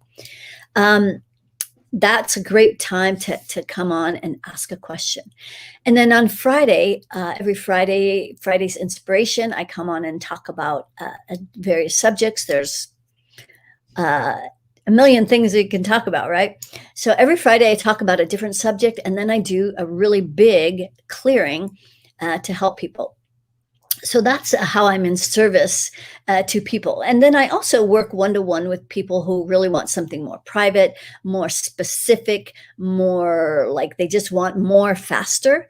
And because the results are very quick, and we don't have to wait years and years for us to get over this thing. You could. That's one way of doing it. There's certainly nothing wrong with that.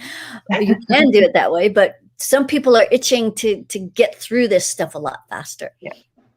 And so I'm going to walk you through what I call a meta clearing, and you can do it with your eyes open or your eyes closed, so you can really just kind of drop in and listen to my words and just sort of follow along. Okay. And then I want also people to kind of pay attention to what's going on in their body right now. How are they feeling? Are they feeling anxious, a little irritated, a little annoyed? And just sort of tap into how your body's feeling.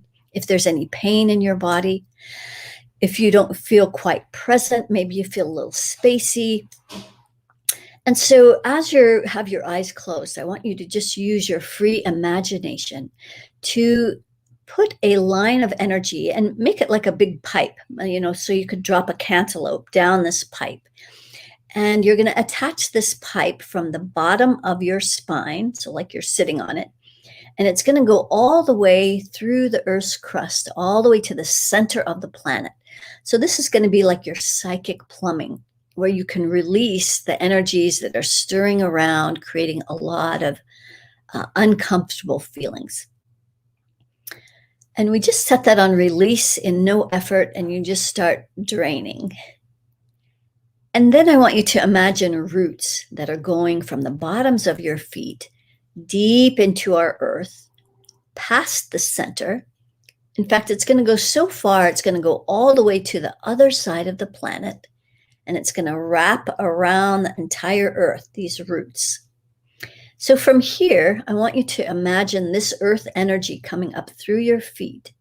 So right there, for most of you, the energy stops. So you're not connected to the earth, which is a very safe and secure energy to connect to.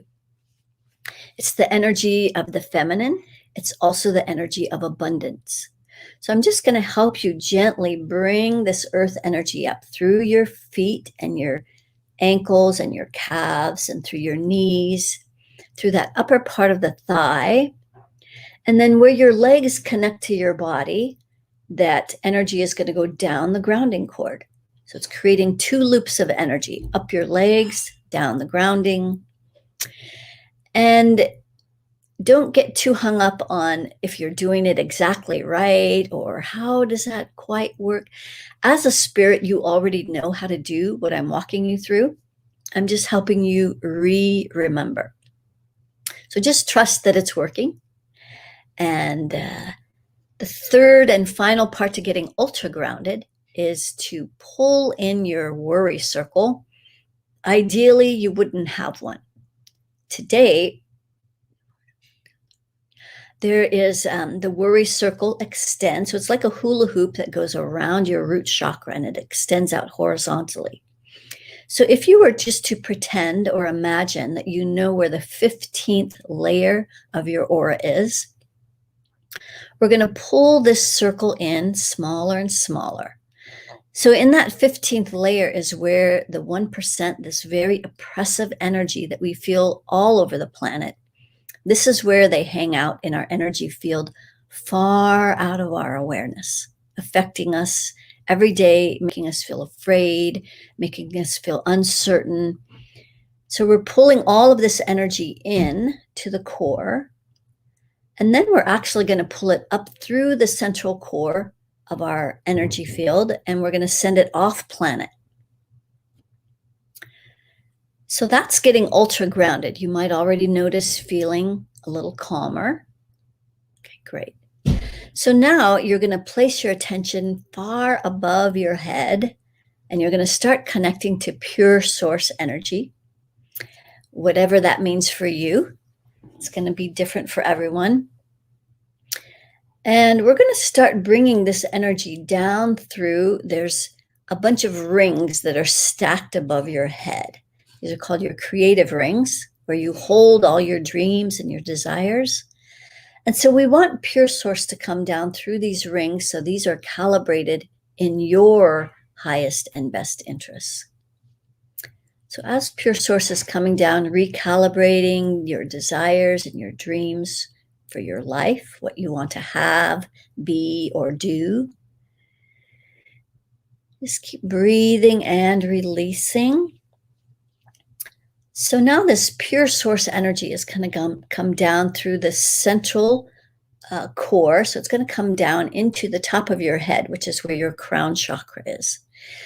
Now, as Jehovah's Witnesses, this is a very distorted chakra, because we gave all of our permission, all of our authority, all of our sovereignty over to everything outside of us, to the organization, to the brothers, to Jehovah, whatever, everything on the outside. So this is helping us to become sovereign over our own lives, to be the boss of ourselves, to be in charge of our own life without feeling guilty.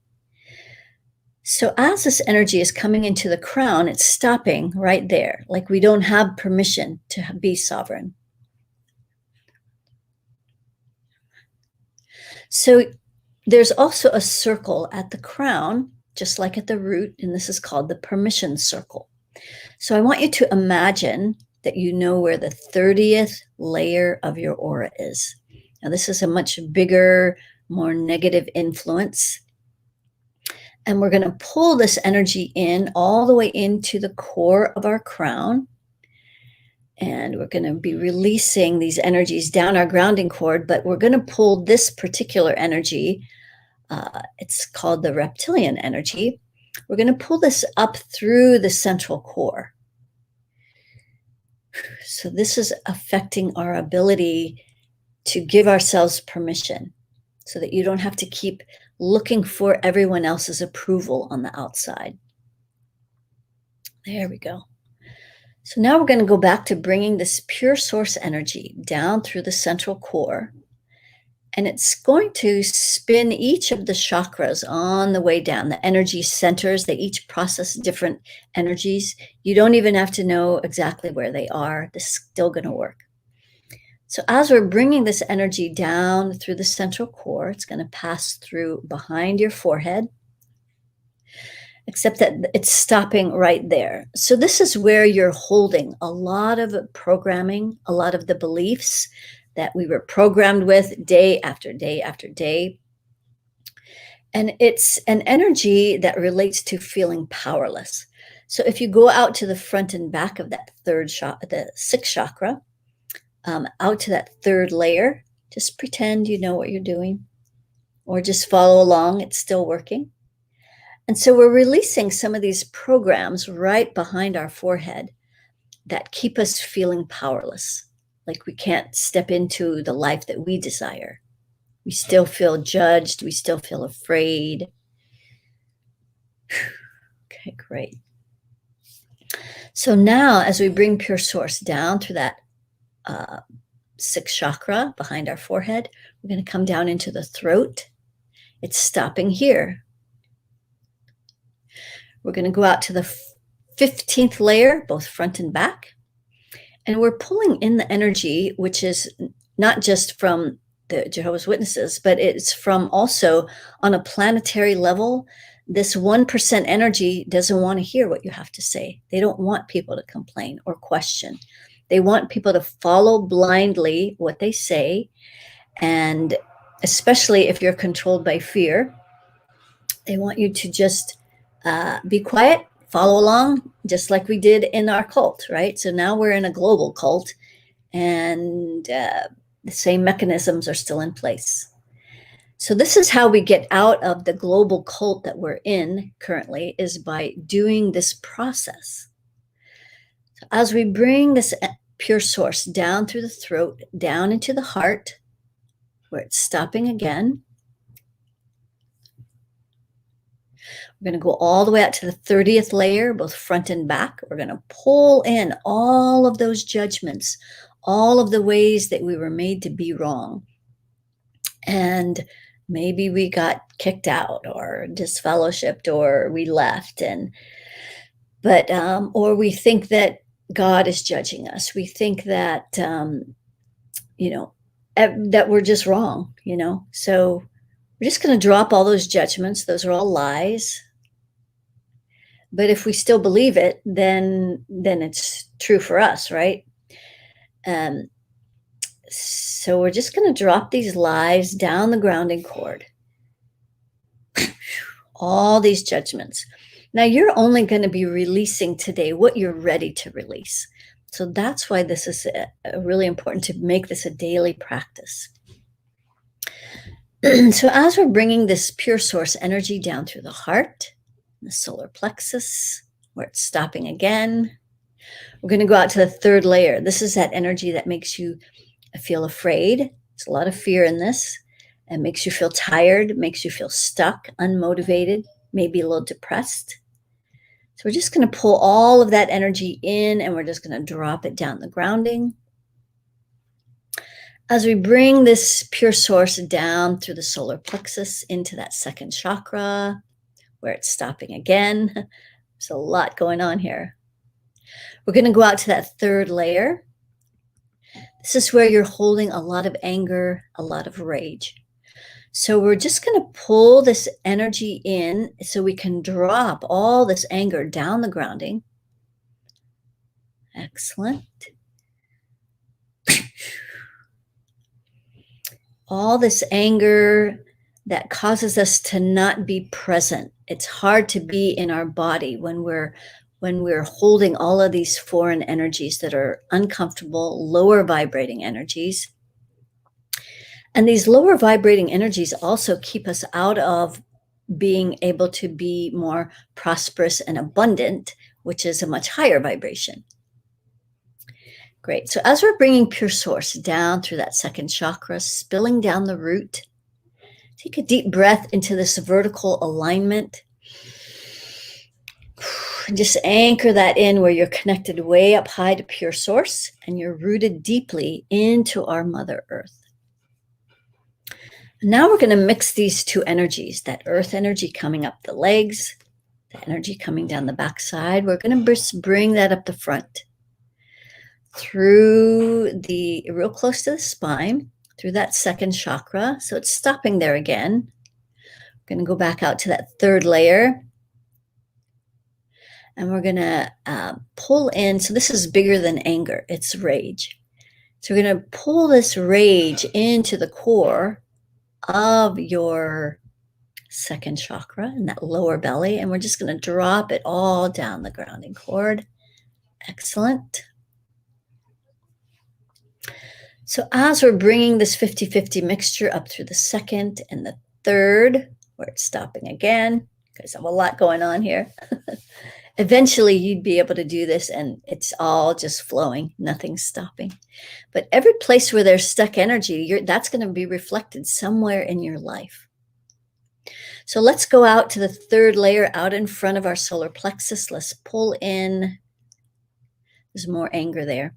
So this is how you've been fueling yourself. This is how you've been trying to motivate yourself, is with anger. That's exhausting.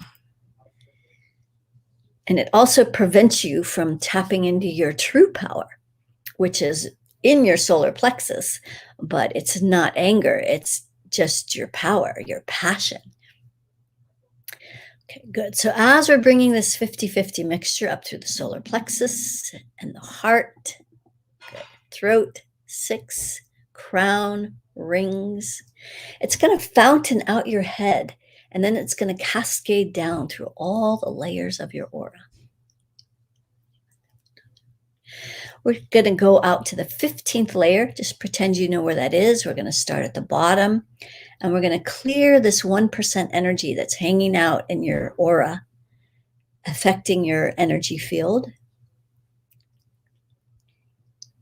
And then we're going to jump out to the 25th layer, where there's a lot of fear entities that are making us afraid to step into our next level of power, or just even to do things that we were never allowed to do. There's not that there's anything wrong with them. They thought there was something wrong with it. Okay, great. And then the last part of this is clearing your circle of reciprocity. So that's bringing the upper 4 chakras, heart, throat, 6, crown, all of your rings. We're going to bring that out the right arm, which is nice and flowing because you guys are givers. And then we're going to put our fingertips together like we're holding a ball in our hand, so we can allow that energy to pass through our palms into that left receiving hand. So it's blocked right at the wrist. So this is the reason you're not receiving. It has nothing to do with people not giving to you. It has to do with you allowing yourself to receive. So we're gently clearing this feminine receiving side. So you can access more of your feminine energy. That comes up to the shoulder, front and back of the heart. So it's creating a circle out the right arm, in the left. Receiving starts with giving first.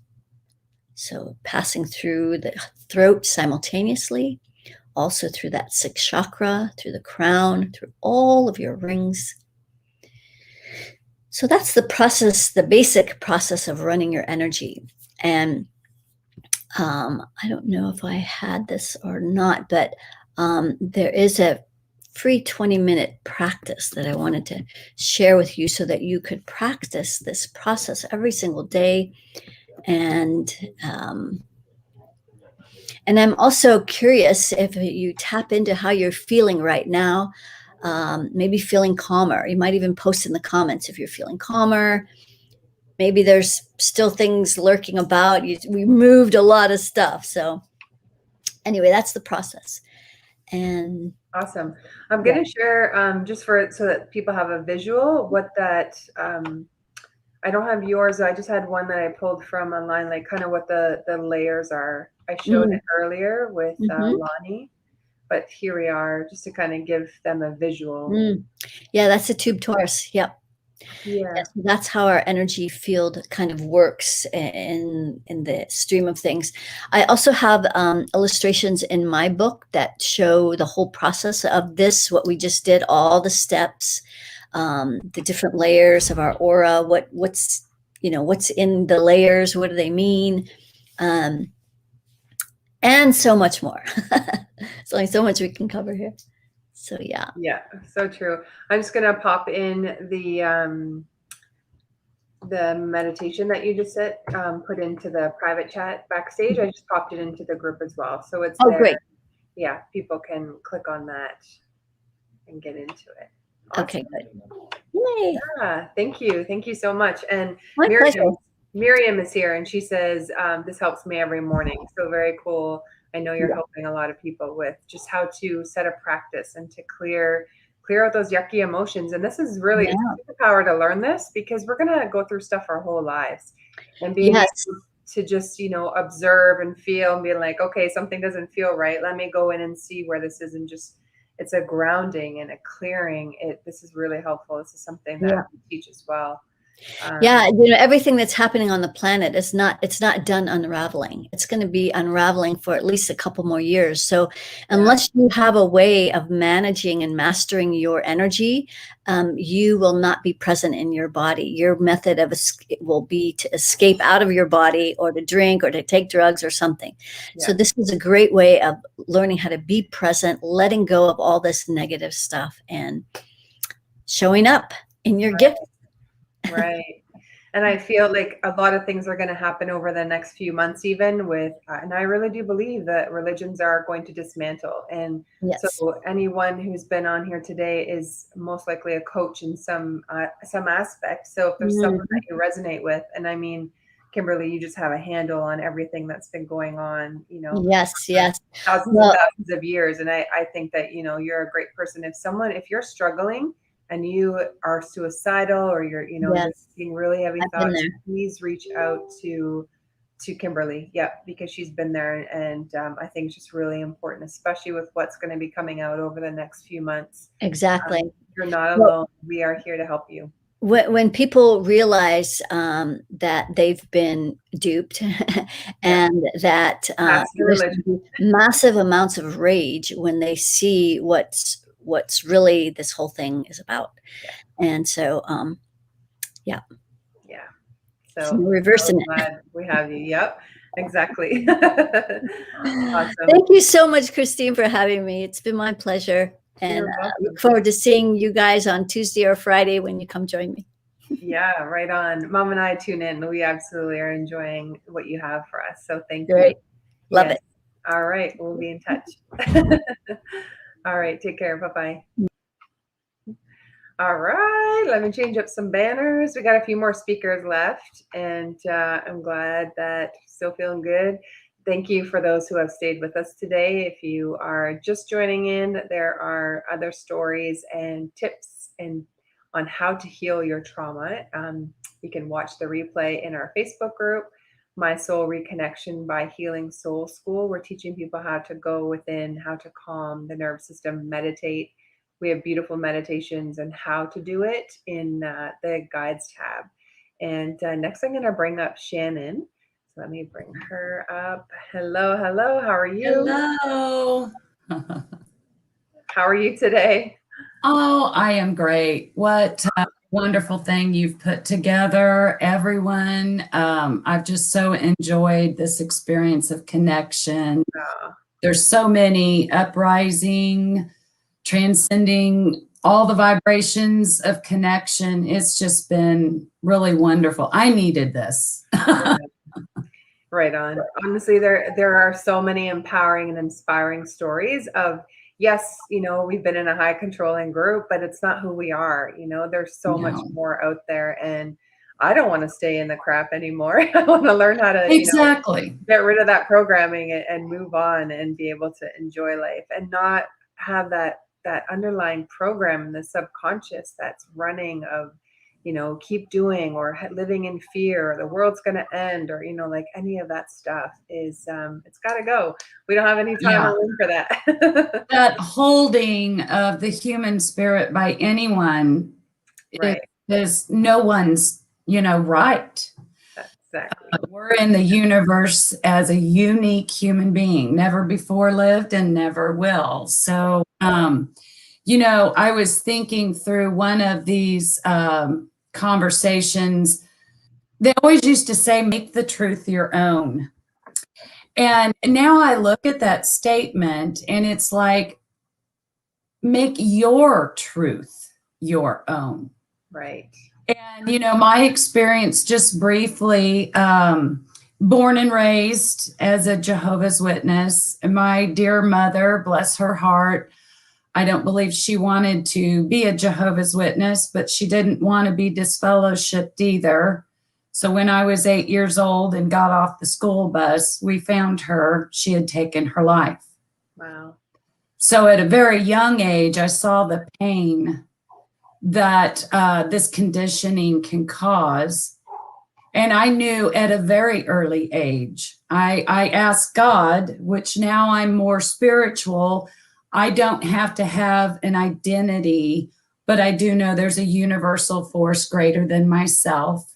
No sense on bickering, you know, we can all have our unique perspective on that. And I'm still in the same place. But so after that experience, I went on to, my dad remarried. I had a little brother and I got married. I had 2 little girls and my little brother lost his life needing a blood transfusion at the age of 22.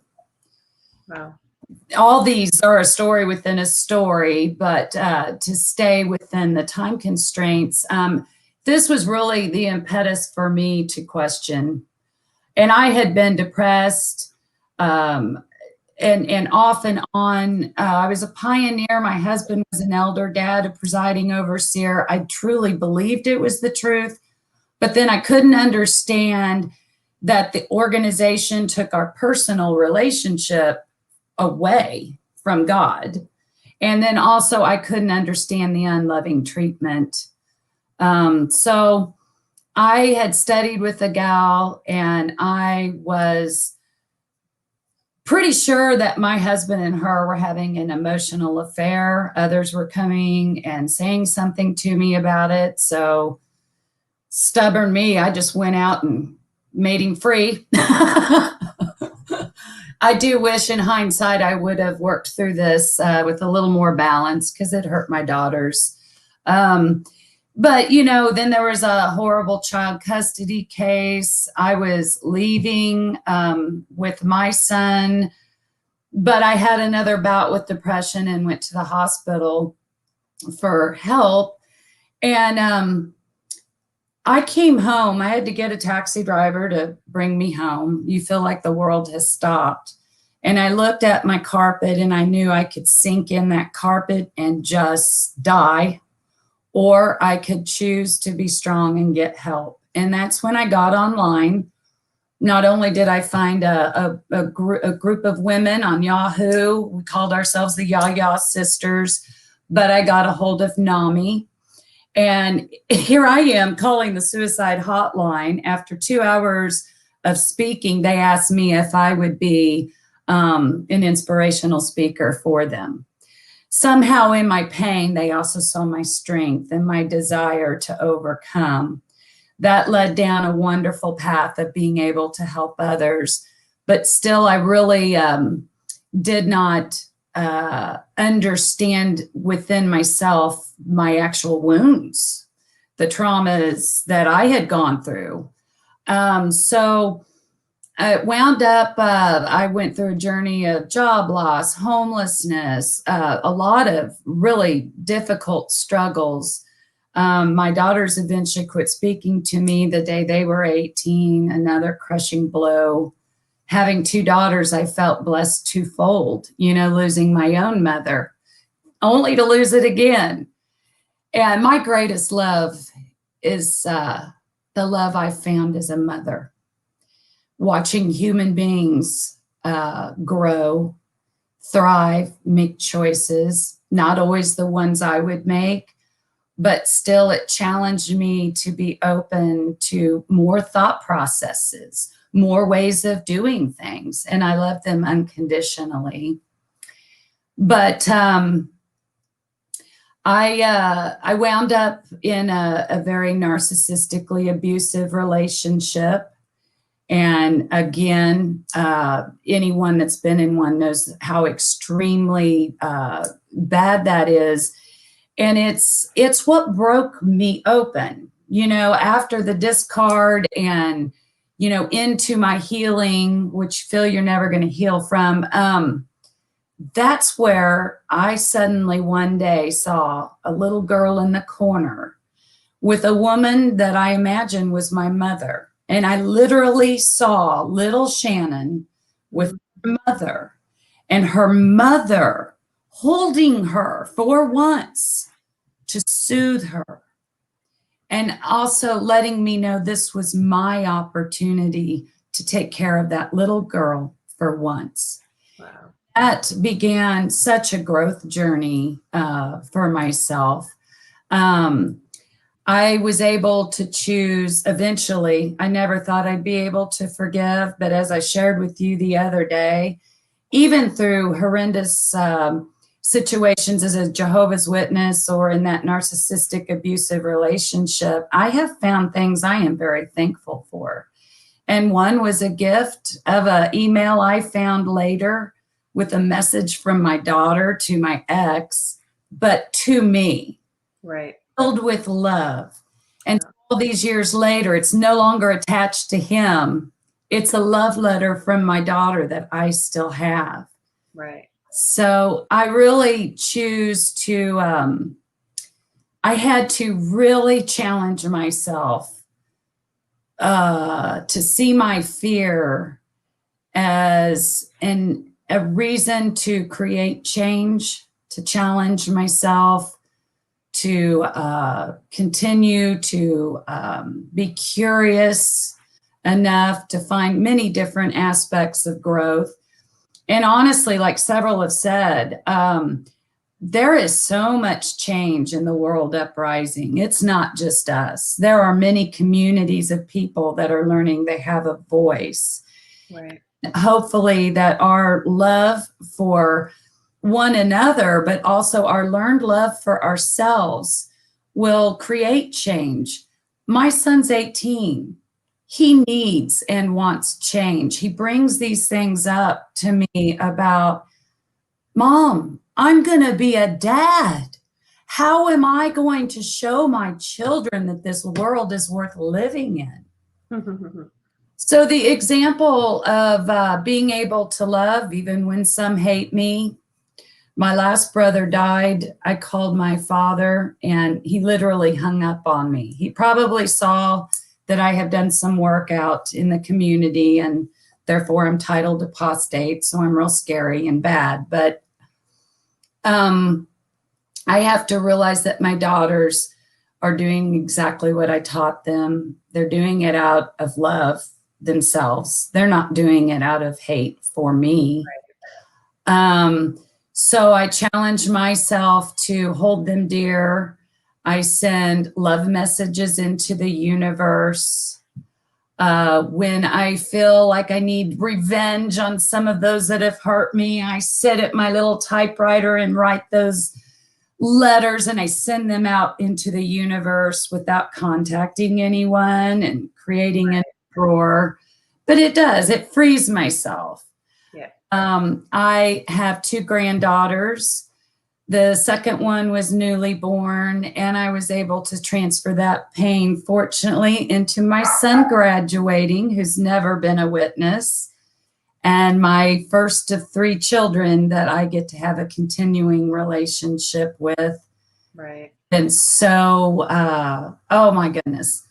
Your story is really empowering, because I mean, you're still in the midst of it, even though you left a long time ago. Like half of your immediate family, like your children, are still in and will not talk to you. And I think, you're talking about the cycle of rejection, and how you're able to turn that into something that is allowing you to live, instead of being crushed under like the house, or just a big feeling of defeat and anger and resentment. And yes, you're going to have days where you feel that, and it's good feeling. Oh, absolutely. Right? But I love, how you're seeing that it's more empowering to live from a place of love, and to send them love, even though you're not able to have a conversation with them. But then you're not the prisoner, right?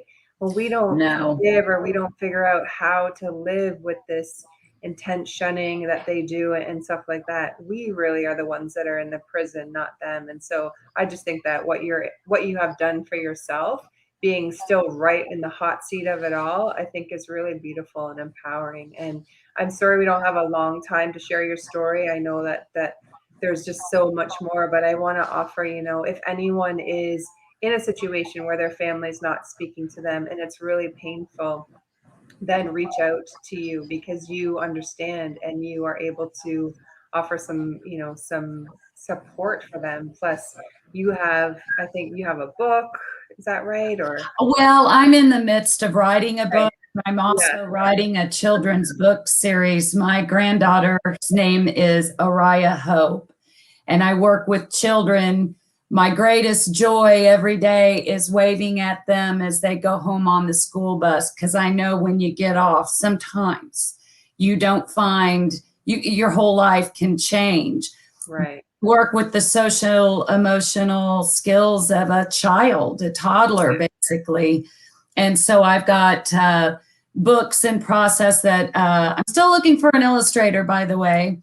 But I call it the Araya Hope book series. So, beautiful. Yes. That's good. Sorry, our time is cut short. That's all right. I understand. Thank you for thank you for putting this whole thing together. I just really love everything that's been happening today. It's really been up-leveling for me. And did you want me to introduce your next guest? Please do. Yeah. Okay. This is my creative and fearless brother in overcoming, a personal friend, and we've gotten to work together in the past on the Leah Remini show. And it is time to hear about Fifth and how he hears and heals. And Cliff, it's so good to see you. It's good. Great to see you as well, Shannon. Thanks as always for sharing your story. Absolutely. Bye-bye. All right, take care. Shannon. Hey, how's it going? Pretty good, Christine. Thanks for having me on. How you doing? Yes, thank you. I know you're a busy guy, and so thank you so much for your time today. And no problem. You only have 15 minutes, so I don't want to take from your story. Share with us, what your story is and how you're helping others heal through music. And I do have one of your videos queued if there is time to play at the end, which is 2 minutes. And so if you want to do that, then I have it ready, but I'll let you take over. Like, tell us your story and then how you're healing and helping others. Okay. So like my story, my background as a Jehovah's Witness and everything. Yeah. Okay. So I was born into a family of baptized Jehovah's Witnesses. My mother was baptized at 7. My dad was baptized at 17. And then I'm the fourth child. So before me, or older than me, I have 3 older sisters, and then myself, and then I have a younger brother. I was baptized when I was 9, and I've always kind of, I was kind of always like, I was giving talks in the theocratic ministry school by the time I was 5, just kind of one of those typical stories of getting started really early and realizing at an early age what things make people proud and what things, make it so that people praise you. I think on some level, I was cognizant of that at an early age. And I think as a child, you enjoy that and you're just kind of, going along with it. So there definitely was no time for me to think like, is this the truth or should I be following some other, in the single digits of age? I don't think it's very common to have those types of thoughts. I know some people do, but I was just, going along with it and, just going with the going with the flow, so to speak. So, I was a minister. I'll skip ahead a little bit. So, I became a ministerial servant when I was 18, regular pioneered. 19, I went to Bethel. I was at Walk Hill for like a year and a half. And then before that, I joined the Spanish congregation and I learned Spanish pretty well. And I started giving public talks in Spanish in different countries and, in my local area. Later, I joined the Portuguese congregation. I was in the Portuguese for about 3 years. And the Portuguese congregation is where I was disfellowshipped from. So basically, when I got disfellowshipped in April of 2016. And I was, at that point, I was having a lot of doubts, but I hadn't allowed myself to do any research. So, after I got disfellowshipped, like maybe a month after I got disfellowshipped, that's when I finally decided that I wouldn't keep pushing these doubts down, especially now where I don't have people talking to me and everything like that. Like I owe it to myself, right? Because the goal was, okay, I got disfellowshipped with a lot of doubts already. And that's kind of what, kind of had me be a little bit, like, let's say, less careful on following their rules. And, once I was actually disfellowshipped, that's when I said, like, okay, if I'm going to really do this thing, even though this is all I've ever known, something doesn't seem right to me about this. So I have to just do the research. So, trembling, I did the research, read Crisis of Conscience by Raymond Franz. I watched a lot of YouTube videos. I read, I think Don Cameron's book, Captives of a Concept.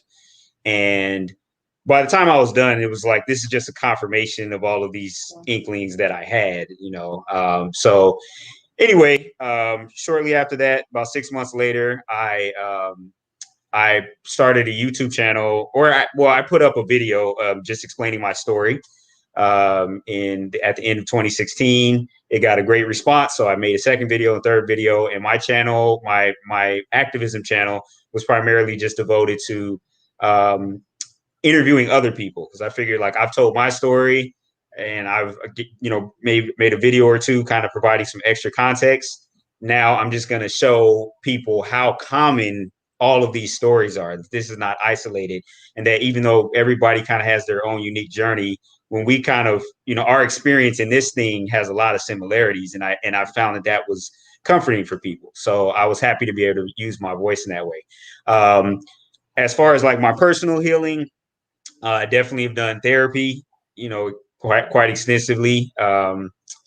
Psychotherapy I've done. I've even like experimented with different things. Like I've gone to Sedona, Arizona, which is kind of, for those who are into this type of thing, it's kind of known for maybe things in a metaphysical realm and things like that, which I'm not that far deep into that, so to speak, but I'm just open-minded to different things. So, I did hypnotherapy over there, and, the whole inner child exercise, which was interesting, especially reflecting on how I felt as a child, knowing that so many things were so restricted and things that I naturally would have been inclined to.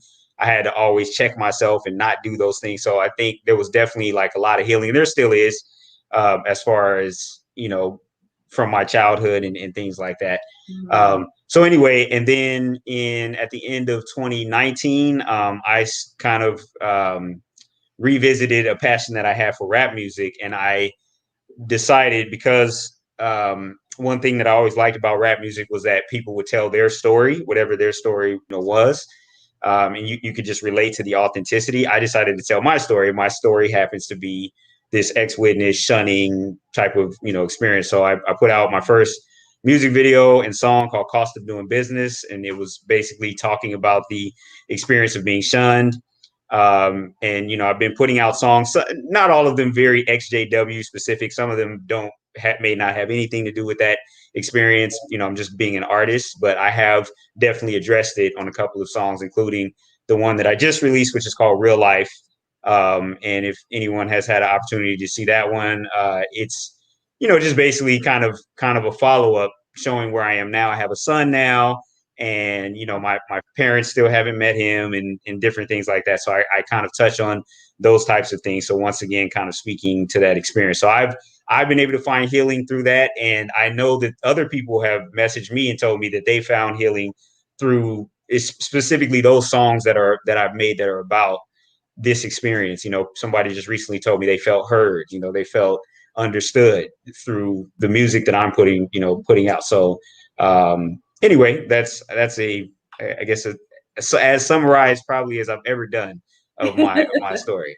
I want to share, like, I had heard about you through the Empowered group, and I listened to the song, and honestly, I love to read the comments, and the comments are so moving of, thank you so much, or I relate, or, just so moving. You can just feel the energy in the comments of your songs. And I was like, wow, this is just, it's so needed, and a huge thank you, because music is such a good way to heal, because sound healing is a thing that's going to get more and more common and popular. But this is, I think what you're doing is so important and cool for you, because it's helping you in your own journey. But now, like, look at the people that it's impacting. Like, I have the video queued, and there's 33,444 listeners, I think, have played it, or views. Those are you're talking which video are you talking about? I'll show you right now. It's okay. The Cost of Doing Business. Okay, yeah, that's the one. That's one of the most popular videos I have, for sure. So yeah, so I don't know if you're a numbers person, but 33 it's a master number in spirituality, so that's a great number, and 444 is also a great number. Well, that's great. Yeah. I'm happy to hear that then. When I was deciding if I should play that, or I wasn't sure what your newest one was, so I'll go back and watch that. But okay. I was like, okay, this is a good number. Okay, that sounds good. Yeah, my newest one is Real Life, and that's the one where I incorporate a scene that probably a lot of witnesses and ex-witnesses would be very familiar with. So that one I think would be cool for probably a lot of people watching to check out. Awesome. Do you want me to pull that one up, or do you want me to play a bit of this? I want to play part of it so that people, like, just so it's in on our video here, so that they know to find you. Okay, sounds good. All right.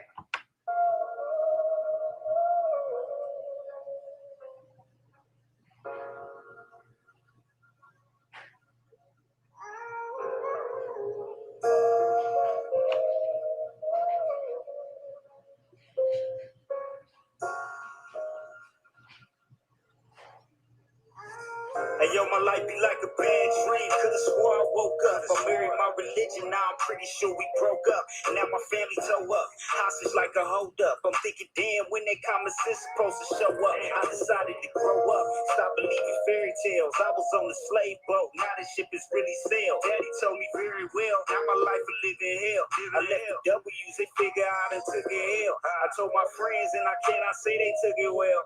I'm looking at them thinking, damn, y'all ain't looking well. Every time I look look up, they see me and be looking down. I'm looking back at them thinking y'all a bunch of clowns. Big brain couldn't fit it in the box. They told me control the thoughts. If I see him, we gon' box. I'm saying it's on sight. For freedom, I'm down to fight. Just to be authentic and live a real life. Hey, yo, my family don't acknowledge my existence. I'm thinking, hey, that's the cost of doing business. I'll never make it proud. That's just what I gotta live with. I'm thinking, hey, that's the cost of doing business. No longer on their contacts, now I'm on their hit list. I'm thinking, hey, that's the cost of doing business. I lost everybody I ever knew as a witness. I'm thinking, hey, that's the cost of doing business. They said I had the truth, what I traded for the world. I'm gonna leave it at that. I recommend everyone go and watch them and comment just to give him some support, some likes. But very powerful and very moving. I know we only have a couple minutes, and sorry we don't have more time, but what are some last thoughts that you want to share with anyone on their healing journey? I would say be open-minded. I think that's very important. Whether it's having a background as a Jehovah's Witness or some other background, I think we have a lot of preconceived notions. They could be cultural. There's any number of, reasons why we can just be opposed to certain things or not open to certain things. And then maybe we have to ask ourselves why. And if there's like a legitimate reason or a good reason why we won't consider these different methods or whatever it is. So I would say that's very important.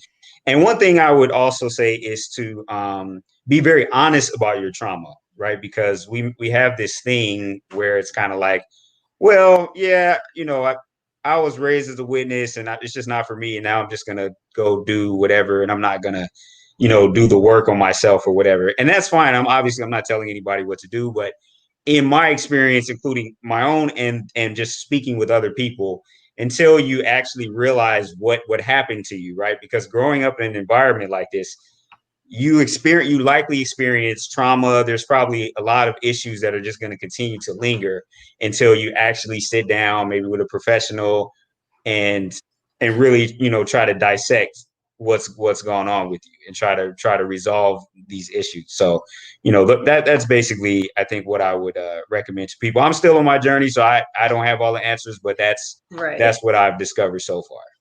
Yeah, awesome. Very well said. And that, I agree with you. We can't tell anyone what to do, but it's, what I learned is I thought I had just walked away and I had left that behind, and I still have family in it, and we don't really have a lot to do with them. We're that side, they're that side kind of thing. And, but in our subconscious, there's a programming that has happened that definitely has to be highlighted and looked at, and really being honest with where you are. Otherwise, you're going to keep that same cycle of struggling, or, whatever it is, addictions, depression, suicide, maybe not succeeding in life the way you want, or being angry and yelling at the kids or your partner. It's going to follow you. And so it definitely does need to have some kind of tenderness given to it and say, okay, I see you and I'm good. I don't need that anymore, in a way of letting it go. Exactly. Yeah. Awesome. Well, thank you so much. I wish I had more time for you because I have so many more questions for you. We'll have you on another time. Definitely. But, thanks for your time today. And for anyone who wants to learn more about Fifth's story, or he's been on a bunch of different interviews. I was listening to some, and super powerful and super inspiring. And so you are definitely all over YouTube, and people can find more of you. Absolutely. Thank you very much for having me and for putting this together. You're welcome. Thank you. Take care. All right. Next up, we're going to bring Ms. Stevie Lang. How are you? Hi, I'm well. How are you?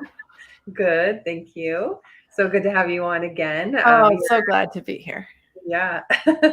We met through Michael, the gentleman who had introduced me to the Empowered group, and super grateful because you're an energy healer. I am. We had a lot to say. Yeah. And I'm going to let you share your story, and I'll share more, just, depending on what you're sharing today. But I just want to say, thank you so much, because, I've learned a lot from you in the short time that we've been friends, and very encouraging to just, you're that great friend or cheerleader saying, hey, have a good day, whatever it is. So if someone's feeling down, reach out to Stevie. She's also in the Empowered group, and tell us my goodness, your family is so deeply involved on a higher level within the organization, the religion. And so I would just love to show, if you could talk to people today about your story, but also how you rediscovered yourself and how you went from, your family life and what didn't feel good to you anymore. And you totally transformed your life into something beautiful today. Thank you. Well, thank you so much. I've actually gone through several transformations since getting out of the org back in 2004 to 2005. I was born in with my extended family being at Bethel in departments that actually created the material that people in congregations read. And then when I was somewhere in my early teens, my sister married a Bethelite and they ended up on the video department there. My other sister was a regular pioneer. My dad was a founding elder of the local congregation and the presiding overseer for decades. So yes, my family was very deep into it. And I did my best to survive. Like something in me, in my personal experience, even in the single digits, something within me did not align with what was around me. And as I was trying to make sense of the world, even at like 4 and 5 years old, I was asking questions that made people feel uncomfortable. And so I got shut down a lot, like told, we don't ask that, that's disrespectful, that women should have a quiet and mild spirit. You need to have more self-control. And these are things that I was told in the single digits. And now that I know more about childhood development, I realized I was just being a child. I was being an intelligent leader, potential, passionate child. There was absolutely nothing wrong with me. But that isn't what got written inside.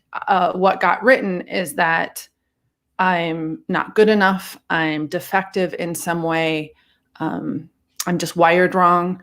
I remember wishing in elementary to middle school and probably into high school, and then it got even worse later, but it started way back then, wishing that I'd never been born because I didn't want to have to commit suicide. I just wished that I hadn't ever existed. So, yeah. And as I went on my own journey, I realized that when people are treated or abused by their caregivers, a lot of times we end up taking the anger and turning it inward, and it becomes shame and guilt within us. So learning that little piece and then working to unpack it and working to rewrite those messages in a way that suits my highest good or suits how I want to live now has been extremely empowering to me. And as I've woken up to who I am and what I'm capable of and letting go of those limiting beliefs and just being open to like, I can channel energy. I can get intuitive messages. I can get specific messages about people I have never met in my life. And they tell me you are spot on. It's like, just to approach life with this joy and ease and curiosity. I understand that is a really tall ask coming from where I started in that really heavy shame world, but anyone who is looking at me right now, I want you to know, I want to send my love. I want you to feel this right now. And I want your inner voice, your higher self, whatever resonates, that feeling in your stomach. I want you to hear it. And I want you to practice listening to it. Because our hearts and our guts can tell us more about the world than our brains ever can. Yeah. And if we can get our head, our heart, and our hands what we're doing, the actions we're taking, if we can get all of that in alignment with what I call your bliss, then life is easy. Like, it's just fun. And you meet amazing people and you get to be yourself. And like at every turn, it's like, oh, here's something new to learn. Or wow, is that how that works? Or oh my gosh, I can do that too. And it's super fun. So I highly recommend to everyone. And it's a process. I just can't emphasize that enough, that it is a process. And yes, there are people, and I actually thank the organization for teaching me this. There are people who like to tell other people what to do. And they like to send this message that you can't know what's best for you. Only I know what's best for you, and I'm going to impart it on you. Right. And it's not just witnesses. It's in the metaphysical, the spiritual, the religious, like it's everywhere. Everywhere. Yeah. Everywhere. So I just, yeah, exactly. I just want to invite everyone to and I think it's you, Christine, that has some exercises exploring your senses of what brings joy, like your sense of smell, your sense of taste, your sense of hearing, physical sensations of touch.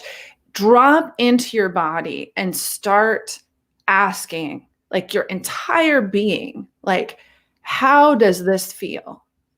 And if there is tension or a feeling of like I can't even say the words, but that like kind of feeling like that, do not listen to those people. Like that, thank them for triggering you and showing you something that needs more love and a reason to go to therapy. Mm-hmm. But do not listen to those people.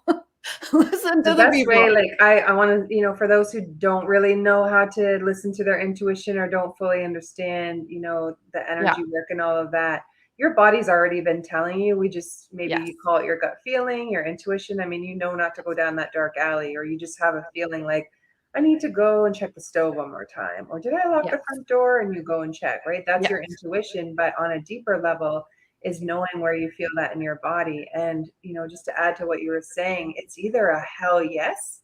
Or it's a no. And if it's I don't know, then it's still a no. Correct. Yeah.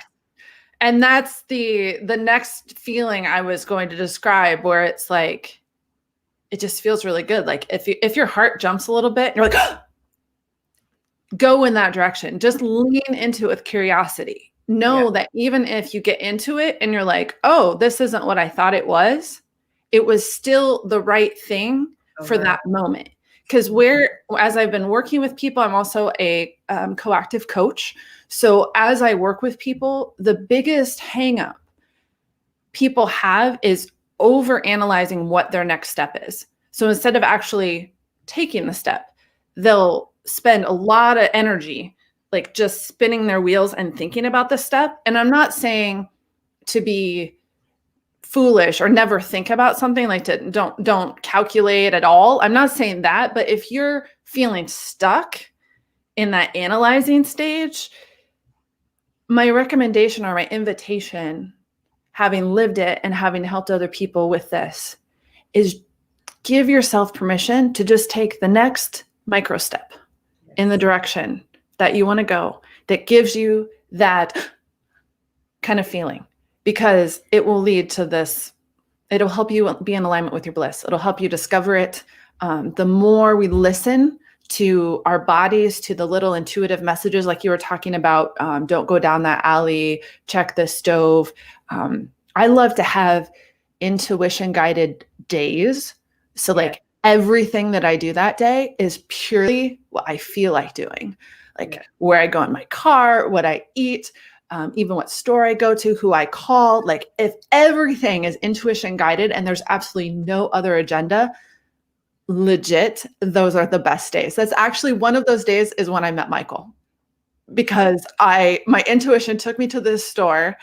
A friend was also at that store. We hugged in the parking lot, and then he invited people over that night. And because he'd just seen me in the parking lot, he invited me over. And so I went to this party with people that I'd never met except for that one person. And ta-da, that's how I'm here right now. that's what I mean on like intuition guided days. Just do that next right thing. Right. And it'll just unfold. That's so funny about Michael because, and this is the friend that connected Stevie and I, who was also an ex-Jehovah's Witness, because him and I had a conversation when I was going grocery shopping. So I remember getting out of my car in the parking lot and we're having this conversation, and it's almost like he was just sharing to me what the organization had done to him and how he felt that it really put down women. And it was almost like this light bulb moment in the parking lot. And like, I will remember this day forever. Mm-hmm. Two parts of that conversation, and it was like, holy shit, this is why our family has struggled. Like, this makes so much more sense. This is the junk that's been hiding in my subconscious. And then the second piece was I was at the yogurt section in the store, and it was just like that next light bulb went off. And I was like, oh my, and I'm so grateful to him. It's just so funny. And he connected us, and he connected me to the Empowered group. And so I would just say, like, follow your intuition. Any of those little hits, that's your breadcrumb to the next thing. And if you follow that one thing and it ends up being like, nah, I don't really like this isn't for me, awesome, then go to the next breadcrumb. It's all an experience, and we're here to enjoy life. We're not here to suffer, to have this lot in life, and this. We are not. We're here to create the kind of life that you want. And people that say life is meant to be miserable are usually living pretty miserable lives and want you to believe that, because otherwise you would not listen to them because it doesn't feel good. Your body would be like, no. So it's like just a little tip. Like, you don't have to do that. I think that's, if there's one takeaway from this conversation, if you can get anything from me, it's that you have a choice. And you get to choose your life. And if anyone tells you that you don't, then you have the choice to not listen to them. Yeah. Oh, I love it. So good. Oh, he's watching. Oh, Michael's watching? Yeah. He said he just opened the app and he was hearing us talk about him. Oh, yeah. See, that's synchronicities. That is energy. That is so energy. Like, it's total energy. You think of like, oh, I haven't heard from John in a while, and then he calls you. Like, that's the energy, the feeling. Yes. Michael, I haven't talked to him in at least, I've been in the group 2 months. I probably haven't talked to him in 1 month and 3 weeks. Like, or maybe, I don't know, when he introduced me to you. So let's say a month. Yeah. And here he is, just automatically in the app. This is energy. This is the synchronicity, and it's so cool. His soul, his energy felt us, giving him love and He's like, I feel like I'm being talked about. No, I do want to say something. I know we're close on time, but there's something very important regarding energy I want to share. Well, I'm just going to share it. You mentioned earlier today how you can't really start or stop energy. Like, all the energy is ever in the stream of infinite time. Like, it's all around. It's all there all the time. So when people take on this belief system of like, I'm being attacked, or I absorb this energy from this person or whatever, okay, that is a mindset that one can choose. I'm also suggesting there's a mindset where that just doesn't happen. Like, I'm not in alignment with any of that. And so it doesn't stick. Almost like the cholesterol in your arteries, like cholesterol can go through your arteries and just like flow right on through, and you don't get high cholesterol unless it has something to stick to. Mm-hmm. Well, in my understanding of how energy works, that's exactly how energy works within us. So instead of looking outside like, oh no, what do I do about this bad energy? Be like, there's bad energy everywhere, but I'm not bad energy. That is not what I am. That is not what I put out. And if something comes in and it brings that up in me, then my response is thank you. Thank you for showing me where I need to take out the trash. Thank you for showing me there's something unresolved. So now I can address it and I can let it go. Mm-hmm. So I want to just share that with people. I was taught this year to build an invisible shield. If you got someone that's like yelling or just has negative energy, whatever, just build this shield and don't take on their energy. You don't have to. Yeah. You do not have to. You are not a victim of the negative energies that are floating around. They're always floating around. In fact, they serve a very important purpose in triggering the unresolved issues and a balance, like the yin and the yang symbol. In the dark, there's a dot of light, and in the light, there's a dot of dark. And if you get too much of either one, it becomes the opposite. And so I just see it as like legit love it all. Be like, it's all there, and just say, thank you for all of it. Yeah. And you can't, we need to wrap up. I know we could talk forever. There were too many great speakers today that I was like, how do I fit them all in? It's just simply like the good and the bad. It's there for a reason. It's meant to help you, you know, when you feel the bad part, good and bad isn't really the great words to use, but when you feel the squeeze of what you don't want, it's the purpose of that is to push you into what you do want. Is to push you into healing and to releasing. And those triggers are your medicine. So if you're triggered and you're angry, good. Find a way to deal with it healthily and heal it and remove it and let that go forever, because that's not what you're meant to hang on to. Yeah. Awesome. I love you so much. I love you too. Thank you. And I know we'll talk. I know. We'll be in touch. All right. Cool. All right. See you. Bye. All right. I'm going to switch around some banners. How cool is that Michael came on? He's the whole reason I'm having this conversation today, honestly. It's so great. And next I'm going to bring up Wendi. Hello. How are you? Hi. How are you? Good. You look gorgeous. Nice to see you. Yeah. It has been a great day. I don't know how much you have heard, and you know, just so many for a while. Empowering, you know, people who are helping others to get over their trauma, you know, with our theme of healing trauma. And you are, I'm going to say, the cherry on our cake today. You know that you are coming from a different angle. You're not an ex-Jehovah's Witness, but you are also from an ex-controlled group, ex-religion. I'll let you share your own story, but I just love that, you know, we can come together, and it doesn't matter what you've been through, whatever the trauma experience. We've all been through stuff, definitely, but a high control group, we definitely, you know, have lots of dissociation, you know, and different things that we can heal from. But the neat thing is that there is this camaraderie of, you know, you also were in a situation where there's lots of control, a lot of manipulation, and you were able to see the light, so to speak, and to get out and are now helping others and empowering them too.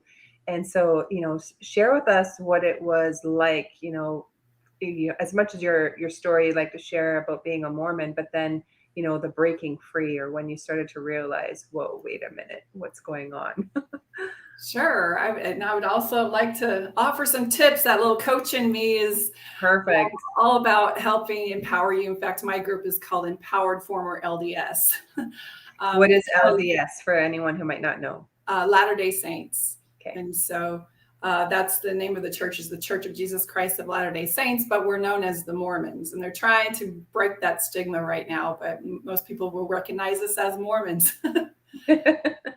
So we were the other ones knocking on the door, trying to recruit people into our belief system and believing that that was our responsibility and that we had the only one and true church and the only truth and the only leaders and the only authority. And so much of it is similar. In fact, I've had the opportunity to speak at some ex-Jehovah's Witness empowerment groups that Rodney Allgood, that you've heard before, that he has developed. And it was interesting because when I go to an ex-Jehovah's Witness event, I hear the things that the beliefs that were there. I'm like, oh my gosh, I am so glad I was raised Mormon and not Jehovah's Witness, until we had this luncheon and I had about 7 ladies' attention and they were asking me questions about my church, you know, because I'm the Mormon in the group, or ex-Mormon. And I started telling them about my weird underwear and that I hadn't had a drink of coffee or alcohol until I was in my mid-40s. And I talked about having to wear these temple garb and getting married early. And they were just looking at me so weird. And it was in that moment that I realized they would prefer to be raised Jehovah's Witness and be raised Mormon. I thought, we were both raised in some weird kind of environment that uniquely set us up to be superpowers in the world that we're now developing and seeing and creating. And so I like to identify a lot of those, the technology and how similar it is, but also the great gifts that it offers us. So I thank you for this opportunity. It's a great, gorgeous puzzle that you're putting together with this group and uniting and creating more diversity by including this Mormon over here. I appreciate it. So I wanted to go into did you want me to tell about my story about how I share whatever's on your heart? I know it's going to be great. And are you sharing your screen? Do you have something? I do have something on my screen. Let me see. Okay, cool. I didn't know if I was supposed to have something ready, so this is good. And I'll just say, Wendi and I had a conversation a couple days ago. I said, hey, do you have 15 minutes? And it ended up being another more than an hour conversation. And, we just want to extend, we are business owners. Her and I, we understand what it was like being raised in a very high controlling situation, but then also now to be our own business owners. And, we want to help empower other entrepreneurs. So if you're out there and you're wanting to either increase your income, start a business, or you have a business and you're needing a little bit of help, then please put #info if you're watching this live into the chat. And we're creating something that's going to help with moving businesses forward. And if you're watching this and it's the replay or later on, then just reach out to me in a private message. If you do #info, then I know what this is from or what you were watching to get to this point. But we'll invite you to a more intimate conversation where we can help you to lift up your income or your belief in running your own business, or maybe working for someone and upskilling or up-leveling your skills so that you don't have to be dependent on a 9-to-5, or at least be able to be in a position where you can earn more money if that's something that's of interest to you. So #info, and then we will connect with you. Okay, I'm trying to share my screen of my Dragonfly, and I don't know that it's going to work. So we'll pass on it really quick. Is it a picture of a regular dragonfly, or? It's a dragonfly with a nymph next to it. Okay. So I will begin with my story. And the reason I love this story of the emergence of a dragonfly is because when we we're exiting out of high demand religion, we are kind of in this place where we don't want to get another philosophy shoved down our throat or another religion. And we're really cautious about just how the world operates and buying into a new worldview. And what I love about the story of the dragonfly is because we can use nature. Nature is not a threat. Nature just is. And so when I heard the story of the emergence of a dragonfly, I recognized so many powerful parallels to leaving religion and the trauma and the crisis that it creates and the purpose of that crisis. And so as the story goes, little nymph eggs are dropped by the mother dragonfly into a stream of water or a body of water. And then when that dragonfly, those are great pictures of the nymph. Good job. When that egg hatches and it emerges, it's a nymph. It's this little brown water bug. And that brown water bug is creating a aquatic life. So it's going to feed off of plankton and little small food within the water. But it learns how to tread water in order to survive. And a dragonfly can, before it turns into a dragonfly, from a nymph to a dragonfly, that time before it emerges is anywhere from, say, 2 months to up to 6 years. And the reason it's different, one, because of the different varieties and species of dragonfly, but also the factor that matters the most is that dragon nymph is ready. And so that nature cannot emerge until that dragon nymph is ready. And I imagine in its body, it feels an urgency.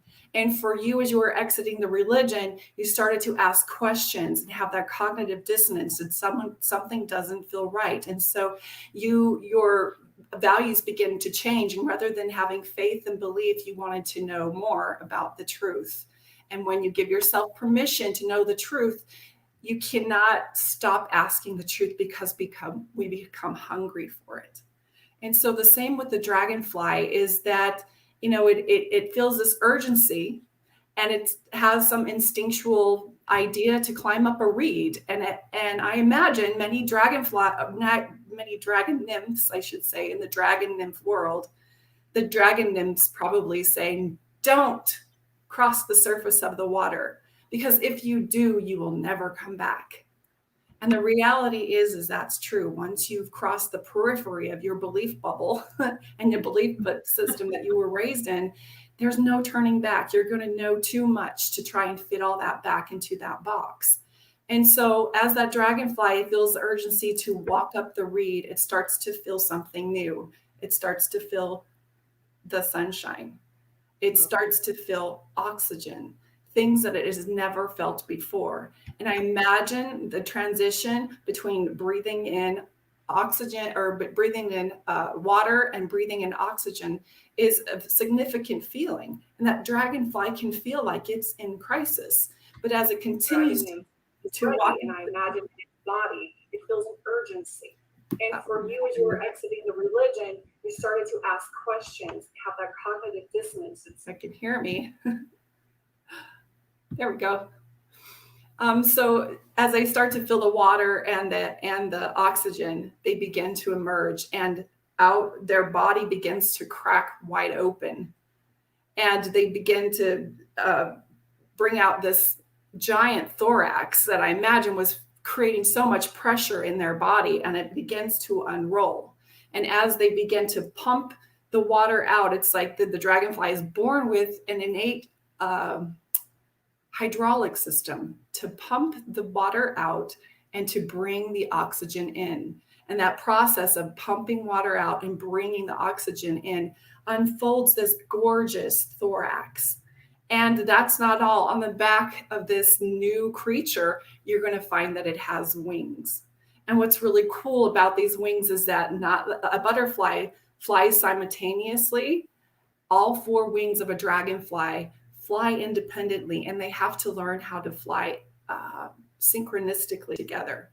And so in doing this, now the dragon nymph, I guess when we kind of emerge out of our religion, we tend to stay there in our old body and shake our little dragon fist to the water and say, damn you water, look what you did to me.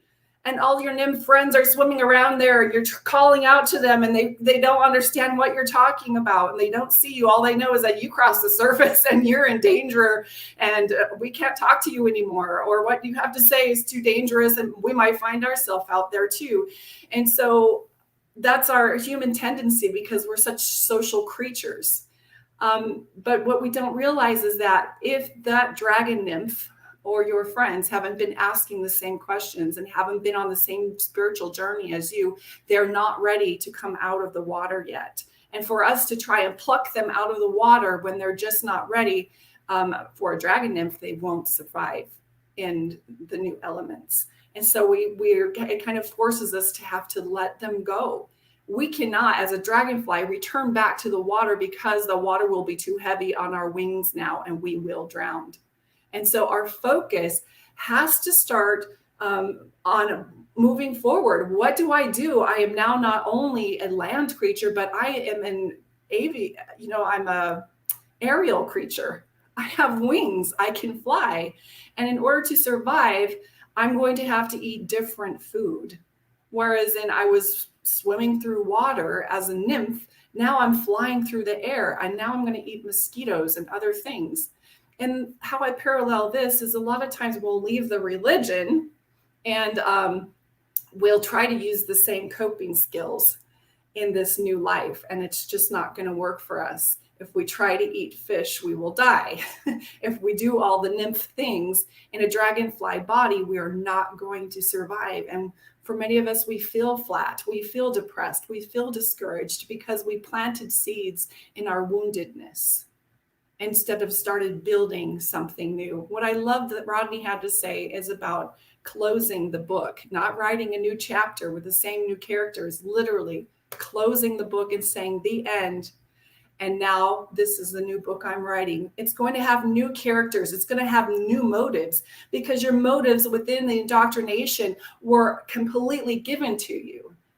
The agenda that you were supposed to follow was given to you. So we have a little bit of hiccups to go through. And that is that now we have to tune into our own intuition. Instead of map onto the scriptures and the teachings of the prophets, for us it was prophets, instead of mapping onto what they're saying and giving them authority in our life, it is now our opportunity to claim full sovereign authority over our own life. And we have to bring those energies in that we've been conditioned to map onto the church, to bring them in and start redirecting them and recalibrating them to come from within ourselves. And that has been the theme of everybody that I've heard today, is that intuition. That intuition is that, to me, that thorax piece, that with that intuition, you are able to channel inward and access your gifts to transform the trauma into resilience, to get direction and guidance in your life, and to learn how to process the emotions you're going through. And I kind of relate that to the hydraulic system. Your emotions are very synonymous with water. And our emotions are at that very vulnerable state where if we don't learn how to process them and learn to work with them, then we really don't function optimally in the land, the new land, in our new bodies.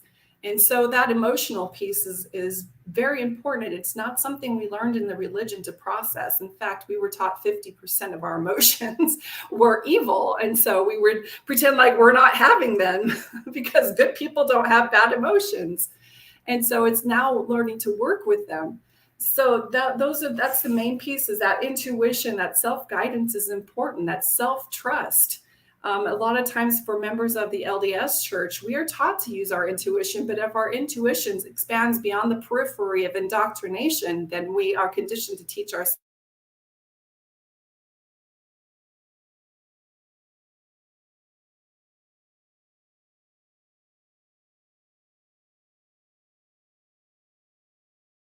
that we. So it's that reconnection of the intuition that is so important, and learning to trust yourself. The next thing, one of the wings that I talk about, is having that integrity. Your loyalty was to the church. So if you're born into it and you were deeply embedded into it, your loyalty was to the church and to what we call the kingdom of God, which is very similar to Jehovah's Witnesses. And so we don't know how to align with our integrity and to be integrous with ourselves, and to listen to those promptings and to fine tune our life to be in alignment with what it is we really, really want and what we desire. What we desire are the seeds that have been planted in us to be developed as we emerge from our desires, we create beautiful things. So the next thing is your values, is to identify intentionally. For LDS, our values were imposed on us. Our values were to preach the gospel. To be a pioneer. Our values were to make sure we were obedient to the prophet and obedient to the scriptures. Our other values were that we valued our faith more than we even valued the truth. And so now it's a reconstruction of our values. My values now is growth at any cost. I want to grow. And the next one would be the truth. I value understanding and knowing the truth and being able to expand my beliefs and allow them to be fluid instead of the black and white structure I was inherited from my religious family.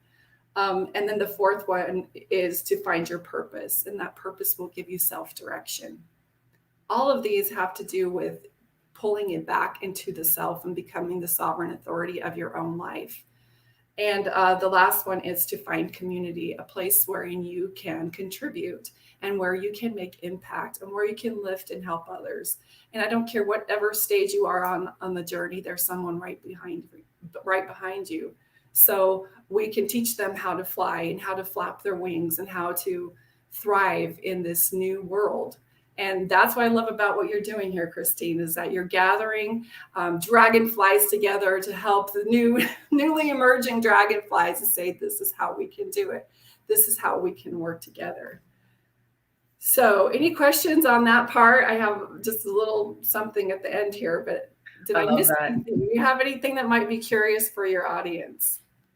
Great analogy. And it's so true. Like, and it doesn't matter where you've come from, even if, you know, whatever your past is, that's in our subconscious, is that we cannot create the new life that we want based on old thoughts, right? Yes. And the problem that we created cannot be fixed with our old thinking or the old programming. And this is so great. Sorry, I have a new kitten. She's got a bell. My sister will get it. Please pick it up, Anita. The just, you know, with the dragonfly, and I love that analogy, because I was just going to say, it doesn't matter where you come from in your life, you can't go back to being the nymph in the water, right? To move forward. That is just so beautiful. And I would rather fly. I would rather have wings, you know, because you have so much more freedom to be able to do things and can go further. But I think that was really beautiful. Thank you. Well, what I forgot to say about that is what we learned in the aquatic life will actually help us in our new life. Cool. And we can harvest those things and keep them with us. We have in the LDS church, they're really proud about having the women's largest organization called the Relief Society. What I learned in Relief Society is that I absolutely love to help people find relief to their suffering. That doesn't go away from me because I lead the church. And it was also a group of women who helped women. And that also has not left me. My desire to uplift, to edify, and empower women has been something that I will carry with me. That's not anything that the church gave me, and it's not anything they can take away from me. Right. So, awesome. What were the 5 things again? I'll make a banner for it, just so that if anyone didn't have a notepad, then they can still see that on the screen. Yeah. So the first one was the thorax, and that is your intuition. Everything else will stem from your intuition, you becoming that guidance in your life. The second one was integrity, to live with the self-regulation, knowing that comes with self-awareness and knowing when you're practicing self-deception. So living in integrity. The second one was knowing your values, an intentional hierarchy of your values. Where are your values? Because that creates the new foundation. And the fourth one was finding your purpose. How are your gifts uniquely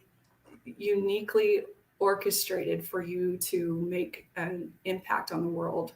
I love that. And which is the fourth one, and that is finding community. Not only to support you and to help you grow, but at a place where you can contribute and where you can make impact, because making that impact is what makes us feel so satisfied when we feel like we're making a difference. Mm-hmm. Awesome. I hope I got the numbers right, but there they are, regardless. Yeah, very cool. So I have this last piece that I would like to share, if that's okay. Yeah, absolutely. It wasn't until I discovered that I was being deceived by the source that I was conditioned to trust the most, that I learned to trust the voice within. It wasn't until I lost my superficial community of church friends that I began seeking real, lasting, authentic relationships. It wasn't until I lost the identity that had been given to me through indoctrination that I discovered who I really am. And it wasn't until I lost relevance within my family, my friends, and my community, because I was leaving, that I stopped trying to please all of them and stopped betraying myself. It wasn't until I lost membership in the church that claims to be the one and only true church that I found deeper association with God and all of humanity. Evidently, I needed to be told what to think and then what to believe in order to appreciate the privilege and freedom of thinking for myself. The trick is to transform your pain and your suffering into resilience and power. For many of you on this group, I understand that the grief can be unbearable. It is something we have to go through. And I realize that it feels like the earth underneath you is crumbling beneath you. And it is, because life is demanding you to create a whole new foundation. I know that it's lonely. I know that it's scary. And sometimes you doubt that you're making the right choice. But after the life quake and digging to find yourself through the rubble, you can rebirth yourself into a better version of you, an even better person because of your challenges than you could ever have been have you never had them. No one can convince me that I was a victim of my church, because all I see now is that I have been gifted. And I truly believe that. For that, I am truly and abundantly grateful for the curriculum, if you will, that my first life gave me, a launching pad to become something stronger and better. And so I love the messages that you've shared here, Christine. I hope that this was helpful. There's so much more I could have shared. I work in the energy healing field too, so I'm right along with all my, what we call my witch sisters in the LDS group. But it just is a beautiful time that we live in, and I'm grateful to be a part of your project that you're putting together here. It's amazing. Thank you. Thank you for that last piece that you read. I thought that was just so beautiful. You know, whatever our past was, in or out of religion, doesn't matter. You can take whatever that was and, you know, observe it for what it is. It all taught us something. It taught us the gifts that we have today and how to persevere, and, you know, our coping methods, and maybe we need some tweaks, but you know, there's a lot of courage that I feel that, you know, if we look at it from that perspective, and to create the life that we want, which is so beautiful. Yes. Yeah. Align yourself with people who are flying. Yep. So Absolutely. Awesome. Well, thank you so much. I'm going to wrap up today. Yeah, thanks for coming on. I know we'll have more conversations for sure. Awesome. And yeah, thank you for your time today. For your Thank you. shares. Take care. All righty. Bye-bye. Awesome. I am going to wrap up today, and just thank you. Thank you so much. Such an empowering day. Honestly, all of the speakers who took whatever life had handed them and they figured out a way to heal from it, to release the anger, the resentment, and to move into something that is empowering themselves and others. It's, you know, we are here for a greater purpose. And so I just invite you, just get quiet and say, what am I here for? I'm not here to struggle. I'm not here, you know, to just live out this, eke out this life, I guess. You're here for something more. And especially if you found us, you're definitely here for something more. And, you know, you're welcome into our community. If you're having any help or sorry, any struggles, or you're needing anything further, lots of people today, if there was someone that resonated with you, reach out to them. You're welcome to reach out to us. We're teaching people how to go within, how to meditate, how to calm the nervous system, and listen to that intuition and really understand the science and the spirituality behind what we're here for, and, you know, what's coming and what's next. Like, this is really the best time to be alive. I know that there's been a lot of changes and such this past year, but if we can look at it from, okay, you know, what do I want to hang on to, and what is ready to be released and to let go, then you are going to be able to step into something that is so beautiful that you can create. And I just, you know, if I can share anything of the message of today, is you're not alone. You're not weird. You're not losing your mind. You know, there are some pieces that maybe are ready to be healed or to let go and to release. But there are so many of us who have been on the path, either where you are, just a little bit ahead, you know, wherever that is for you. Just know that you have other people that you can reach out to. That if there are those that are no longer speaking to you because you've grown or you've changed, or, you know, even in a high control group or relationship where you're now the weird one or the black sheep, or, you know, have been ostracized or shunned, there are other people who are waiting with open arms to welcome you in and say, me too. And this is how I healed from that trauma. This is how I was able to, you know, build a life for myself and create some kind of peace and harmony and joy, because that's what we're all here for. So thank you so much. I'm going to play Fifth's new song, New Life. I think that would be, you know, just a really great way to end today's session. You'll be able to see his YouTube account. He's got tons of information on there, especially if you're an ex-Jehovah's Witness and looking for more information. then you can reach out to him via YouTube and watch all of that. There are deprogramming programs with through Rodney Allgood in the Empowered group. You can reach out to him. Jonam as well. He popped a link in today. And just know that there is help available and that you will heal. You are the one you've been looking for. You are your own best healer. So thank you so much for today. And I really am so grateful to all of the speakers as I cue this video. So thank you.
I'm learning how to find the sound. Hold on one second. I'm going to play it again so it's part of the video. Yeah, thank you.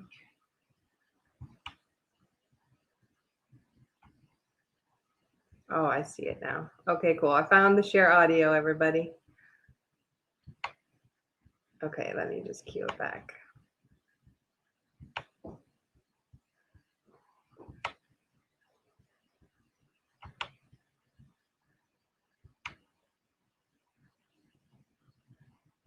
Okay, here's with sound.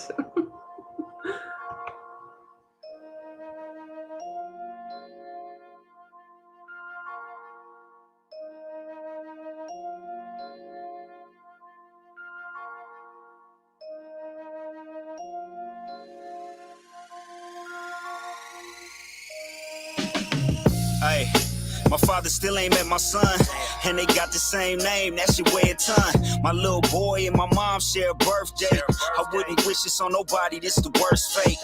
Straight about the bay, that's the birthplace. A laptop and the mic, that's my workplace. It got them thinking shit, we must have counted wrong. Cause now they seeing fifth up in first place. Wordplay, off the chain, joy come from all this pain. I've been flying high and I ain't never getting off this plane. A trailblazer from the bay, call me Dollar Dane. On some different shit, cause life ain't worth it if we all the same. I would do this all again, take a look at all I gained. We thought it was all a game, showed them I am not for play. Trying to show a different way, living on my own terms. And yeah, I got that drive for whatever way that road turns. It's more than music, this is real life. I live my own truth, you know what that feel like? On my own too, kept it 10 toes from the gate. Under pressure, never fold, never break. It's more than music, this is real life. I live my own truth, you know what that feel like? On my own too, kept it 10 toes from the gate. Under pressure, never fold, never break. Hey, yeah.